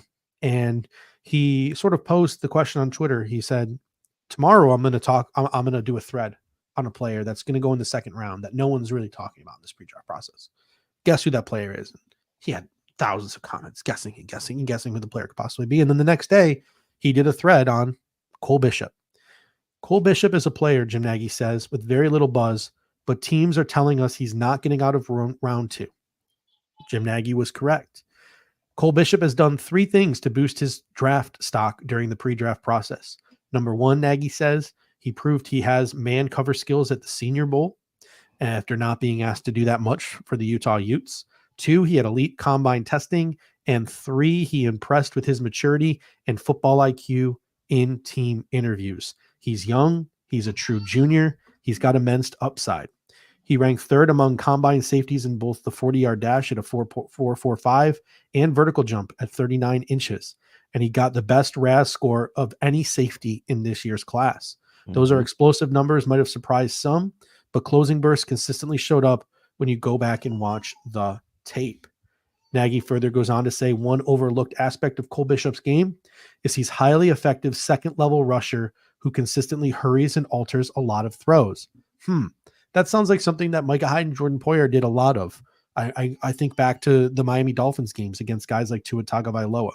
Some safeties just have a knack for disguising and timing blitzes, and Cole Bishop is that guy. Shows some wiggle here in the video that's being showed off, shaking off a running back in blitz pickup. PFF pass rush grades the past 2 seasons. I don't really like to use those too much, but 88.2 and as a sophomore, 79.7. Again, he shows some clips of him showing his closing burst and his closing speed, covering a lot of ground in a hurry, both to deflect passes and to make tackles. They talk about his instincts and his versatility. Good safeties have a natural understanding of positioning and wide vision scope. So again, Jim Nagy just goes on to talk about how this guy is maybe a lot more versatile than Utah used him. He's got change of direction. He's got instincts. He hasn't been asked to do a lot of, but he can do a lot of center fielding stuff. Cole Bishop, I think he gets on the field right away. I don't know if he's a starter, but I think you see a lot of Cole Bishop on defense for the Buffalo Bills in 2024. I agree. And look, at the end of the day, you gave Taylor Rapp that contract, and that was a good starting point for the Bills to kind of reset the safety room, right? Taylor Rapp gave you some good snaps in 2023, right? Some meaningful snaps. You used 3 safeties last year if you were the Buffalo Bills as you tried to navigate through declining Micah Hyde, declining Jordan Poyer, let's say, for what it is. Like, they weren't the guys they used to be. So you secured Taylor Rapp's services beyond 2023, which we all thought was a possibility when they only signed him to that 1-year deal, which we thought was like a little bit odd, maybe a little bit of a handshake agreement there that he'd be back in 2024. We love DeMar Hamlin, but as a football player, there's something to be desired there. You sign Mike Edwards to a 1-year deal. The future beyond that is murky at the safety position. So securing a young, versatile, athletic, good, complete player like Cole Bishop, to me, for how important the safety position has been for this Bills team over the past 5-6 years, I think is a really good, solid pick for them right here. Yeah, Dane Brugler has him as his number 4 safety. He had a 2nd to 3rd round projection. I'm going to read the strengths from Dane Brugler of The Athletic from his Beast draft guide. Rangy athlete who covers a ton of ground, flashes a burst when working top down, and has the agility to work around roadblocks. Shades his coverage and gets a head start based on pre-snap checklist, identifying personnel, formations, motions, etc. Uses his widescreen vision to hunt crossers and smack ball carriers over the middle of the field. Pattern match well as a nickel linebacker in Utah's cowboy package. Squares as a tackler and won't shrink from contact. Physical near the line of scrimmage to handle box duties or set a hard edge. Impactful blitzer who can create havoc from different angles, 39 career pressures, able to diagnose pullers and work over the top versus counters. NFL coaches will appreciate his competitive toughness and passion for the game. Lined up next to the snapper on punt coverages in 2023, and he has the skill set for an expanded special teams role at the next level. Again, sometimes when you just read the scouting reports of some guys, you just read them and you're like, this is a Buffalo Bill.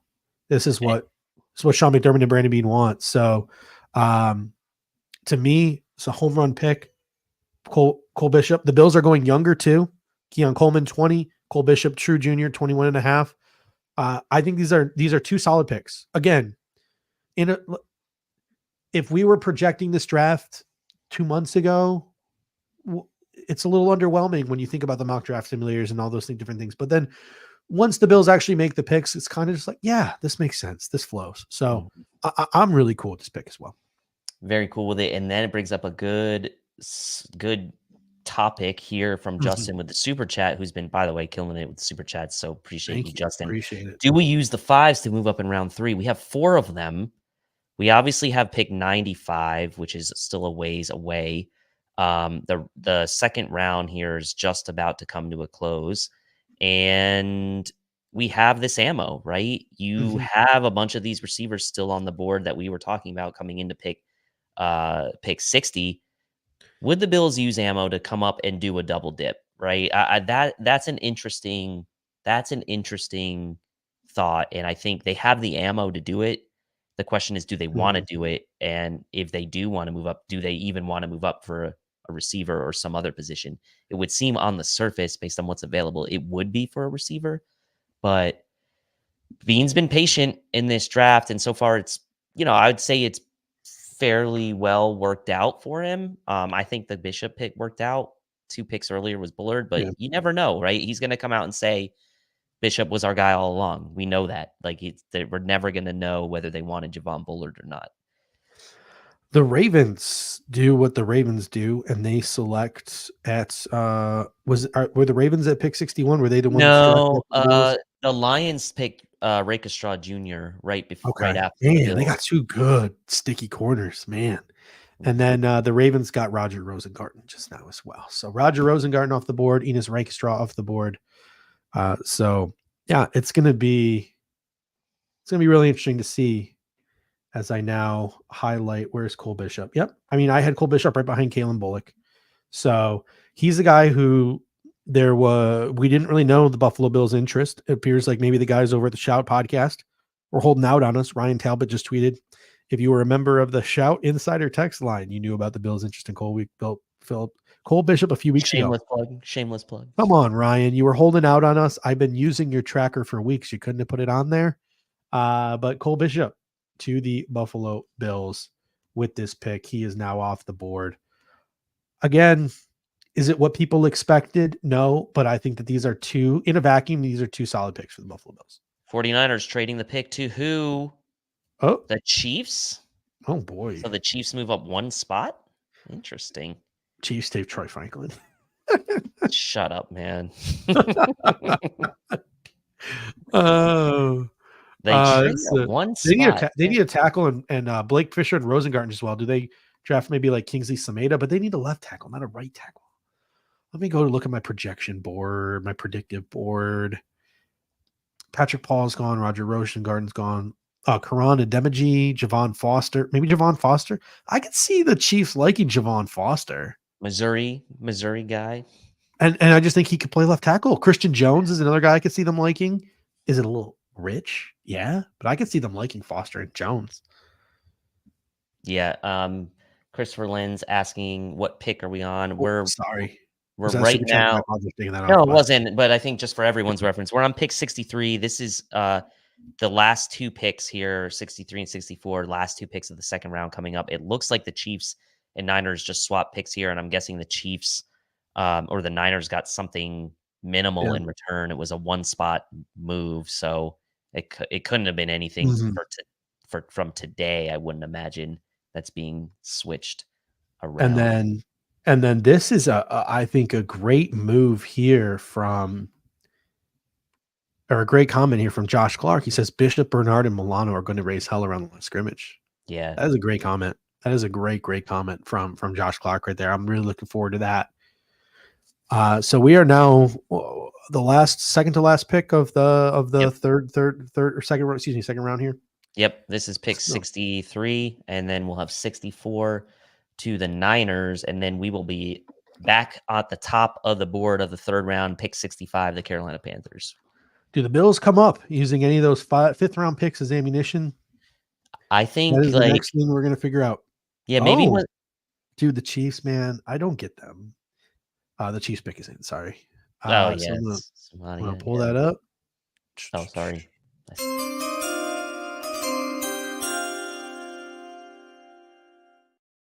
Kansas City Chiefs with the 63rd pick in the draft select Kingsley Samata, offensive tackle out of BYU. I thought he was more of a right tackle, and they have Juwan Taylor, and they're your guy. What's your guy's name who's playing left tackle for them now? Because Donovan Smith was on that one. Wanya Morris. Yeah. Yeah, Wanya Morris. So I maybe finally maybe Jamal Taylor now moves over to the left side. Maybe they think Kingsley Samadia moves to the left side. Maybe they're expecting Terrell Smith to leave in free agency next year, and they maybe think about kicking Kingsley inside. I think a lot of different things at play here, but the Kansas City Chiefs, obviously, I'm not a Chiefs fan, so I'm not going to listen to whatever Brett Veach has to say in his post-draft press conferences, but I'm sure he'll explain the plan for Kingsley, and I'm sure when we do our Chiefs preview show this offseason, we'll do a little bit more research on what they plan on doing with him. But offensive tackle to the Chiefs, and now San Francisco is on the clock. And this will be their last pick of the second round. And we'll see what the taking Niners like a BB or a Hayes. But so there's still one pick to go. Don't want to jinx it. But Dave, we had our post-combine conversation. And before the combine, what was the buzz? The buzz was Troy Franklin at 28. And Sure what did was. I say on the post-combine show? I said Troy Franklin's a third rounder. You did And say now that. here we are going into the third round, and Troy Franklin is there. Again, I'm not right often, so when I am right, I'm gonna talk about it. This is not a diss on Troy Franklin. This is not a diss on Troy Franklin. He's Darius Slayton. He is a boundary field stretcher you target 3 to 5 times a game. Darius Slayton has had a good career. Has he had a great career? No, he's had a good career. I think Troy Franklin will have a good career, but it is a super specific role that does not get targeted much. It stretches the defense. It every once in a while you get a big play, target 3 to 5 times a game. But that's what Troy Franklin is. So to me, that's a third round pick, and he's going to go in the third round if San Francisco doesn't take him here. Yeah, I'm probably a little bit higher on him than you are in that regard. I think he's a better route runner than just that. I think he's faster than a guy like Slayton as well. But look, I mean, second round seemed appropriate for him to me. I think he was probably a second rounder, but I wouldn't have faulted anyone for that. Yeah. I mean, look, is it a surprise that he's falling out of the second round? I guess it's not a surprise, but like there's also been some other sort of like interesting picks that have happened in the second round. Like Jonathan Brooks for the Panthers was interesting, I thought. Like, and this is why the draft's great, because you just never really know what's going to happen. I love San Francisco, man. I am absolutely avenged here. I'm gonna share a story that I probably shouldn't share once I announce this pick here for the San Francisco 49ers.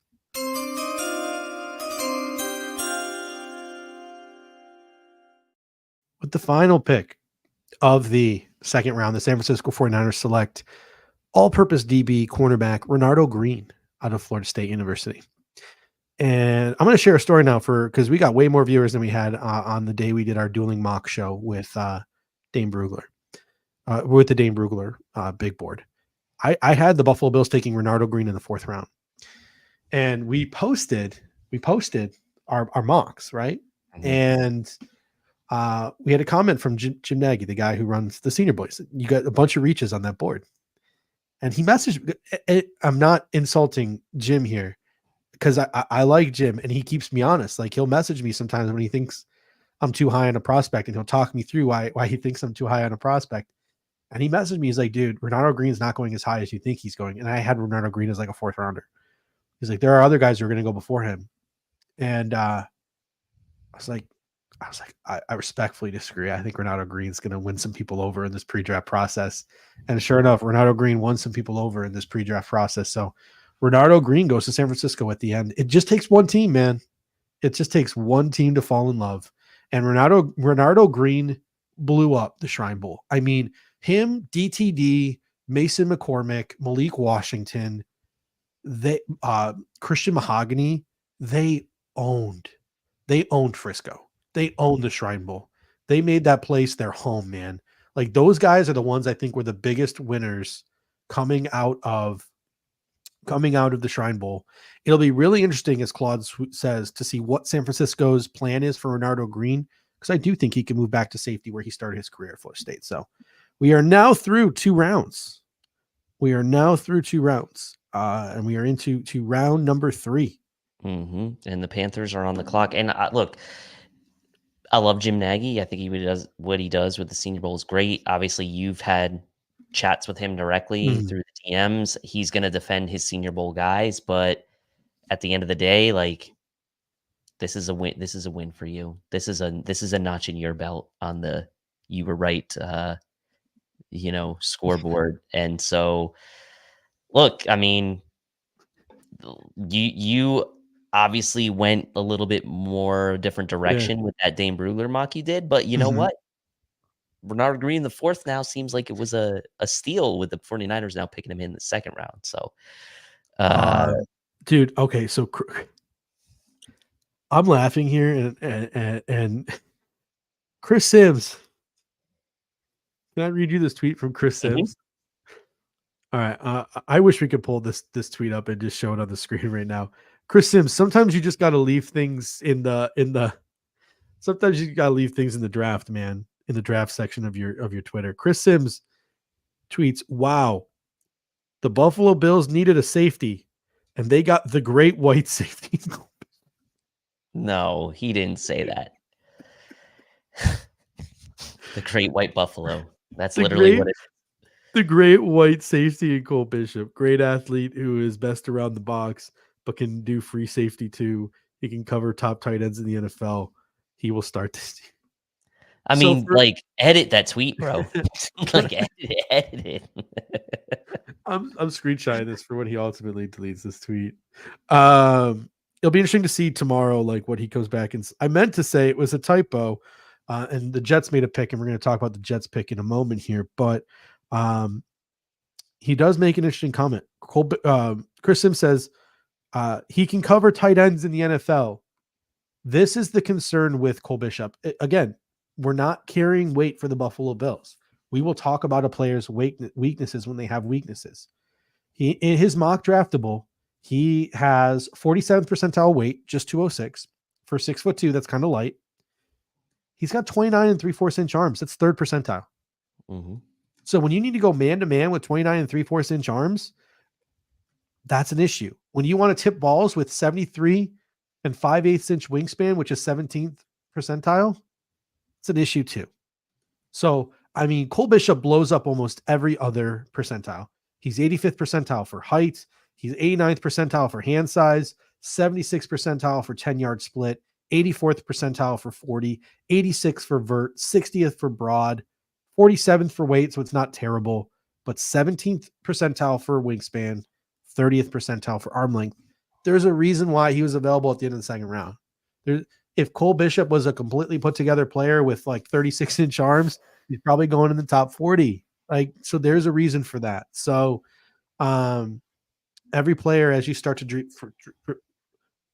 drift further and further down the draft board, they have some flaws. And Cole has been accused of being tight-hipped a little bit. He's been accused of Not having the best change of directions, even though I think his combine, made a lot more people feel comfortable with that. And the length for a guy like Cole Bishop is an issue as well. You can hide it better at safety than at position. So that's the one thing that you're definitely going to want to note here with him. But the New York Jets have made a selection. I'm not sure if anyone else has made a selection, but the New York Jets have made a selection. So we're going to.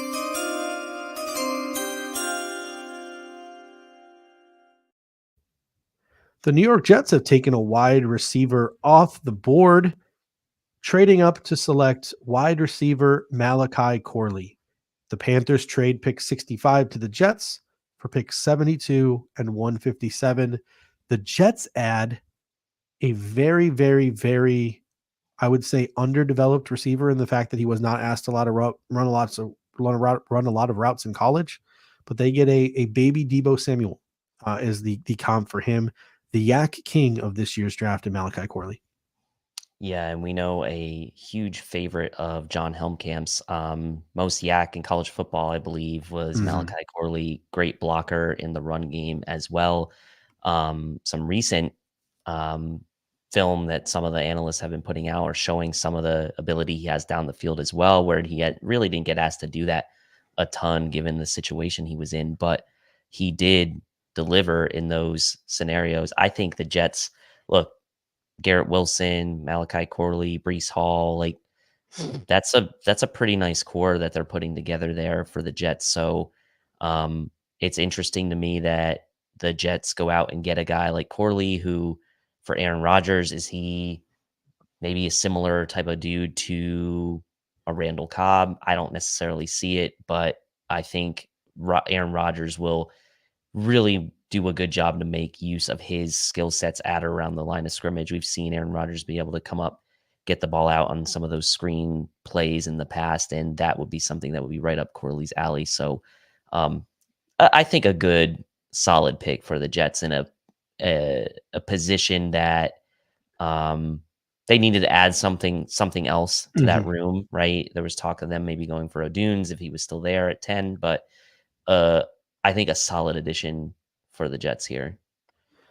Going back to the Cole Bishop pick here, just got another message from someone with an interview that Cole Bishop did for the Draft Network with Justin Mello. I don't know if anyone follows Justin Mello on social media, but he's a great follow at Just good interviews. Justin M_NFL, and that's exactly what I'm about to. He does great interviews. He figures out who players have talked to and how they've talked to him. So a lot of the top 30 visits, a lot of the meetings, the virtuals that the Bills do with some players come from Justin Mello. He's the source. This is a quote from Cole Bishop. "I'm a smart player, relentless, smart, nasty ball hawk. I've sort of built my game around those beliefs. I'm relentless in my pursuit. I have good situational awareness." I love that quote. I love that quote. So Cole Bishop is, I think, a player that Bills Mafia is going to quickly fall in love with. And as someone else mentioned in the comment section earlier, I'm blanking on the name, so I do apologize for that. But Cole Bishop at the line of scrimmage with the likes of Terrell Bernard and Matt Milano, that's going to be fun to watch. Yeah, I mean, the possibilities with him in McDermott's defense, I think, like, he maybe would have been their preference over Cooper DeJean, right? If that was kind of like the sort of route they were going. It is, if Milano's back, which we expect obviously him to be full go, like he's going to be back in full go for training camp and all that, as far as we know. Terrell Bernard, Cole Bishop, Taylor Rapp. There's a lot of, and Dorian Williams, throw him into the mix too. There's a lot of young, good talent now that's on this defensive side of the ball for the Buffalo Bills. Especially like that back seven now between the linebackers and in the secondary is starting to take shape. We've got Denver. Go ahead. Yeah, sorry, we got another pick in here.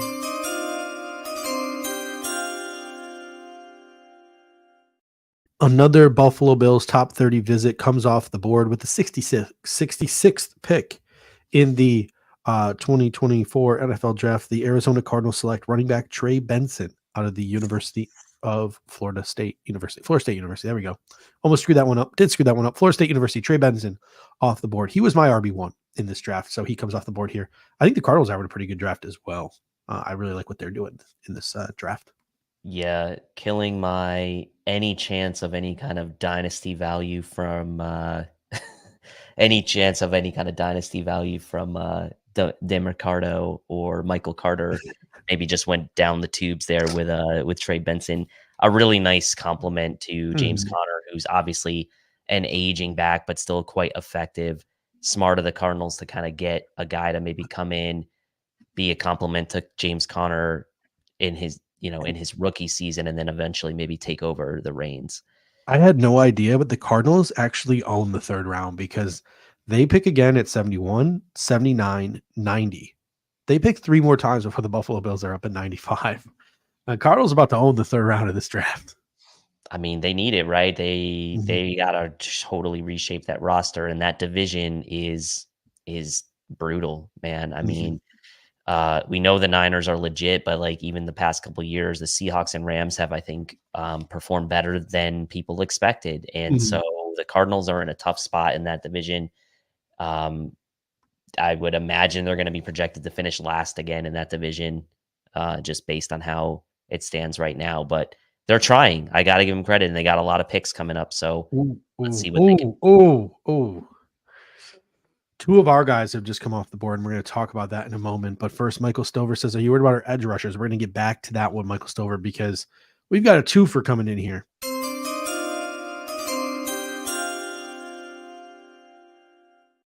The Washington Commanders have selected one of my guys from this NFL draft class. They have selected offensive tackle / offensive guard Brandon Coleman. He comes off the board to the Washington Commanders.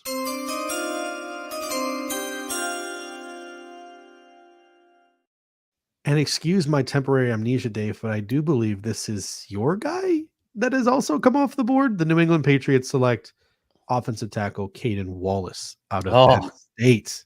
Oh, was that your guy at tackle? Yes. Yes, he was. Our guys, Dave, go back to back at the top of the third round here. Yeah. Oh, no, so I was going to say, oh, no, it was Roger Rosengarten was my guy, but I had Rosengarten as a tackle, Coleman as guard. But yeah, our guys go back to back here. Stings. Yeah, I mean, Caden Wallace, maybe not super early for him. I know Dane Brugler had him as a 4th rounder. He was fairly low on PFF's simulator, I think lower than he should have been. It was like just a layup every time to kind of nab him in those simulators. But big fan of Brandon Coleman and Caden Wallace.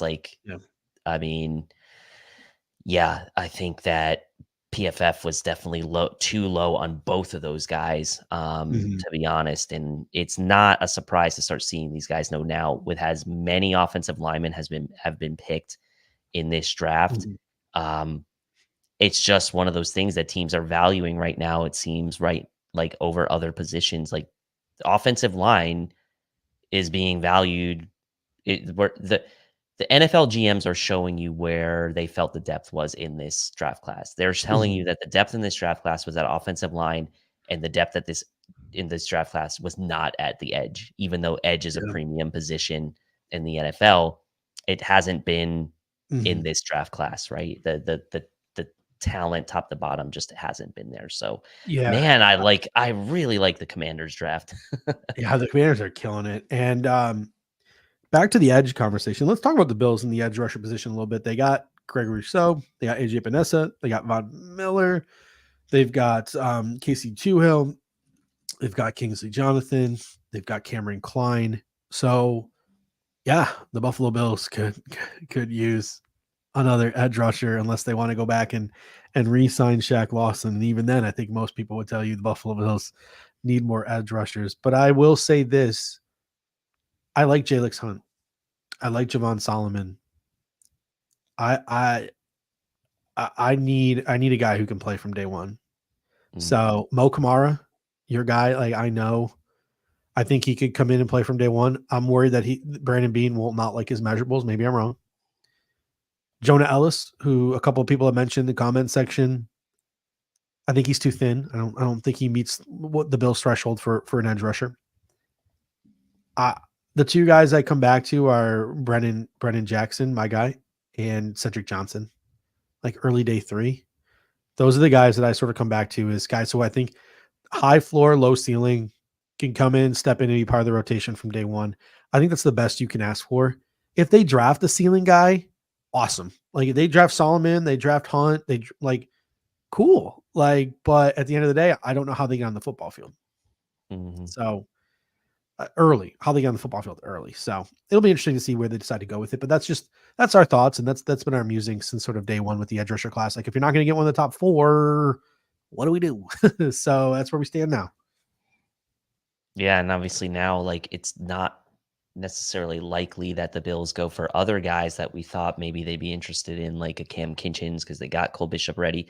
But I wouldn't rule out Tyke Smith, Mhm. right, as a guy who potentially could come in and play slot corner at some point either. But yeah, edge is interesting. I'd probably guys like Mo Kamara probably are now going to get drafted higher than expected because of the way Mhm. things are going. So I don't know, like we are still a little bit, ways away from the Bills pick. We're Mhm. coming up now just into the 70s here once the Chargers Another pick their pick another 69. their pick is in. So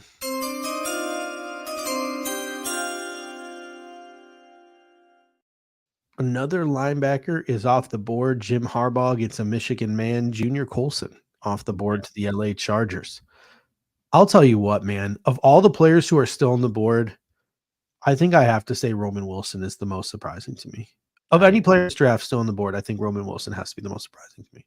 He's going to be coming off soon. I I thought the mean, Chargers would have taken him here. Go with Lad McConkey and then but they go defense here. That'd be a good pick for the Cardinals with one of their 500 million third round picks. Roman Wilson, Michael Wilson, Marvin Harrison Jr., Greg Dortch. I would like that room. It'd be a fun room. But anyway, I digress. Oh, Adiza Isaac is still there. mhm. Now Yeah. the knock on him is how much of that was all the attention that was paid to Chop Robinson. So that's something that you need to be aware of. So it'll be interesting. Austin Booker still available. So that'll be interesting as well to see top 30 visits. Troy Franklin, Tez Walker, Andrew Phillips. Those are the 3 that stick out the most. Maybe the 3rd round, we start to get into Braylon Allen, Audric Estime conversation. I know you're a Jalen Wright guy. I bring up Braylon Allen and Audric Estime just because those are the 2 that sat down with the Bills at the combine. Yeah, I mean, they did, and obviously, like Allen and Estime were both like Allen and Estime were on our running back show when we did the 5 each. They were on mine. Estime was obviously your no matter what running back. They're showing Mel's best available here. Roman Wilson on that list, by the way, and Mhm. Troy Franklin. Cooper Beebe still on the board as well. But And Christian I Haynes is on the board. I just feel like Jalen Wright is such a good fit for the Bills. And I was having a conversation with Jay Davis earlier, who's typically in our comment section on the show. And we were talking about how like we need like the thought of a power back makes a lot of sense to complement Cook, but it would be nice to also just add another like game breaker, like a Yeah. Jalen Wright to the mix because he's not a small guy Mhm. and he could still be a complement to James Ooh. Cook. He Sorry, does another does player. I something did not mean to cut you off, no, but that's okay. That's okay. Go ahead. the Giants are on the clock. We've had the conversation about how I always look at who the Giants are looking into because I feel like Joe Shane and Dan Morgan and Brandon Beane might have a like mind. And here I am, correct again.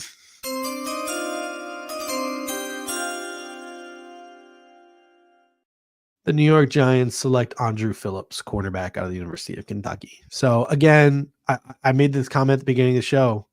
I still look at who the Giants visit with. I still look at who the Panthers visit with now that Dan Morgan is GM, because I feel like these guys and Brandon Beane think alike.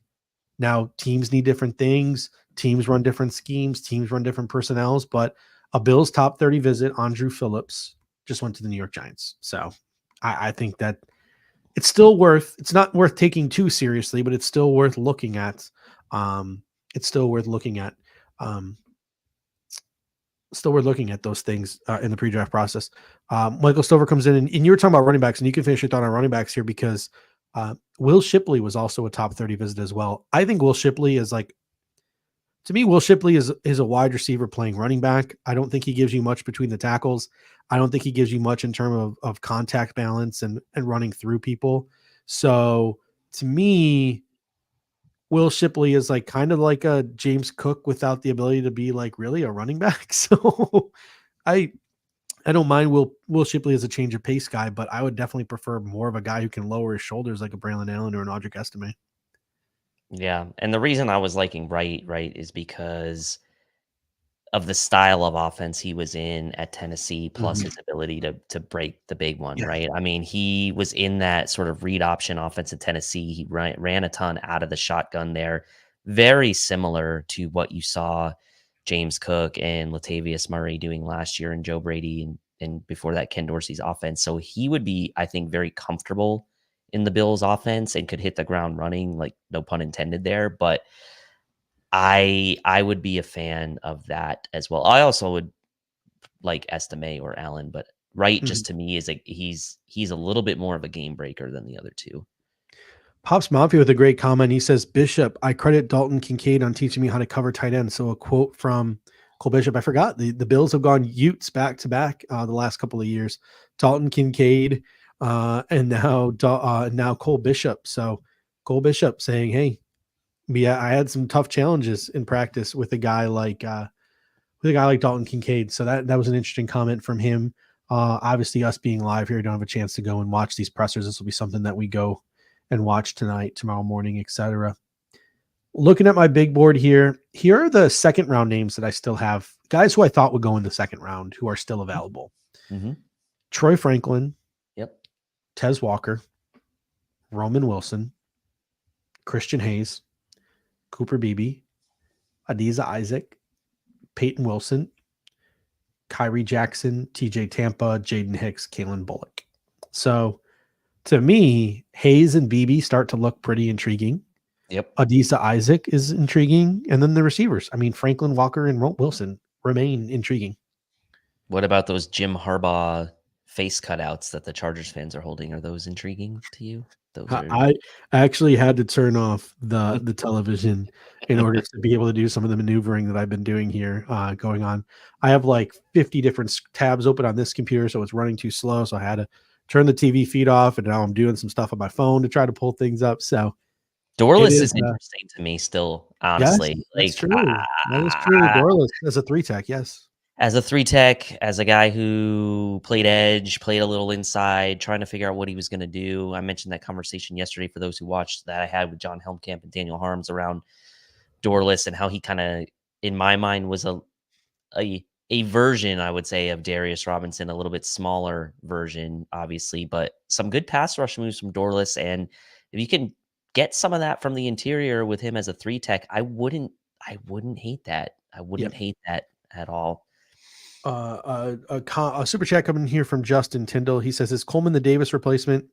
Is the Digg replacement receiver by committee, or are we just trying to draft a number one long-term, not in 2024 before this draft is over? I just think the Bills are trying to replace this receiving core in the aggregate.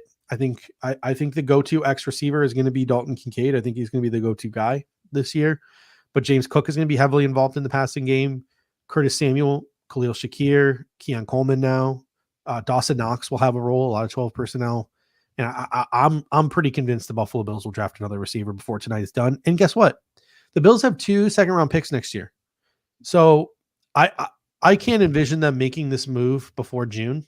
I know Greg said it's not mathematically impossible, but we can still, if we want to in June, trade our first-round pick next year for Brandon Ayuk or T. Higgins and still have 2 seconds and a third next year. So if you're the Buffalo Bills, like I just think you're trying to replace Stephon Diggs through the aggregate.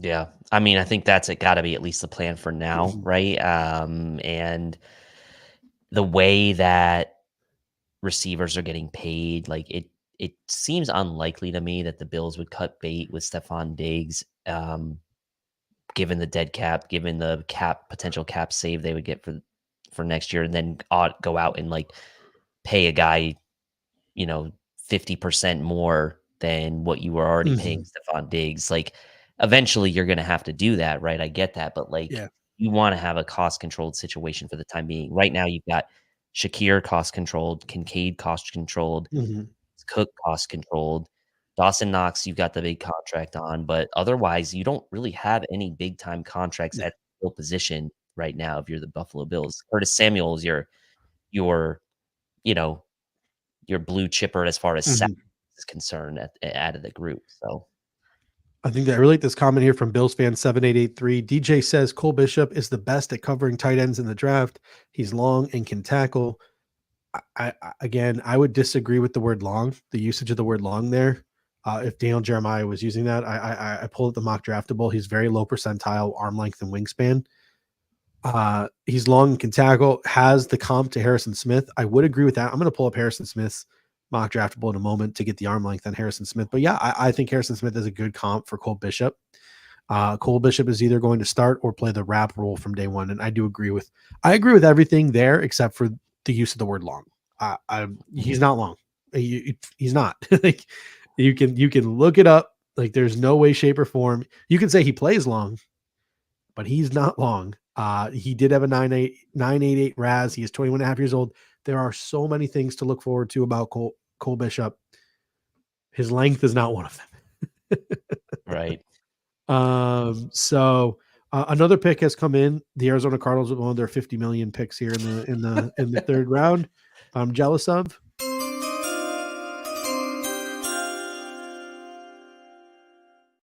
Again, I really like what the Cardinals are doing in this draft. They've taken another one of my favorite mid-round players.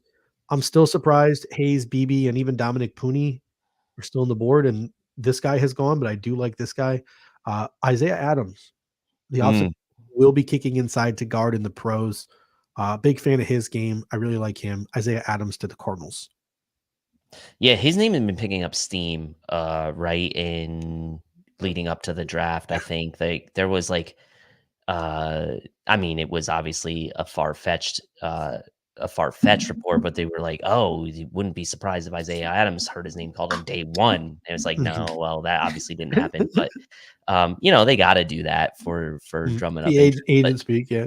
But he did get some momentum heading up to the draft. So this is not a super huge surprise to me. I think that the Cardinals are really, I think, doing a good job in trying to just reset this roster right now. I like what they're doing. And obviously they have a ton of picks. Like you said, they just went and got Benson. Now they get Isaiah Adams to kind of bolster that offensive line. I mean, you look at sort of who they've got right now slotted in at right tackle. It's Paris Johnson Jr. They have Will Hernandez at the right guard, Elijah Wilkinson at left guard. So do they slide Adams in? I don't know. Do you think he's a guy that slides inside for the Cardinals?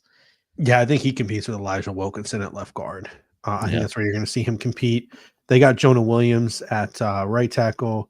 They have obviously Paris Johnson, who they're now moving on to the left side. They kind of had their hands forced a little bit because you saw, DJ Humphrey suffer that torn ACL the very last game of the season, kind of forced their hand a little bit. They had to cut him.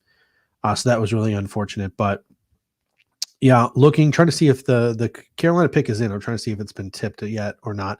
And it has been. Another player off the board here for the Arizona Cardinals. I lost my graphic here.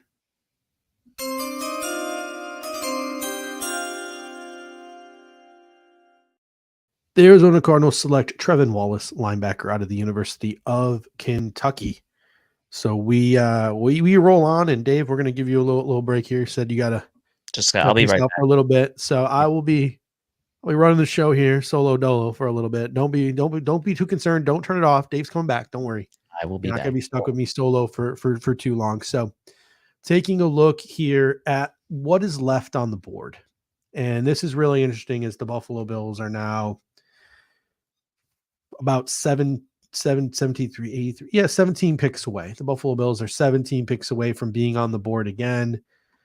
It's very hard to look past the receivers who are still left on the board. It is Troy Franklin. It is Tez Walker. It is Roman Wilson. It's very, very hard to overlook. You also have a lot of guys who are favorites of many people in the pre-draft process. Jermaine Burton and his character issues, but he is a first-round talent. Still there at wide receiver. Javon Baker is still at receiver. Brendan Rice is still there at wide receiver. What I will say about Baker and Rice is, are the Bills looking for a redundant skill set to Matt Collins and Keon Coleman? So if they see Baker and Rice as too similar to Hollins and Coleman, maybe the Buffalo Bills don't make a move for those guys. But you can also say the same thing for like Roman Wilson. Is he too much like Khalil Shakir? You can, Troy Franklin, Tez Walker just stick out to most to me, boundary field stretchers. Because Keon Coleman, like, not a natural separator. That's why those two stick out to me the most. You can also look at guys like Jamari Thrash, Malik Washington, Luke McCaffrey. Obviously, just it's kind of hard to just, like, I don't have a chance to sit here and really think about it and write it out, but I'm sure you can make a case for any one of these guys. And if the pick happens, in real time, we'll try to wrap our head around it. I think the Buffalo Bills could also use this time to maybe have a fail-safe in place in case they can't reach an extension with Spencer Brown, or Spencer Brown, with that history of back injuries and things like that, gets hurt. A guy they met with at the combine, Kareem Amadimiji out of Yale, is still available. Maybe they feel like he maybe is a year away because he played at Yale and he needs some time to develop. Well, you can develop for a year and then take the right tackle spot in 2025. Some of my favorites in this draft class, guys like Christian Jones, guys like Javon Foster, who I talk about as early day 3 picks. Maybe a late third is practically an early day 3 guy. Maybe guys like those guys start coming into play. If you're looking for left guard competition for David Edwards, Christian Hayes, Cooper Beebe, Dominic Pooney, they all come into play. If you're looking for a guy to add to your edge rotation, I think the cliff has fallen. The name that sticks out the most to me is Adiza Isaac. You also got Austin Booker. If you're looking for a guy to add to the interior, Dwayne Carter, Gabe Hall, Christian Boyd, Jordan Jefferson, those are the type of names still remaining. By the time you get to the end of the 3rd round, yeah, those guys are acceptable picks. And then you look at DB. I mean, do we take a corner? I mean, I saw a lot of people, even though he has no ties or links to the Buffalo Bills, a lot of people mocked TJ Tampa to us over the course of the pre-draft process. He's still on the board. I don't really, Elijah Jones is a guy I really like, but again, I don't see the Bills going for a corner this early. We just took a safety. I have a hard time believing the Bills double dip at safety, but Kalen Bullock is still available. So Taylor Rapp is on a 3-year deal that's easy to get out of after 1 year. Mike Edwards is on a 1-year deal. You know how important the safety position is to the Buffalo Bills defense. Maybe they take Cole Bishop in round 2, and they take Kalen Bullock in round 3, and they have their safeties for the next decade, or who they envision to be their safeties for the next decade, even if maybe one of them is not capable of starting right away. There are just a multitude of ways that the Buffalo Bills can go here. It is going to be super interesting. Justin Walker says Mo Kamara at 95. If the Buffalo Bills took Mo Kamara at pick 95, I would not be upset in the least bit. I would not. I still, Justin, and we had the same conversations last year when you loved Ivan Pace, and you were right about Ivan Pace, and I never disagree with you about your love for Ivan Pace. I liked Ivan Pace as well, but I just don't know if Ivan Pace has the measurables that Brandon Beane likes, and I also don't think Mo Kamara has the measurables that Brandon Beane likes either. So it'll be really interesting. Pops Mafia says Bishop is a punt returner too. So is Keon Coleman, right? So the Buffalo Bills have now added 2 guys to their punt return rotation as well. Could they look to add more to their return rotation?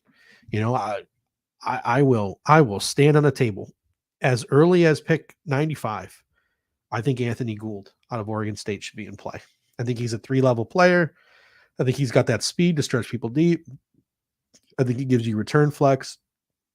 I'm a big fan of Anthony Gould. Obviously, late 3rd round might be a reach, but I think he comes off the board early 4th round. So, I mean, at the end of the day, what's the difference between 95 and 133, right? Like, not too much of a difference. So let's take a look here, scroll through here to see if some picks have come in while I've been sort of talking here.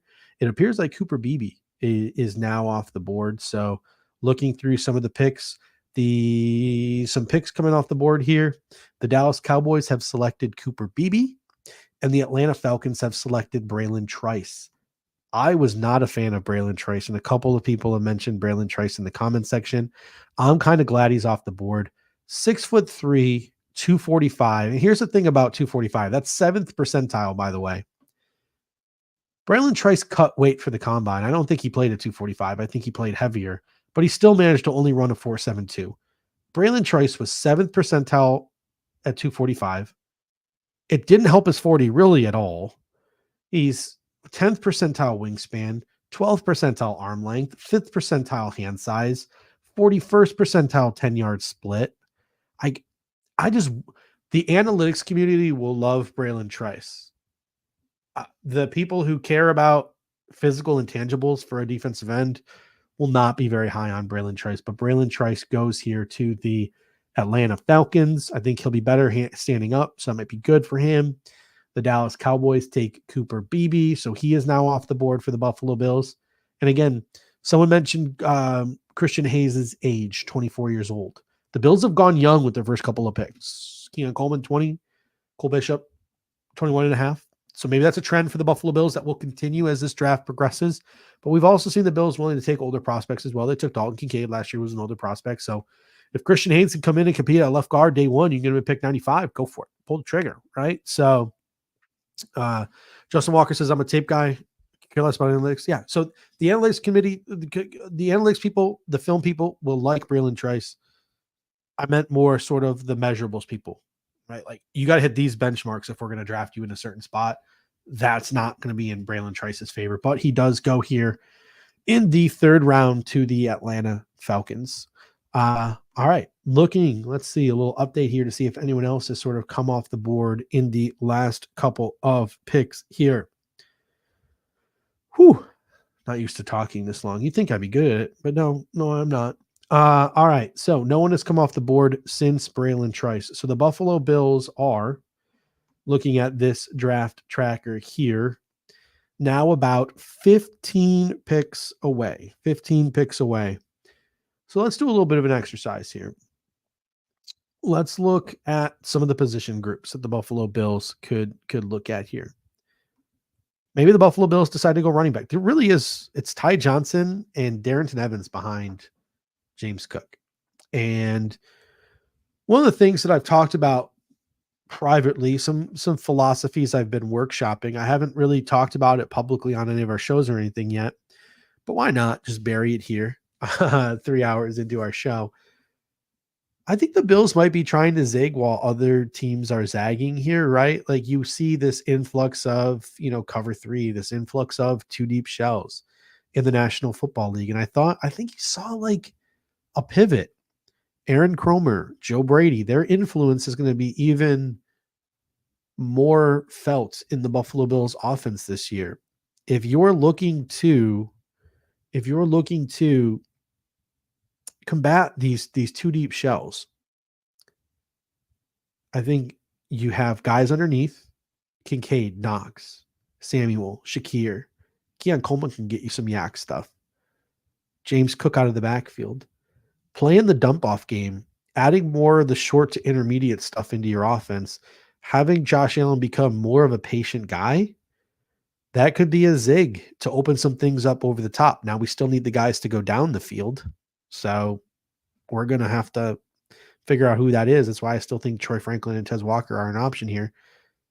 But I think that you can see the Buffalo Bills run the ball more in 2024, especially if you run a lot more 12 personnel again. And you're going to need another running back to do that. So guys like Blake Cora and Braylon Allen, Audric Estime, I think they could all be in play for the Buffalo Bills. But again, it'll be interesting to see how this plays out. The last mock draft I didn't have the Bills taking a running back, or I might have had them taking Kamani Vidal late. But my fail-safe has been this whole pre-draft process. We can just add Zeke in June, but it appears like Zeke is heading back to Dallas. So Kareem Hunt would be, I think, the best running back on the market. The Chicago Bears take an offensive tackle off the board. Kieran Armademaji. He is a guy the Buffalo Bills met with at the NFL Combine. He is someone I had on my 3rd round draft board, projection board for the Buffalo Bills here on my spreadsheet, but he is no longer an option for the Buffalo Bills, and tackles have just been absolutely flying off the board. I think we're at double-digit tackles by now for sure. Maybe pushing 15 tackles at this point in the NFL draft. Someone mentioned in the comment section Dwayne Carter. I think that's an interesting one too. And they mentioned 3-time captain. That's something that stuck out to me as well. Dwayne Carter had a good Senior Bowl week. He's got some, again, I'm not going to sit here and pretend like I've done the deep dive film study into Dwayne Carter like an NFL team has, or like even the film guys like Eric or Anth or John or Daniel, the way they dive into the tape. But I've seen cut-ups of Dwayne Carter, and I've seen some of the things he's capable of, and he can do things as a pass rusher. Dwayne Carter, I think he can do a little bit of one tech for you. I think he can do a little bit of three tech for you. I think he can be the fully realized version of what the Buffalo Bills wanted in Tim Settle. A little lighter than Tim Settle, but I really like Dwayne Carter. The run on defensive tackles appears to have stopped, so we'll see if another one comes off the board before pick 95. But Dwayne Carter, Gabe Hall, it's their territory here towards the end of the third round, early fourth round. So defensive tackle is, I think, something else that the Buffalo Bills could consider here at this point in the NFL draft. So the Bears take a tackle, and Amadimiji. Looking to see here if any of the other picks are in, as the Buffalo Bills are now 14 away.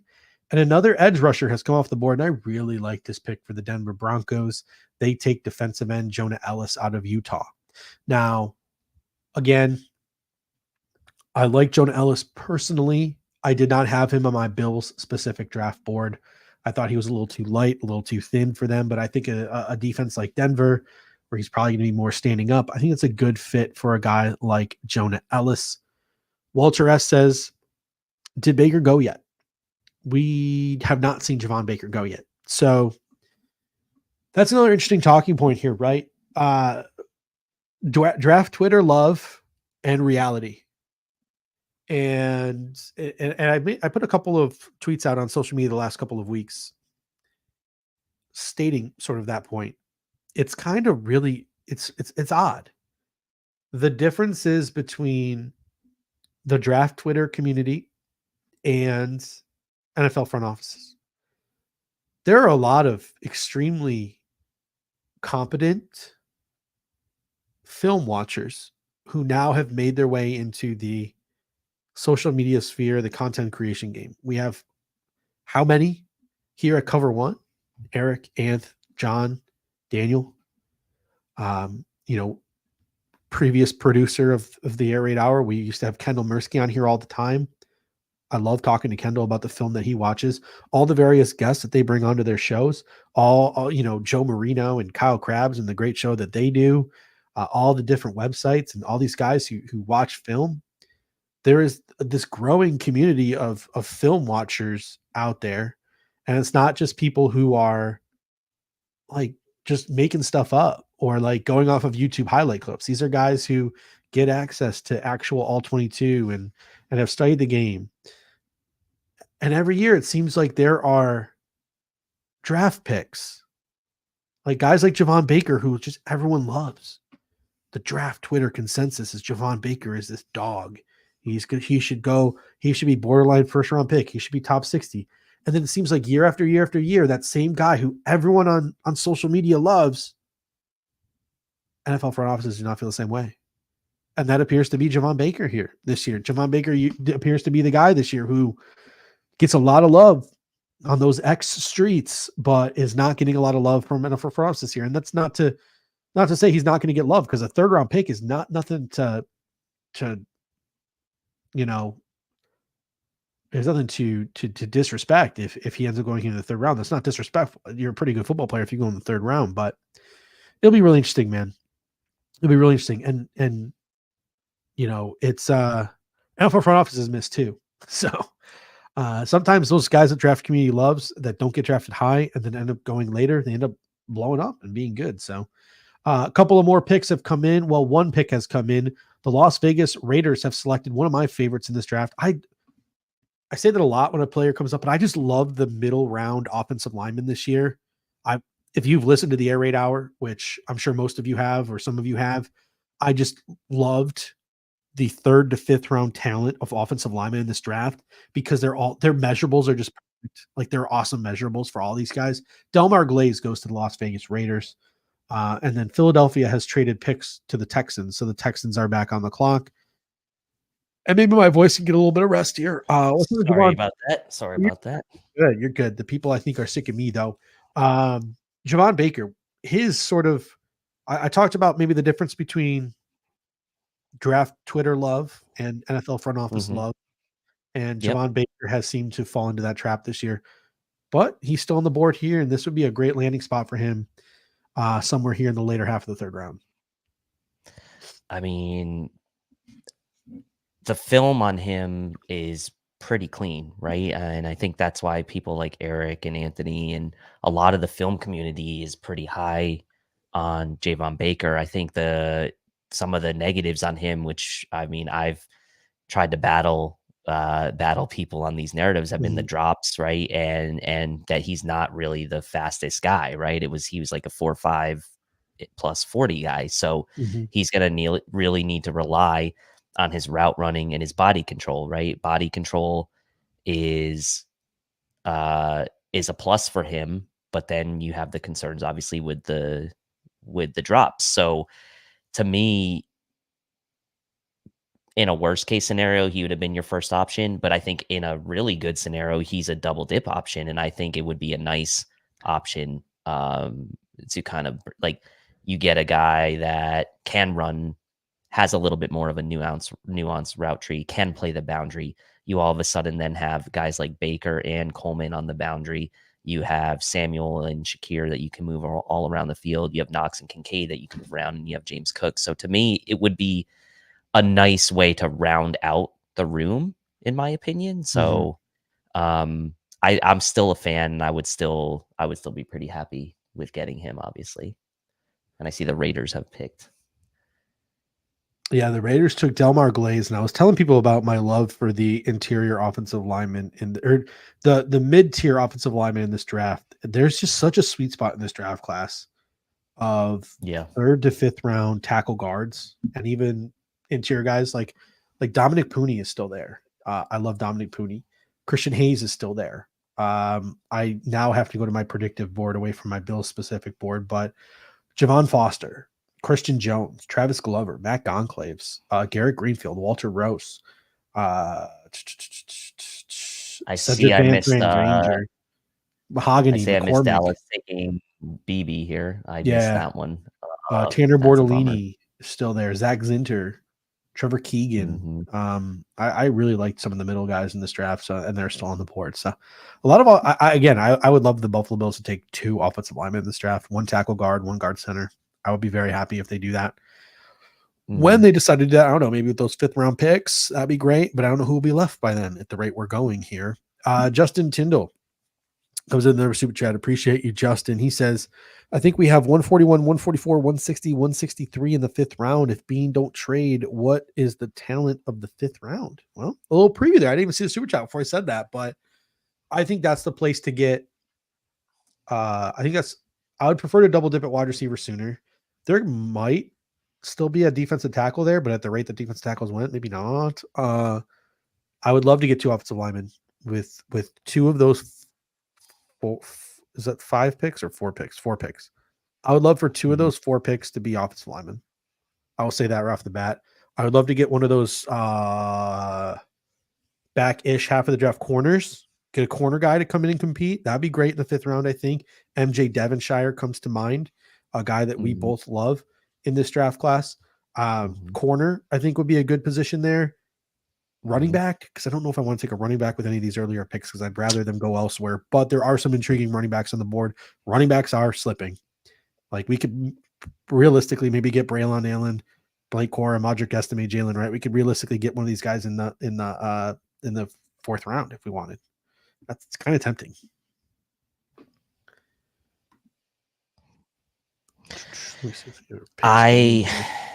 I'm wondering if at some point this ammo that we have is going to have to be used, right? Because I loved I know you were kind of like half joking in the group chat we have with Kyle Knapp and Casey Reed, but like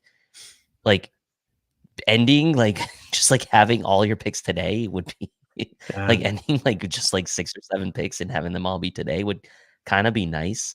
I am honestly like just it happens every year where guys fall and you're just like wondering someone eventually is going to take them, and you start to talk about guys like Roman Wilson and Troy Franklin as those guys right now that's happening to. Maybe somehow the Bills right now, what are we? We are closing in on just 10 picks away, right? 78.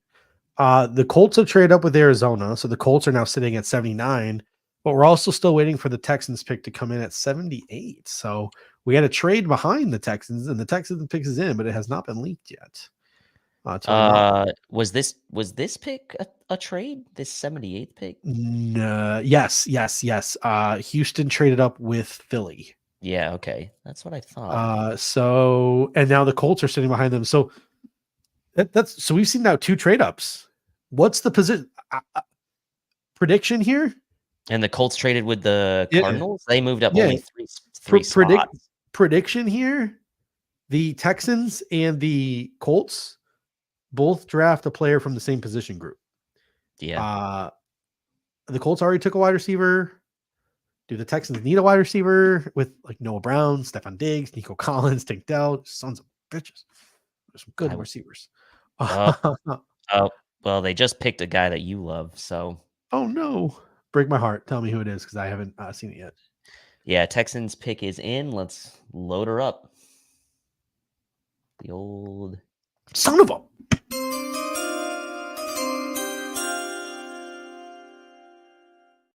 The Colts need a safety too because they were not really sold on bringing Julian Blackmon back with his medical. So I would not be surprised if the next pick, Indy's pick, is also a safety here. But Keelan Bullock comes off the board to the Texans. They get a nice center fielding safety. I think Justin Reed is their strong safety. Again, my knowledge of depth charts across the league is not the greatest. I will go ahead and take a look. Our Lads is a great website, by the way, for looking that's what at I depth used. charts. Julian Blackmon, a strong safety. Nick Cross. Yeah, they got Nick Cross. I don't know if they're. I think they might have been. I think they might be a little bit remorseful on their Nick Cross pick.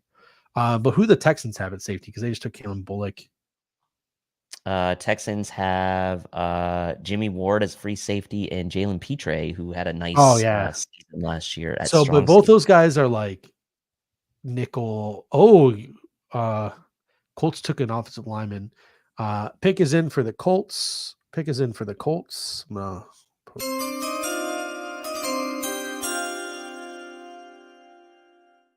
This guy got a ton of love. Like he did so many visits in the pre-draft process, and I told you he's part of this group of middle round offensive lineman tackle guards that I absolutely love. He's listed as a tackle. I think he kicks inside to guard. The Colts select Matt Goncalves out of the University of Pittsburgh. So I'll tell you, I don't think I've ever liked the middle of a offensive line class as much as I like the middle of this offensive line class. Like I really think that this is and they're coming off the board now. So it's super interesting as we are now Mike Malley guitar. I don't know if we're putting him to sleep or the fact that the Bills still aren't up yet is putting him to sleep. But yeah, it is we're getting there. We are now 10 picks. Ooh, Bengals.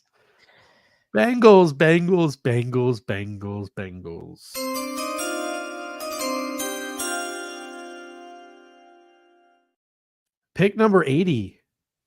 The bad boy Bengals select Jermaine Burton, wide receiver, University. A guy who a bunch of, again, I told you, like, my wife thinks I'm a total weirdo because I'll listen to his draft podcasts from Senior Bowl week through now, probably 10 hours of podcasts a week. It's disgusting. I need a life. The number of people who are like, Jermaine Burton is a first round pick on tape, but probably an draftable player in terms of character, was pretty crazy. So the Bengals go with the bad boy and get a first round caliber wide receiver in Jermaine Burton at pick number 80. They've lost Tyler Boyd. I know they got Yoshivas, who they love. I know they have another Charlie Jones, who I love there as well. Now they add Jermaine Burton to that mix, another boundary guy. They can start moving around Jamar Chase a little bit. Maybe this can convince them to move on from a guy like T. Higgins, or at least they now feel comfortable letting T. Higgins hit for agency next year and just collecting those comp picks if a guy like Jermaine Burton clicks. So good pick for the Bengals there. I mean, third round, throw the dart. Why not? Yeah, and one of the best, some of the best hands in the class as well. I think Joe Burrow with Jermaine Burton. Fuck, that's gonna be a good connection. No Sorry, I didn't mean to drops swear. I'm trying not to last swear. year. No, it's okay. No drops last year. I think only 4 drops in his entire career at Alabama. So, yeah, the question is, does he Uh-huh. get into an organization where he can, Joe Burrow doesn't necessarily seem like the rah-rah disciplinarian type leader. So, Mhm. I don't know. Maybe maybe this will fit. And as you see him blowing by guys on the highlights, I really like his game. And obviously, I think for me, his best attribute, those hands, man, he is sticky Yeah. with the ball. Yeah, it's getting about that time. So let's do another quick rewind to the board. One player who I don't know how, but I forgot. I must have been a copy and paste error. So I have not been mentioning this player yet. Jalen McMillan. Where, by the way, I keep saying pick 90, but we're pick 95. Yeah. I don't know why I keep saying pick 90. So Oh, we're I have like been 15. too. Shoot. So sorry. I've been too. I don't know what the heck's wrong with me. I've been doing it as well. You probably did it because of me. Private workout with Jalen McMillan. So he's also. So as we approach 90, we've got guys who the Bills have had some semblance of interest in. Braylon Allen, Audric Estime, Troy Franklin, Tez Walker, Roman Wilson, Jalen McMillan. That's about it for offense. There are other players, and there are other players that maybe the Bills talk to, we just don't know about. But these are the guys that sort of had a combine workout or a combine interview, a pre-draft workout that we know of, a top 30 visit. On the defensive side, I think we can start throwing in Jalix Hunt and Javon Solomon here, who had combine interviews with the Bills. Adiza Isaac, who worked out with the Bills after his pro day. Gabe Hall, the Baylor connections. I'm going to say Dwayne Carter, just because I love Dwayne Carter, even though he hasn't been connected to the Bills. I'm just going to throw that out there. Peyton Wilson is still on board. He met Let's with the throw Bills. Brandon Dorless into the mix too again. I would Brandon say. Dorless to the mix. Why not? Peyton Wilson? Why not? Peyton Wilson, like he met with the Bills. He's a stud. If the Bills are looking to double dip at safety, Keaton Oladapo, they privately worked out Keaton Oladapo. I don't think they're gonna double dip at safety, and I think Keaton and Cole might be a little bit of a DTD. I mean, they doubled it. I think Keaton would be a little bit of a similar skill set. I think Tyke is a similar skill set. I think if they did double dip at safety, it might be a Cam Kitchens. But DTD also, I think, falls in that category as well. Jalen Hicks is still on the board, but again, Jaden Hicks, that's a line of scrimmage dude, kind of like I mentioned Cole Bishop's going to be. Unless they think Cole Bishop is some center fielder and he just didn't do it in college, but he can do it in the pros. I'm envisioning if they take a safety in this draft, another safety in this draft, it's going to be a center fielder. Mark Perry later on, maybe. Trey Taylor. Yeah, he's a line of scrimmage guy to me, but yeah. Cam Kitchens. DTG I can still throw in there. There's just not a lot of center fielders in this draft. Like they're just that's why Kalen Bullock was just like, and maybe Kalen Bullock's not even that good of a center fielder. He's just the only one. So it's like he just stands out among the rest. But yeah, super interesting. I'm trying to think of just any other names that could come out of left field here. I guess Ryan Talbot is reporting the Bills did in fact show interest in Jalen Wright, even though it wasn't on his. Ryan, you're killing me. That was not on your draft tracker. You're killing me, Ryan. He's killing me. I am a Jalen Wright fan. If the board shakes out a certain way in the next 20 odd picks, and Jalen Wright's sitting there, I would not be mad. Would not be mad at that. I wouldn't be mad with Jalen Wright. I wouldn't be mad with Braylon Allen. I wouldn't be mad with Audric Estime.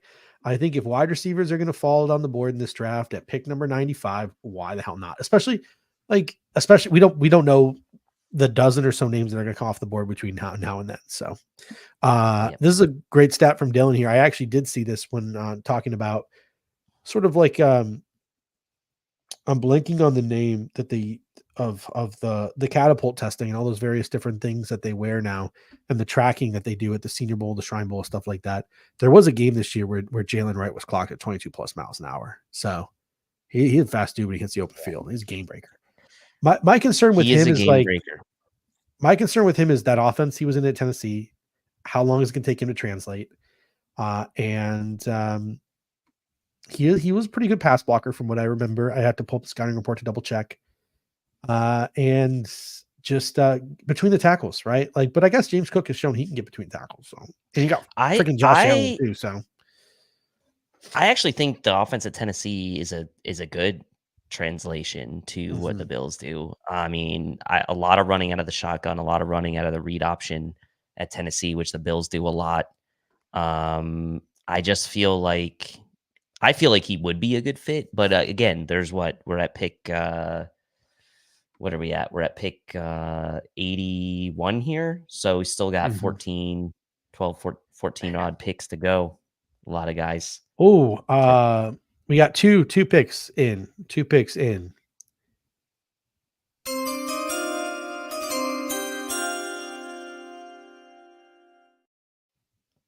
With the whatever pick we're at this point, the Seattle Seahawks select Christian Haynes. They're doing a nice job. They have a hole at left guard too. So this is a third round pick who could come in right away and start for them. So I like that pick for Seattle. And then going back to the well here again.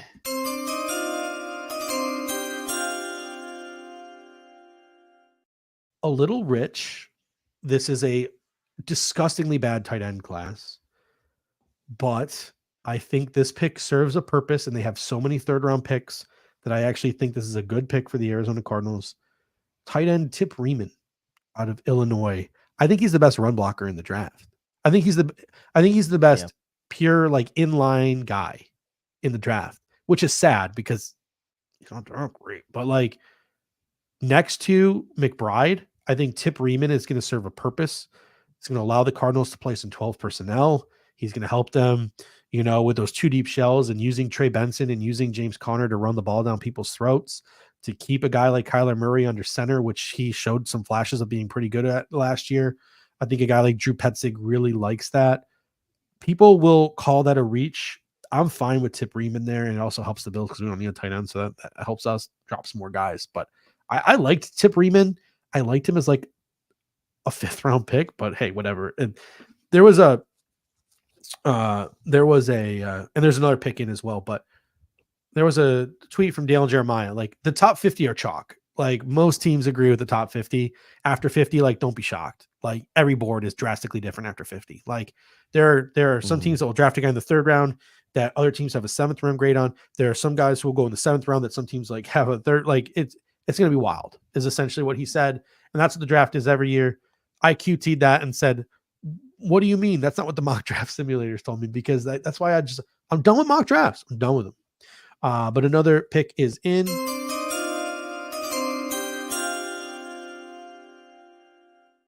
A running back off the board, the Los Angeles Rams at a compliment to Kyrene Williams. I like this pick for them. Blake Corum, University of Michigan. I like him in a Rams offense. Yeah, because I feel like he could come in and do exactly what Kyrene Williams can do. I mean, it's interesting, right? Because last year, or I guess 2 years ago when Kyrene Williams was picked, he tested so poorly, but you see now 2 years later and him thriving in that Rams offense. Corum was a guy who did not test poorly. He did very well. And we know McVay loves to have that extra guy in the holster, right? Whether it was with Cam Akers or whoever else it was, he'd always like to have that second guy. I mean, and he's done it with guys off the street like Ronnie Rivers and CJ Anderson at the end of his career. I mean, like this is a nice get for the Rams, a team that with Matthew Stafford kind of coming towards the end of his career, they're trying to make another run. Does this start a run on running backs here, right? Like, so Cleveland's coming up soon. Kareem Hunt is still sitting there in free agency. I know they added some backs. Nick Chubb's coming off an injury. The Colts, did the Colts add another guy to go with Jonathan Taylor now that Zach Moss is in Cincy? I'm not sure if they did. I know they have Evan Hull saying the holster. Dallas could use a running back. Did AJ Dillon go back to Green Bay? I think he did. I thought he was unsigned still. Buccaneers could use another running back to go along in their room, like Rashad. Oh, AJ Dillon did, because that was Aaron Jones. Aaron Jones, who I was thinking they got rid of, but they signed Josh Jacobs. So Ravens lost JK and Gus Bus. They signed Derrick Henry. They don't need a running back. Yeah, and Green Bay's got Josh Jacobs, so they're not. San Francisco always drafts a running back in the 3rd round for some godforsaken reason. So Yeah, maybe we see a run on running backs go here. Pittsburgh just going to want to add to Jalen Warren and Najee Harris, so their quarterback can never throw the ball. That might be something I might consider here. What is going on here? Do we have a double pick? What? I mean, what about Hold up. yeah. Hold up. The Steelers are on the clock. Yep. Is this a miss? So not to what? So I just there's a tweet from Aaron Wilson. Steelers draft Pitt tackle Matt Goncalves, but Matt Goncalves went at 79 to the Colts. That must be a typo from Aaron Wilson. Matt Goncalves went to the Colts at 79. Yeah. ESPN has Matt Goncalves 79. Yeah. So Well, Aaron Wilson just tweeted that. Aaron Wilson just tweeted. Yeah, that must have been a copy and paste error for Aaron Wilson. So we wait to see who the Steelers draft because it's not Matt Goncalves. He's getting roasted. He's getting major ratioed right now on that one. It's like 30 to 3 already. Oh boy, I'm sitting there. I'm like, am I losing my mind? Like, have we gotten to the part? Why doesn't he just delete it, bro? Delete the tweet. Delete it. Oh no, God, Dave. They always do this.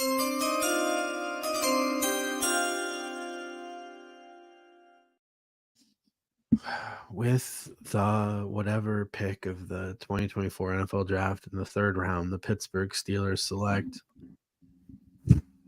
wide receiver Roman Wilson, University of Michigan. Bastards. Perfect replacement for Deontay every freaking year. They just randomly just poop out day 2 wide receivers, man. Unbelievable. What? I mean, that's such a get for them because obviously Pickens is going to be that guy that stretches the field for them. They lost Deontay Johnson. They drafted Calvin Austin a couple of years ago, but he hasn't really panned out yet. Yeah. So Roman Wilson really, man, and that's such a Pittsburgh guy too. As far as a fit is concerned, he's gonna fit in really well with Mike Tomlin. That stings because, man, I just wanted him for some reason. I really that one stinks. Again, I'm not gonna lose sleep over this. Roman Wilson to the Steelers, it's whatever. I might wake up with a cold sweat tonight thinking about Roman Wilson in a Steelers uniform. It's just a shame that he won't catch any balls over the middle because Russell Wilson ain't gonna throw him. EJ Cool comes in and says itchy trigger finger. It depends. What position group do we think Brandon Beane is targeting here? Is he looking to add that defensive tackle that we talked about? If so, Dwayne Carter, Gabe Hall, Christian Boyd, Brandon Dorlus all sort of fit that mold. That run on defensive tackles is kind of come and gone. So he might feel pretty safe about that. Is he looking for an edge? There's still a ton of edges from the Adiza Isaacs to the Austin Bookers to the Jalix Hunt to the Javon Solomon to the Cedric Johnson to the Brennan Jackson. I think you're looking at weapons, right? Troy Franklin still there, Tez Walker, Javon Baker. Jalen Wright, I hate to say it, Marshawn Lloyd is out there. Jalen McMillan is out there still. Could Malik Washington make an appearance in this round? That's something that a lot of people feel like he's been climbing. And then you have some other interesting names on the offensive line. Your guy, Mason McCormick, is out there still. Yeah. Big fan of his, obviously. So, yeah, it's interesting. Dominic Pooney still out there, who we like. So there's some guys. I still think that the way it's shaken out with about 10 picks to go, I'm probably, once again, just kind of letting the board fall and probably going to take. I will say this. I think it's more likely that, and let's take a look, right? There's 100 picks through tonight, right? So the Bills are 95. So there's only going to be 5 picks after them. I think it's more likely that you might see the Bills jump up into like 97, 98, 99 after they pick at 95 than you do trading up before pick 95. That would be kind of what I would think. Kind of like what they did with Knox Mhm. several years back. Not to this extreme, but they did trade back up at the end of the third to grab him before day 2 ended. I could see another move like that where, depending on the board falls here, Brandon Beane stays put at 95. Then between 96 and 100, you get you start making some phone calls if there's a couple other guys you like. So you've got the Jaguars there, who we know the Mhm. Bills have done business with in the past. The Rams are there. I think that they would be open to a trade. The Eagles are there at pick 100. Would they be open to a trade? Probably. The Bengals and Steelers maybe wouldn't be as open to it, but I think there's a Mhm. possibility that they could sneak in somewhere between picks 96 and 100. Cleveland Browns are their pick is in. We await that pick, and then the Colts. Oh no, the Eagles trade down. What is going on with Aaron Will? No, that's not Aaron Wilson. That's Mike Garafolo. He said Eagles trade down, 49ers on the clock. When did the Eagles pick? Oh, you know what? Yeah, I said the Eagles were pick 100, but it's on ESPN showing Washington's pick 100. So I must have messed up my draft. No, but I'm just saying, like Garafolo, it just said San Francisco's on the clock. I have Indianapolis on the clock at 86. No, San Fran's on the clock. San Fran traded. The Colts back. It must have been a typo. It wasn't the Eagles that traded back. Anyway, the Browns pick is in, so it should be tipped by now. Again, I'm not watching the television broadcast, so I'm flying a little blind in that regard. But the pick for the Cleveland Browns is I like this pick for the Cleveland Browns.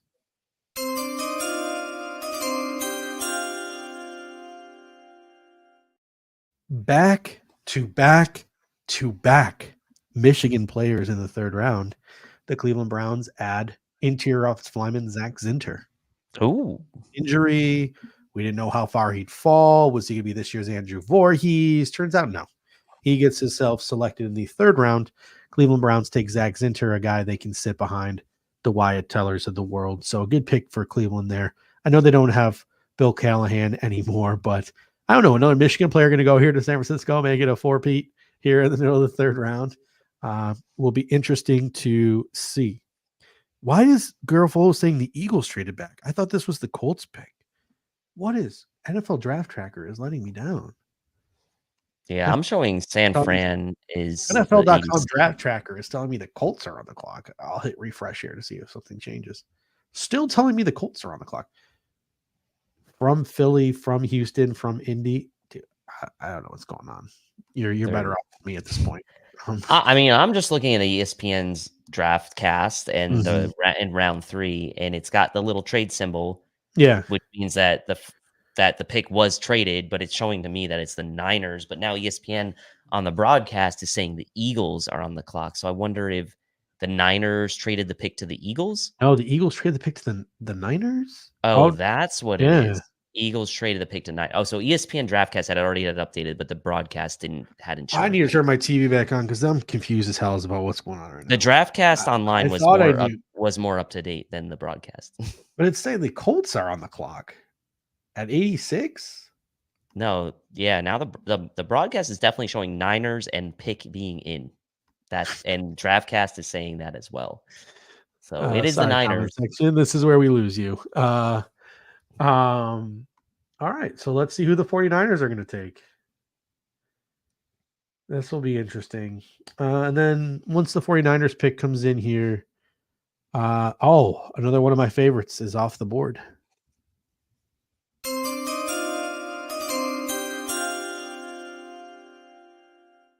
Really good pick for the 49ers here. They select Dominic Pooney, interior offensive lineman from the University of Kansas.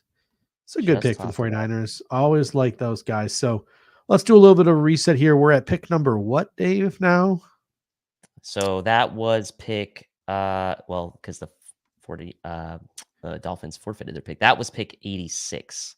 All right. So We are now 9 picks away from the Buffalo Bills selecting maybe some names that they would have intrigue in. Braylon Allen, Audric Estime, Jalen Wright, if they decide to go running back. They decide to go back to the well at wide receiver. I'm just going to go with Troy Franklin, Tez Walker, and Jalen McMillan. They all had either private workouts or top 30 visits. You can probably throw, at this point in the draft, guys like Javon Baker, Brendan Rice, Malik Washington, Jamari Thrash, and Luke McCaffrey in the mix. No connections to my knowledge to the Buffalo Bills. I know the Bills had Terrence Gray at USC's Pro Day. Who for? Who knows? Maybe Kalen Bullock, who's off the board now. If the Bills decide to go edge rusher, you have the Javon Solomons of the world, the Jalix Hunts of the world, the Adiza Isaacs of the world, the Austin Bookers of the world. I know that they worked out Adiza Isaac at the Penn State Pro Day. They met with Solomon and they met with Hunt at the Combine. If they're looking for an IDL, an interior defensive lineman, you got Dwayne Carter, Gabe Hall, Brandon Dorless, Christian Boyd. Those guys are all options here. Boyd was the 30 visit as well, right? I believe. Yep. Yeah. And Gabe Hall has the Dave Aranda ties at Baylor. If the Bills, for some reason, choose to go linebacker, they have met with Olifoshu from Washington. They met with Peyton Wilson at the Combine. Cedric Gray is also projected to go around here at the linebacker position. Why they would do that, I don't know. Cornerback, no real guys who have met with the Bills should go in this range unless they value MJ Devonshire higher than maybe we think MJ Devonshire is ranked. But guys like Kyrie Jackson are still on the board, TJ Tampa, Kalen Carlson, Cam Hart, DJ James, and Elijah Jones. I love Elijah Jones. And then again, if they decide to go back to the well at safety, why would they? But if they do, Jaden Hicks, DTD, Tyke Smith, Malik Mustafa, Keaton Oladapo, Cam Kitchens. So options all around for the Buffalo Bills. Edge and wide receiver stick out to me the most, just because there's like the most names the Bills have visited with. Maybe the dark horse here is running back. Yeah, I think I'll say do a little Someone just bold said kicker. little bold prediction here for the rest of the night. My bold prediction is that the Bills will pick at 95 and then trade back up somewhere in between picks 96 and 100 to make a 4th selection tonight. That's my bold prediction. So you're telling me we can't log off to the Bills pick? We got to wait till the end of the round. Yeah, well, I mean, there's only 5 picks after they pick anyway. I'm just messing with you. We got one more pick in here, a linebacker.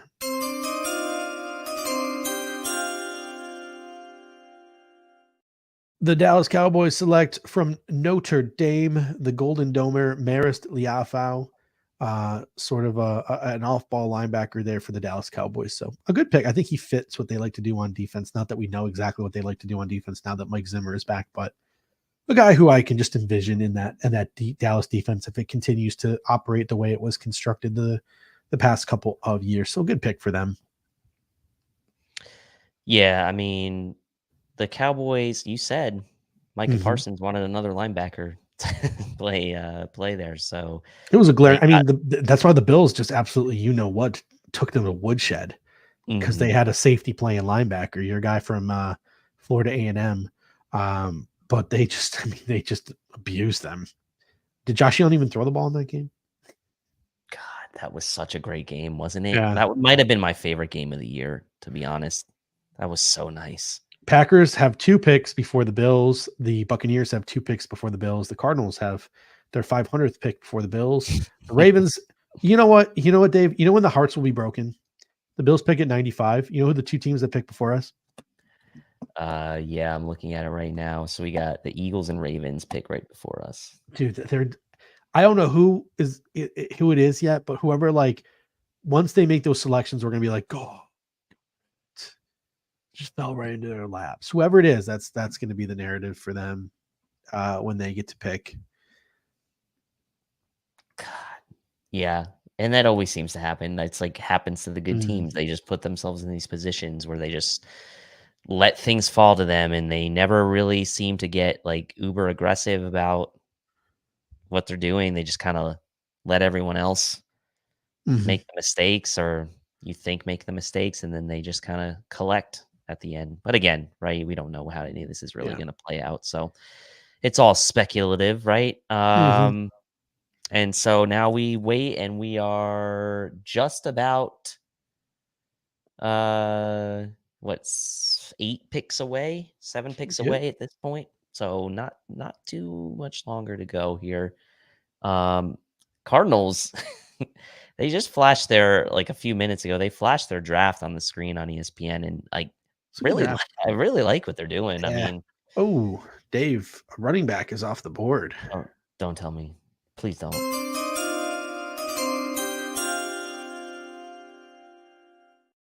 A guy that we were really high on at the Senior Bowl, but we sort of, as we started to look at more running backs, started to fall down a little bit. Marshawn Lloyd to the Green Bay Packers here. Marshawn Lloyd. So that's a good pick for them. I think he complements guys like Josh Jacobs well, guys like AJ Dillon well. I think the biggest knock on Marshawn Lloyd is he likes to kick it outside a little too much, but you don't have to worry. You got guys like Josh Jacobs and AJ Dillon to run the ball down through the offensive line. So Marshawn Lloyd's a good pick there for the Green Bay Packers. They just continue to add skill position players, like offensive linemen, skill position players. Like they're building a really good foundation there in Green Bay. I like Marshawn Lloyd. Going back to rewatching him, I was kind of like out on him in the beginning because I was worried about his pass protection when it came to the Bills. He wasn't used a ton in the passing game at USC, but when he was, he actually looked pretty decent there. And then I thought his short area burst, the top end, is what it is, but I thought his short area burst looked better than I thought. And he actually had a pretty decent combine as well. So kind of evened himself out there, kind of established himself as one of like the top 5-ish running backs probably in the class, in a class that wasn't super great for backs anyway. So Packers now have AJ Dillon, Marshawn Lloyd, and Josh Jacobs. Kind of that whole offense is like committee, everything. Wide receiver by committee, running back by committee. Although Jacobs will be the main guy, but still. So Matt Flynn comes with a super chat. Appreciate you, Matt. Former Bills quarterback, big time Air Raid Hour listener, comes in and says center, or is that a reach in the third? There's some options here. There's Cedric Van Pan Granger, who I know out of Georgia is going to have his fans. You have Tanner Bortolini, who the short shuttle king, the combine king out of Wisconsin. You have Hunter Nazard out of Penn State, who got a lot of pre-draft love. Bo Leamer, Drake Nugent. I would say that's probably too early for them. But Hunter Nazard, Tanner Bortolini, Cedric Van Pan Granger, who I don't think is a fit for what the Bills like in an offensive lineman. I would say Bortolini and Nazard wouldn't shock me if the Bills took him at 95, but I also don't really expect it. I think they're really all in on Connor McGovern at center. I think a guy like Drake Nugent late. Another guy they looked at late, the guy from South Carolina, Nick Garaggiolo. I think they'll take a security blanket pivot, a guy who can take snaps in the preseason, can get on the practice squad, etc. A break class in case of emergency center. I think they'll get one late. But I can't envision a world where they take a guy this early and then kick Connor McGovern like back to guard. I just don't see that. So it appears like Connor McGovern is getting a real shot at center. So I wouldn't expect it, but man, you just never know. You just never know. Who knows? I'll tell you what, that Patriots picking Keenan Wallace is really pissing me off still. I don't know. I feel like they're kind of having a good draft, and I'm like, it's kind of annoying, but I like Drake May, and I think that's kind of where people's opinions of the Patriots draft will start and end is, do you like Drake May or not? Oh no. Pick is in from the Buccaneers.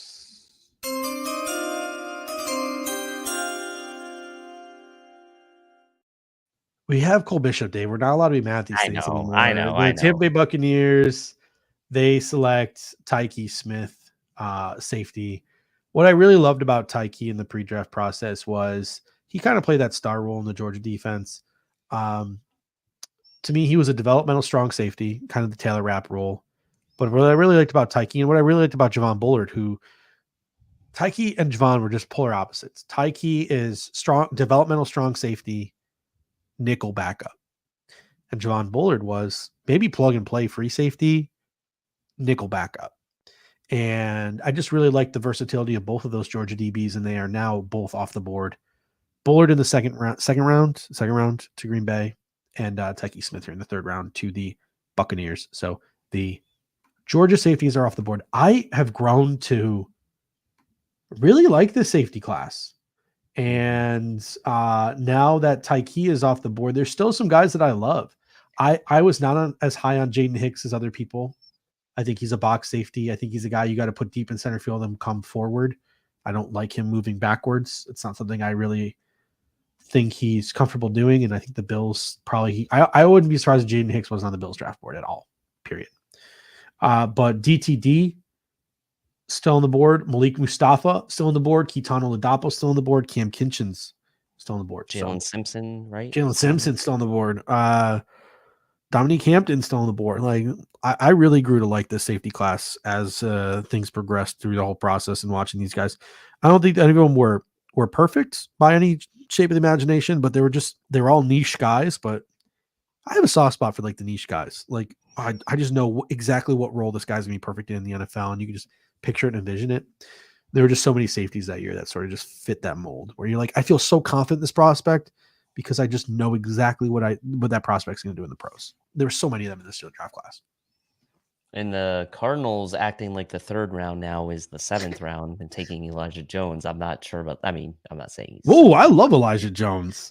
That's a great pick. It's a little early, no? Really? He was, to me, I saw him as a bona fide.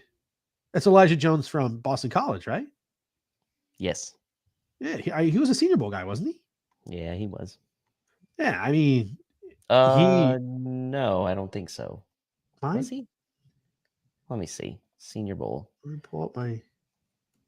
No, he was. Elijah Jones in the Senior Bowl. Yeah, he was. Yeah. To me, I had 4.5 projection on Elijah Jones, so I'm not shocked. I loved Elijah Jones. I thought he was one of the few corners. He was one of the few corners where I read his scouting report, and I'm like, that guy looks like a Buffalo. That sounds like a Buffalo Bill. So I think the Cardinals are smoking this draft. Like I really do. I still like their draft. So hey, look at that. Me and you disagree on a prospect for once. Look at that. See, there's room for disagreement after all. I thought it was a little early. But then again, the Bills will go pick somebody here at 95, and I'll be like, that was a little early. We'll see. The Buffalo Bills select Ryan Flournoy, Southeast Missouri State. The Buffalo Bills at the 95th overall pick select AJ Woods, University of Pittsburgh. Stop it. MJ Devonshire. Oh, watch it be MJ. So how many picks away are we from the Buffalo Bills now?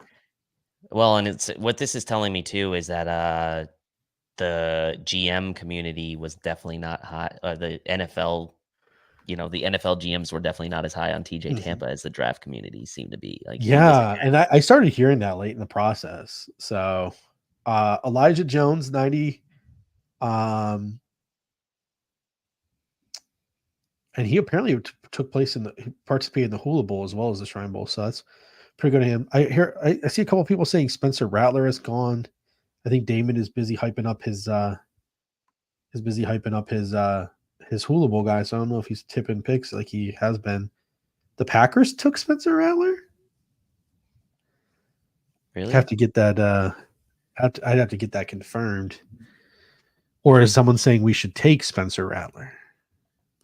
I'm not seeing anything. Though the Packers pick is in. I'm not seeing anything on it yet. I'm having some not great luck finding these things tonight. But now we are with that pick. I mean, actually, with Elijah Jones pick, we are officially in the 90s, so we are closing in, folks. Oh, Matt Flynn was joking about us taking Spencer Rattler. I'm actually kind of surprised Spencer Rattler hasn't been drafted yet. Pick is in for the Green Bay Packers here.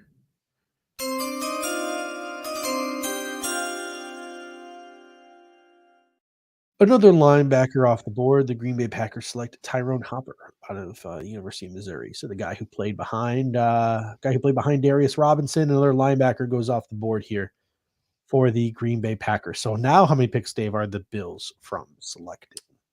All right, so we've got 92, 93, 94, Tampa Bay, Baltimore, Philly are the last three teams now before the Bills pick, and you see Mel's top available there showing up. You got TJ Tampa, Adisa Isaac on Mel's best available, Troy Franklin, Peyton Wilson, and Jalen McMillan.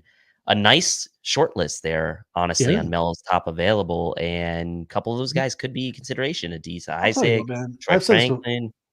I've said this before. I still respect Mel's game. Oh, I love Mel. I mean, he gets like shit on, I think, for I mean, but the dude is like a freaking Tom McShay was way worse. machine. I'm so glad ESPN canned him. Yeah, I mean, like everybody's wrong when it comes to draft stuff, right? Like the draft stuff is like baseball. Like you hit 30%, you're doing great, right? And like Mel knows these prospects. He can talk about pretty much every single one. And there's a pick for the Packers, the linebacker. So I really like Mel, and I feel like he gets shit on for no reason. Yeah, no, Pat McAfee's got the bad Mel Kiper impersonator, the Mel Kiper impersonator. Have you seen that? Yes. I didn't have a chance to watch because obviously we're doing this thing, but I heard really good things, and I've seen some clips with Bill Belichick. I'll tell you what, man, I hope Bill Belichick never coaches again, just because I really love listening to the dude. Like it's fun to listen to. It's fun to listen to him. Sorry, I'm kind of scrolling Twitter now and starting to see some Keon Coleman highlights. If you go back and search the Bills guys, I was disgustingly high. Like go to the Bills guys Twitter page, right? And then go to the search bar up top and type in Keon Coleman and just go back and look at my tweets from August, September, November, December. I was disgustingly high. I had Keon Coleman. I was like, Keon Coleman's the second best receiver in this draft. I was disgustingly high on Keon Coleman. Then, like I said, that was just me watching college football. And then obviously you sit down and you start to watch the people who analyze the film for a living. You start to read the scouting reports. You start to think about the fit, etc. And you're like, all right, no, he's not my second favorite receiver. He's my 8th or 9th, which is, and I'm getting drafted 8th or 9th receiver overall. So Bucks taking receiver here. Bucks taking a receiver. You Yep. want to pull it up? You want to make this call? Yep, sure will. Will.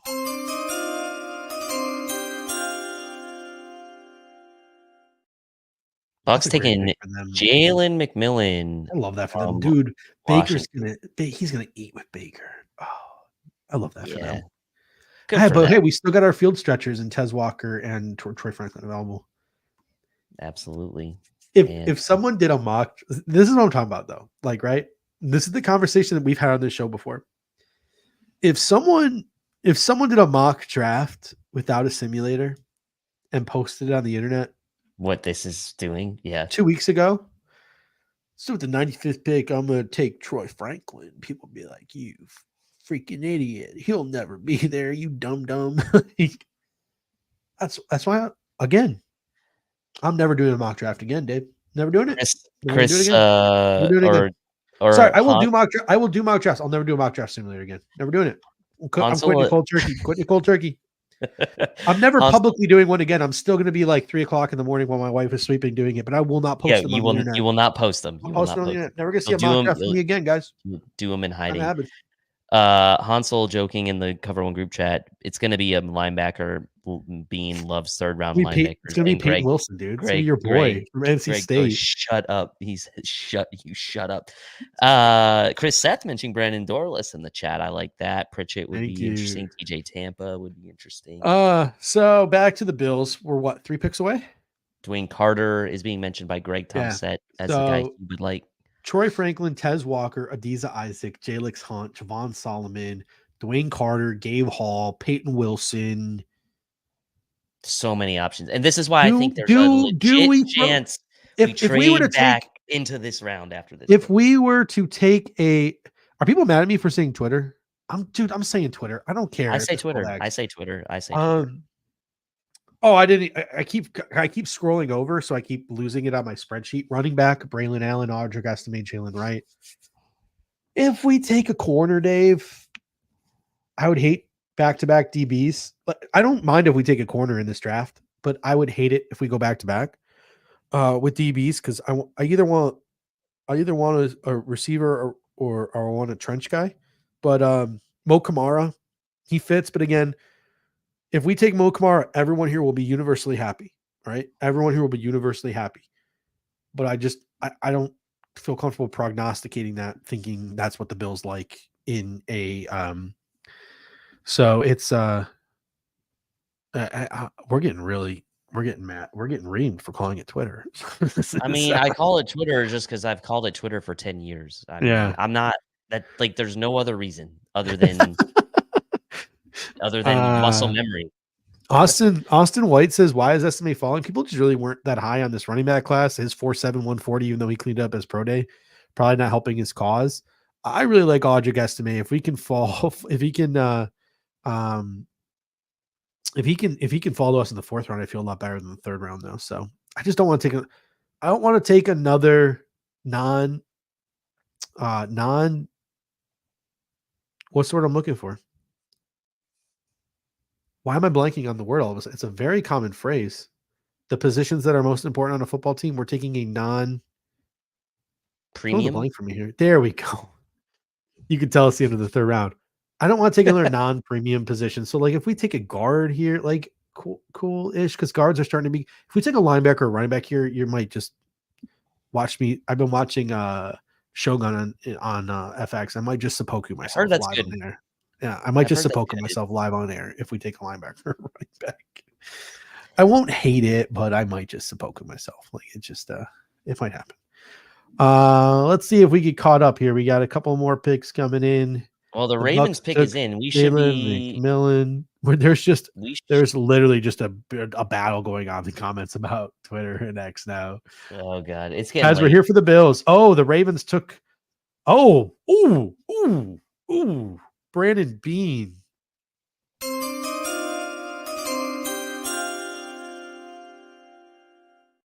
We have 2 picks coming off the board, both edge rushers. So if you're Brandon Beane and you wanted an edge rusher, you might be crying right now.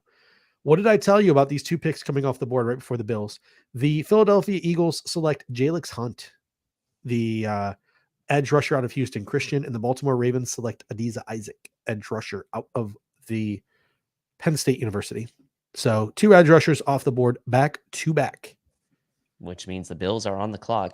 And look, I'm okay with that. To be honest, I'm definitely been in the camp of like wait on Mo Kamara. You've got these multiple Brennan Jackson, your guy. Those 4th round picks are looking pretty nice. And so, but I still think there's a chance that after the Bills pick here, they're going to try to make a move back up into this round and get 2 guys here before the end of the night. Really try to round out how this draft is looking for them heading into day 3, have 4 guys on the roster drafted, still have multiple picks tomorrow, 5 odd or so picks, 5 to 6 picks tomorrow. I'm Team Troy Franklin here, by the way. Sorry. I mean, this is pretty telling on what GMs think of Troy Franklin too, right? He was a draft community darling for a long time because of those athletic comparisons, those percentile charts that he was on, et cetera, et cetera. And it's like, it showing me that teams have true concern about his frame. And I think that would be the concern. And I know like there are people in the comment section that love Franklin. And I know like Pete Nana, for example, is not a fan of Franklin, but maybe at this stage in the draft, he would be okay with it. Like this is what is great about the draft again, is like you're going to have whatever happens here. There's going to be like 50% of the people in the comment section that hate it and 50% of the people that like it. And maybe that's overgeneralizing. There's going to be like maybe 25% people that are just like, nah. Someone said, the draft. We love collecting all these picks until we actually draft a player. So that is so right. So we anxiously wait the Buffalo Bills, who are on the clock here. I would really be disappointed if they took into 3rd edge in a row, because I feel like that would just be like, I don't want to say a panic move because we don't actually know what's going on, but yeah, it'll be interesting to see as we await the leak here for who the Buffalo Bills select as they are now on the clock. The Philadelphia Eagles pick is in. The Bills are on the clock. We know the Buffalo Bill, or excuse me, we know the Philadelphia Eagles just selected Jalix Hunt. The Ravens took Adiza Isaac. So it will be very interesting to see who the Buffalo Bills pick here as we wait to confirm the pick. But it'll be interesting as, again, I wonder how Damon gets, like, who do you think he's getting this information from? I don't know. That's what I wonder. Damon's got you know, we've had some good conversations in the years past. That man's connected. I don't know. He somehow is and he he's just finds got a like way. access to that. He just taps the feed between he just taps the phone of the guy who picks up the phone and puts writes the name on the card. He just taps that phone. He's just the switchboard operator, just getting everything 30 seconds ahead of time. Good for him, though. I mean, I love Damon. The dude. Yeah, he's good. He puts in a lot of work too. Good people, man. I what he I does respect for him a lot. what he does for under the radar prospects too, with the Hula Bowl and everything, man. I love Damon. Pick is in for the Bills, which means it should be. I'm literally just hitting my refresh button every 2 seconds. So, pick is in for the Buffalo Bills. We anxiously await who that pick will be. The Bills just tweeted back to work. So, I see who it is. Oh, Dave, you want to announce this pick? I'll give you one. I announced the last couple. Yeah, I'll do it. Here we go.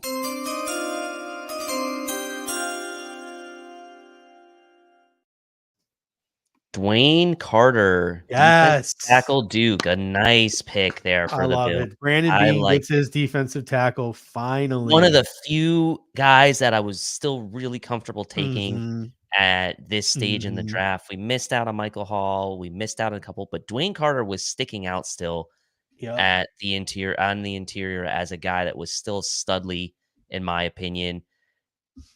Probably could have. Yeah, I mean, clearly a day 2 guy, right? And now we're getting him at the end of day 2. I think value-wise, remember my nickname for him after the Senior Bowl? Remember my nickname for him? No, I don't remember. Day 2 Dwayne. Day 2 Dwayne. I love this pick. I think the Bills nailed it with Dwayne Carter. We know Greg Tomset's going to love this pick. He is a huge fan. Joe DeRosa is going to be insufferable. Yep. But looking at Dwayne Carter, let's look at the measurements. First of all, he's a 5th-year senior, so he's a little bit of an older prospect. I don't know if I have an exact age here. I can try to pull it up. He was the 12th ranked IDL on Dane Brugler's board. He's 23, almost 24 years old, so a little bit of an older prospect. 6'2", 302 pounds, 5th-year senior. He was a 3-time captain at Duke. So that is something to note as well.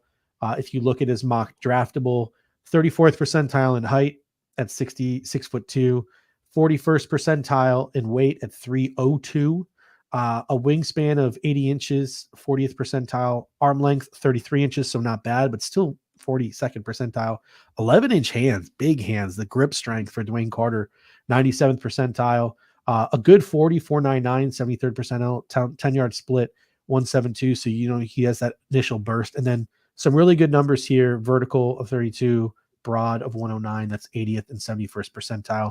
Agility numbers, not so great, 14th and 28th percentile, but he's one of the very few who actually partook in the agility drills. A lot of guys skip out on those nowadays in the pre-draft process. So, again, we gather some more information here, and we pull up our scouting reports on Dwayne Carter, like the pick. Yep. Dane Brugler's 12th best interior defensive lineman. And with the way things have been going, that's pretty solid value now, getting that at the end of the 3rd round. If you think about how many interior defensive linemen have been taken, he's got him as his 12th ranked DT. I had him as my 8th ranked defensive tackle, so I was quite high on him, actually. So for me personally, this is really good value. Yeah, I mean, I'm just looking through some of the other things to go through here. Our guy Damian Parson is the one who did the write-up on the Draft Network Team captain in 2023, 2022, 2021. Second team All ACC in 2022, third team All ACC in 2021.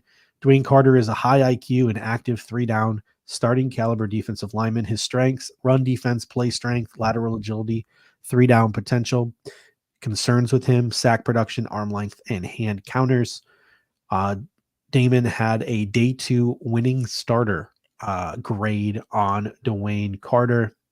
Going here now to Dane Brugler. Let's read the strengths on the scouting report here from Dane Brugler as well for Dwayne Carter, who came in after Gabe Hall on his big board here, but filled out proportionate frame with length, flashes quickness and creates penetration, pumps his legs like pistons and usually body bend to drive blockers backwards and collapse the pocket, uses large violent hands and upper body strength to work half a man, stays square when working down the line with the balance to make plays in smaller spaces, never throws up the white flag early, and teammates feed off of his relentless energy. I like that. He was a 3-time team captain and served as a member of the NCAA's Football Oversight Committee, well known for his community activism, and was awarded the 2023 Jack Tatum Award as the ACC's top student athlete. Played a lot of football, 52 games played, and started every game the last 3 seasons. So again, this is a guy who 3-time team captain, seems like a very smart guy, active member of the community, relentless motor, 3-down type of player.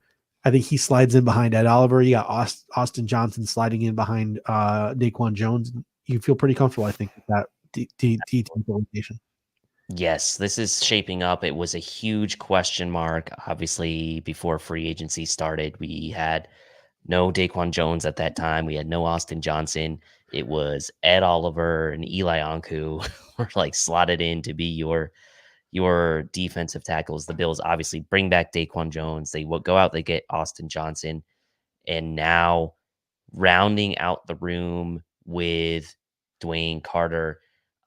This does not take the possibility of a double dip at this position off the board for me with day 3, like with all the picks that we still have, because we haven't traded up yet, right? So we're still sitting on all these picks, the 4th rounders and the 4 5th rounders. So to me, like, there's still a decent chance that we're going to double dip at the interior defensive line. And but this was a nice get for the Bills here at the end of the 3rd round.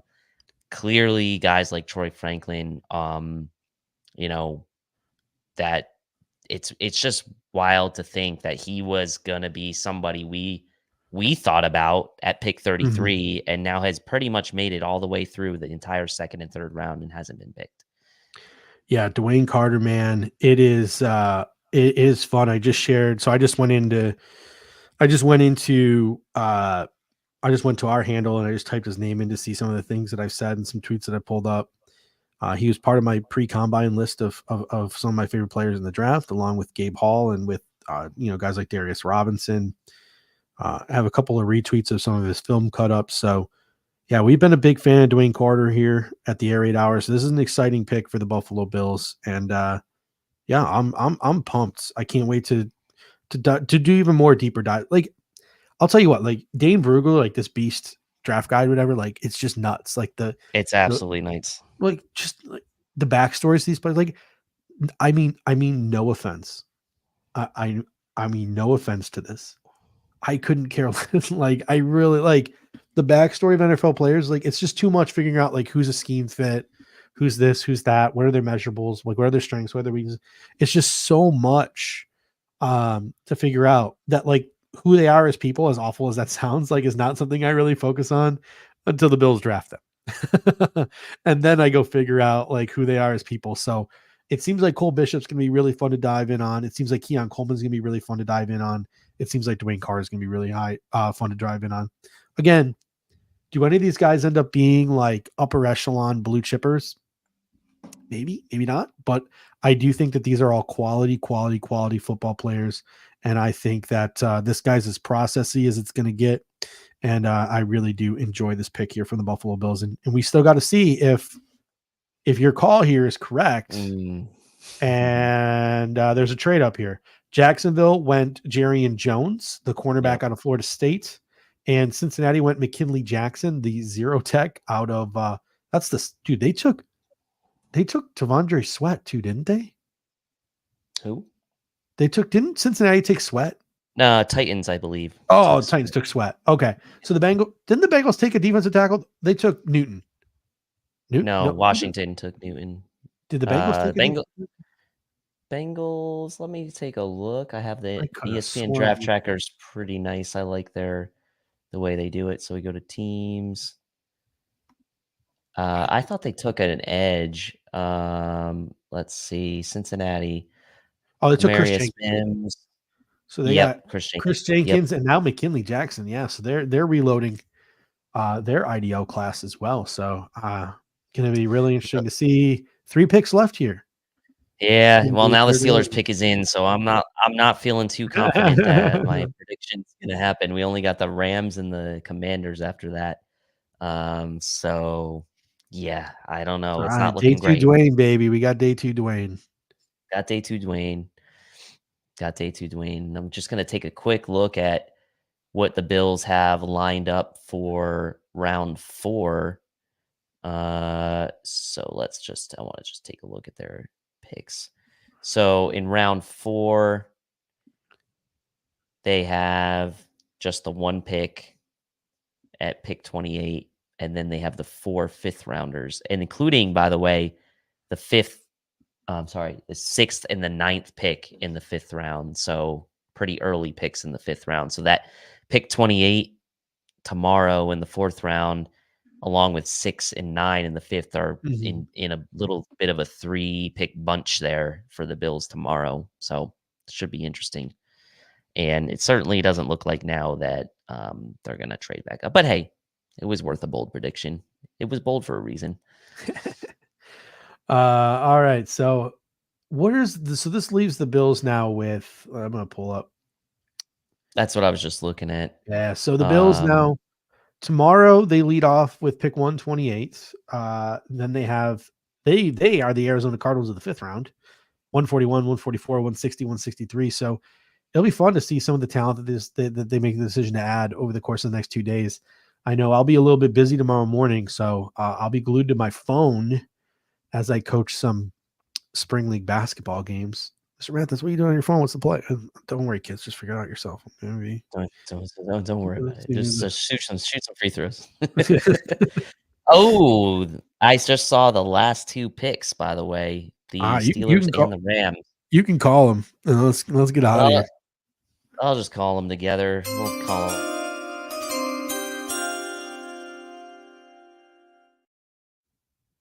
So the Steelers, with their pick, are taking Peyton Wilson. He finally goes off. Yeah, the medicals, I think, get him from NC State. And the Rams, right behind them, are taking safety Cam Kitchens for the Rams. I like that pick for the Rams. Dude, I love the Rams draft, man. I love the Rams drafts every year.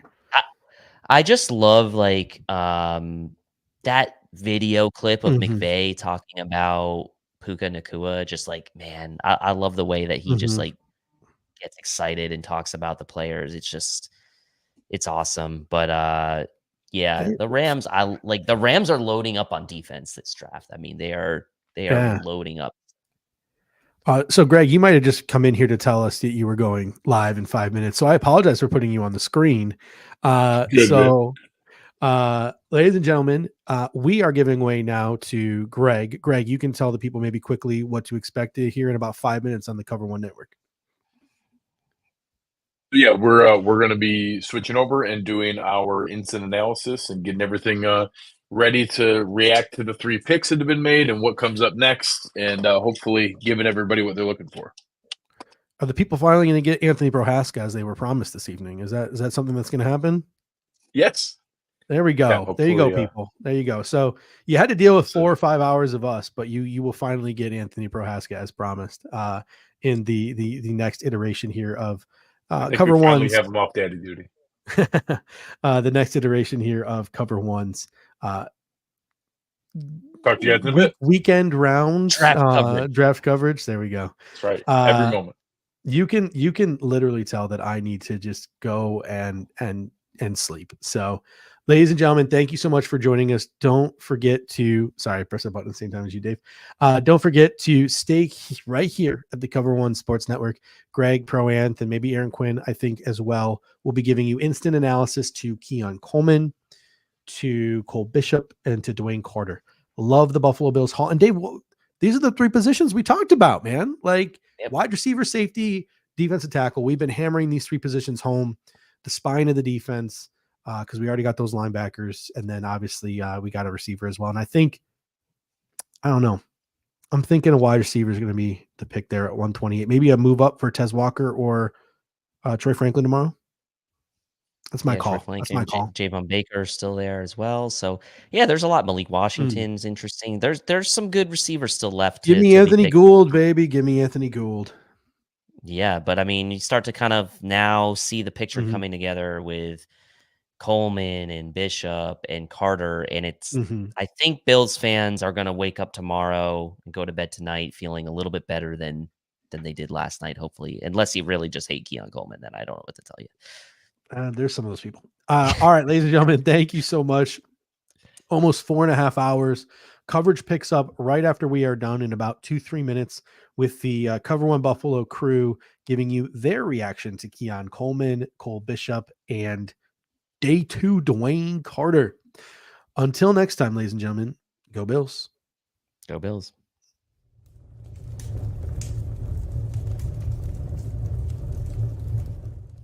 Thank you for watching tonight's episode of the Air Raid Hour. Make sure to hit that like button on the way out. If you are catching the show on demand, leave a reply in the comment section and we will respond over the course of the week. You can always listen to every episode next day on all major podcasting platforms, including Apple Podcasts and Spotify, by searching Air Raid Buffalo. Thank you for your continued support, and as always, go Bills!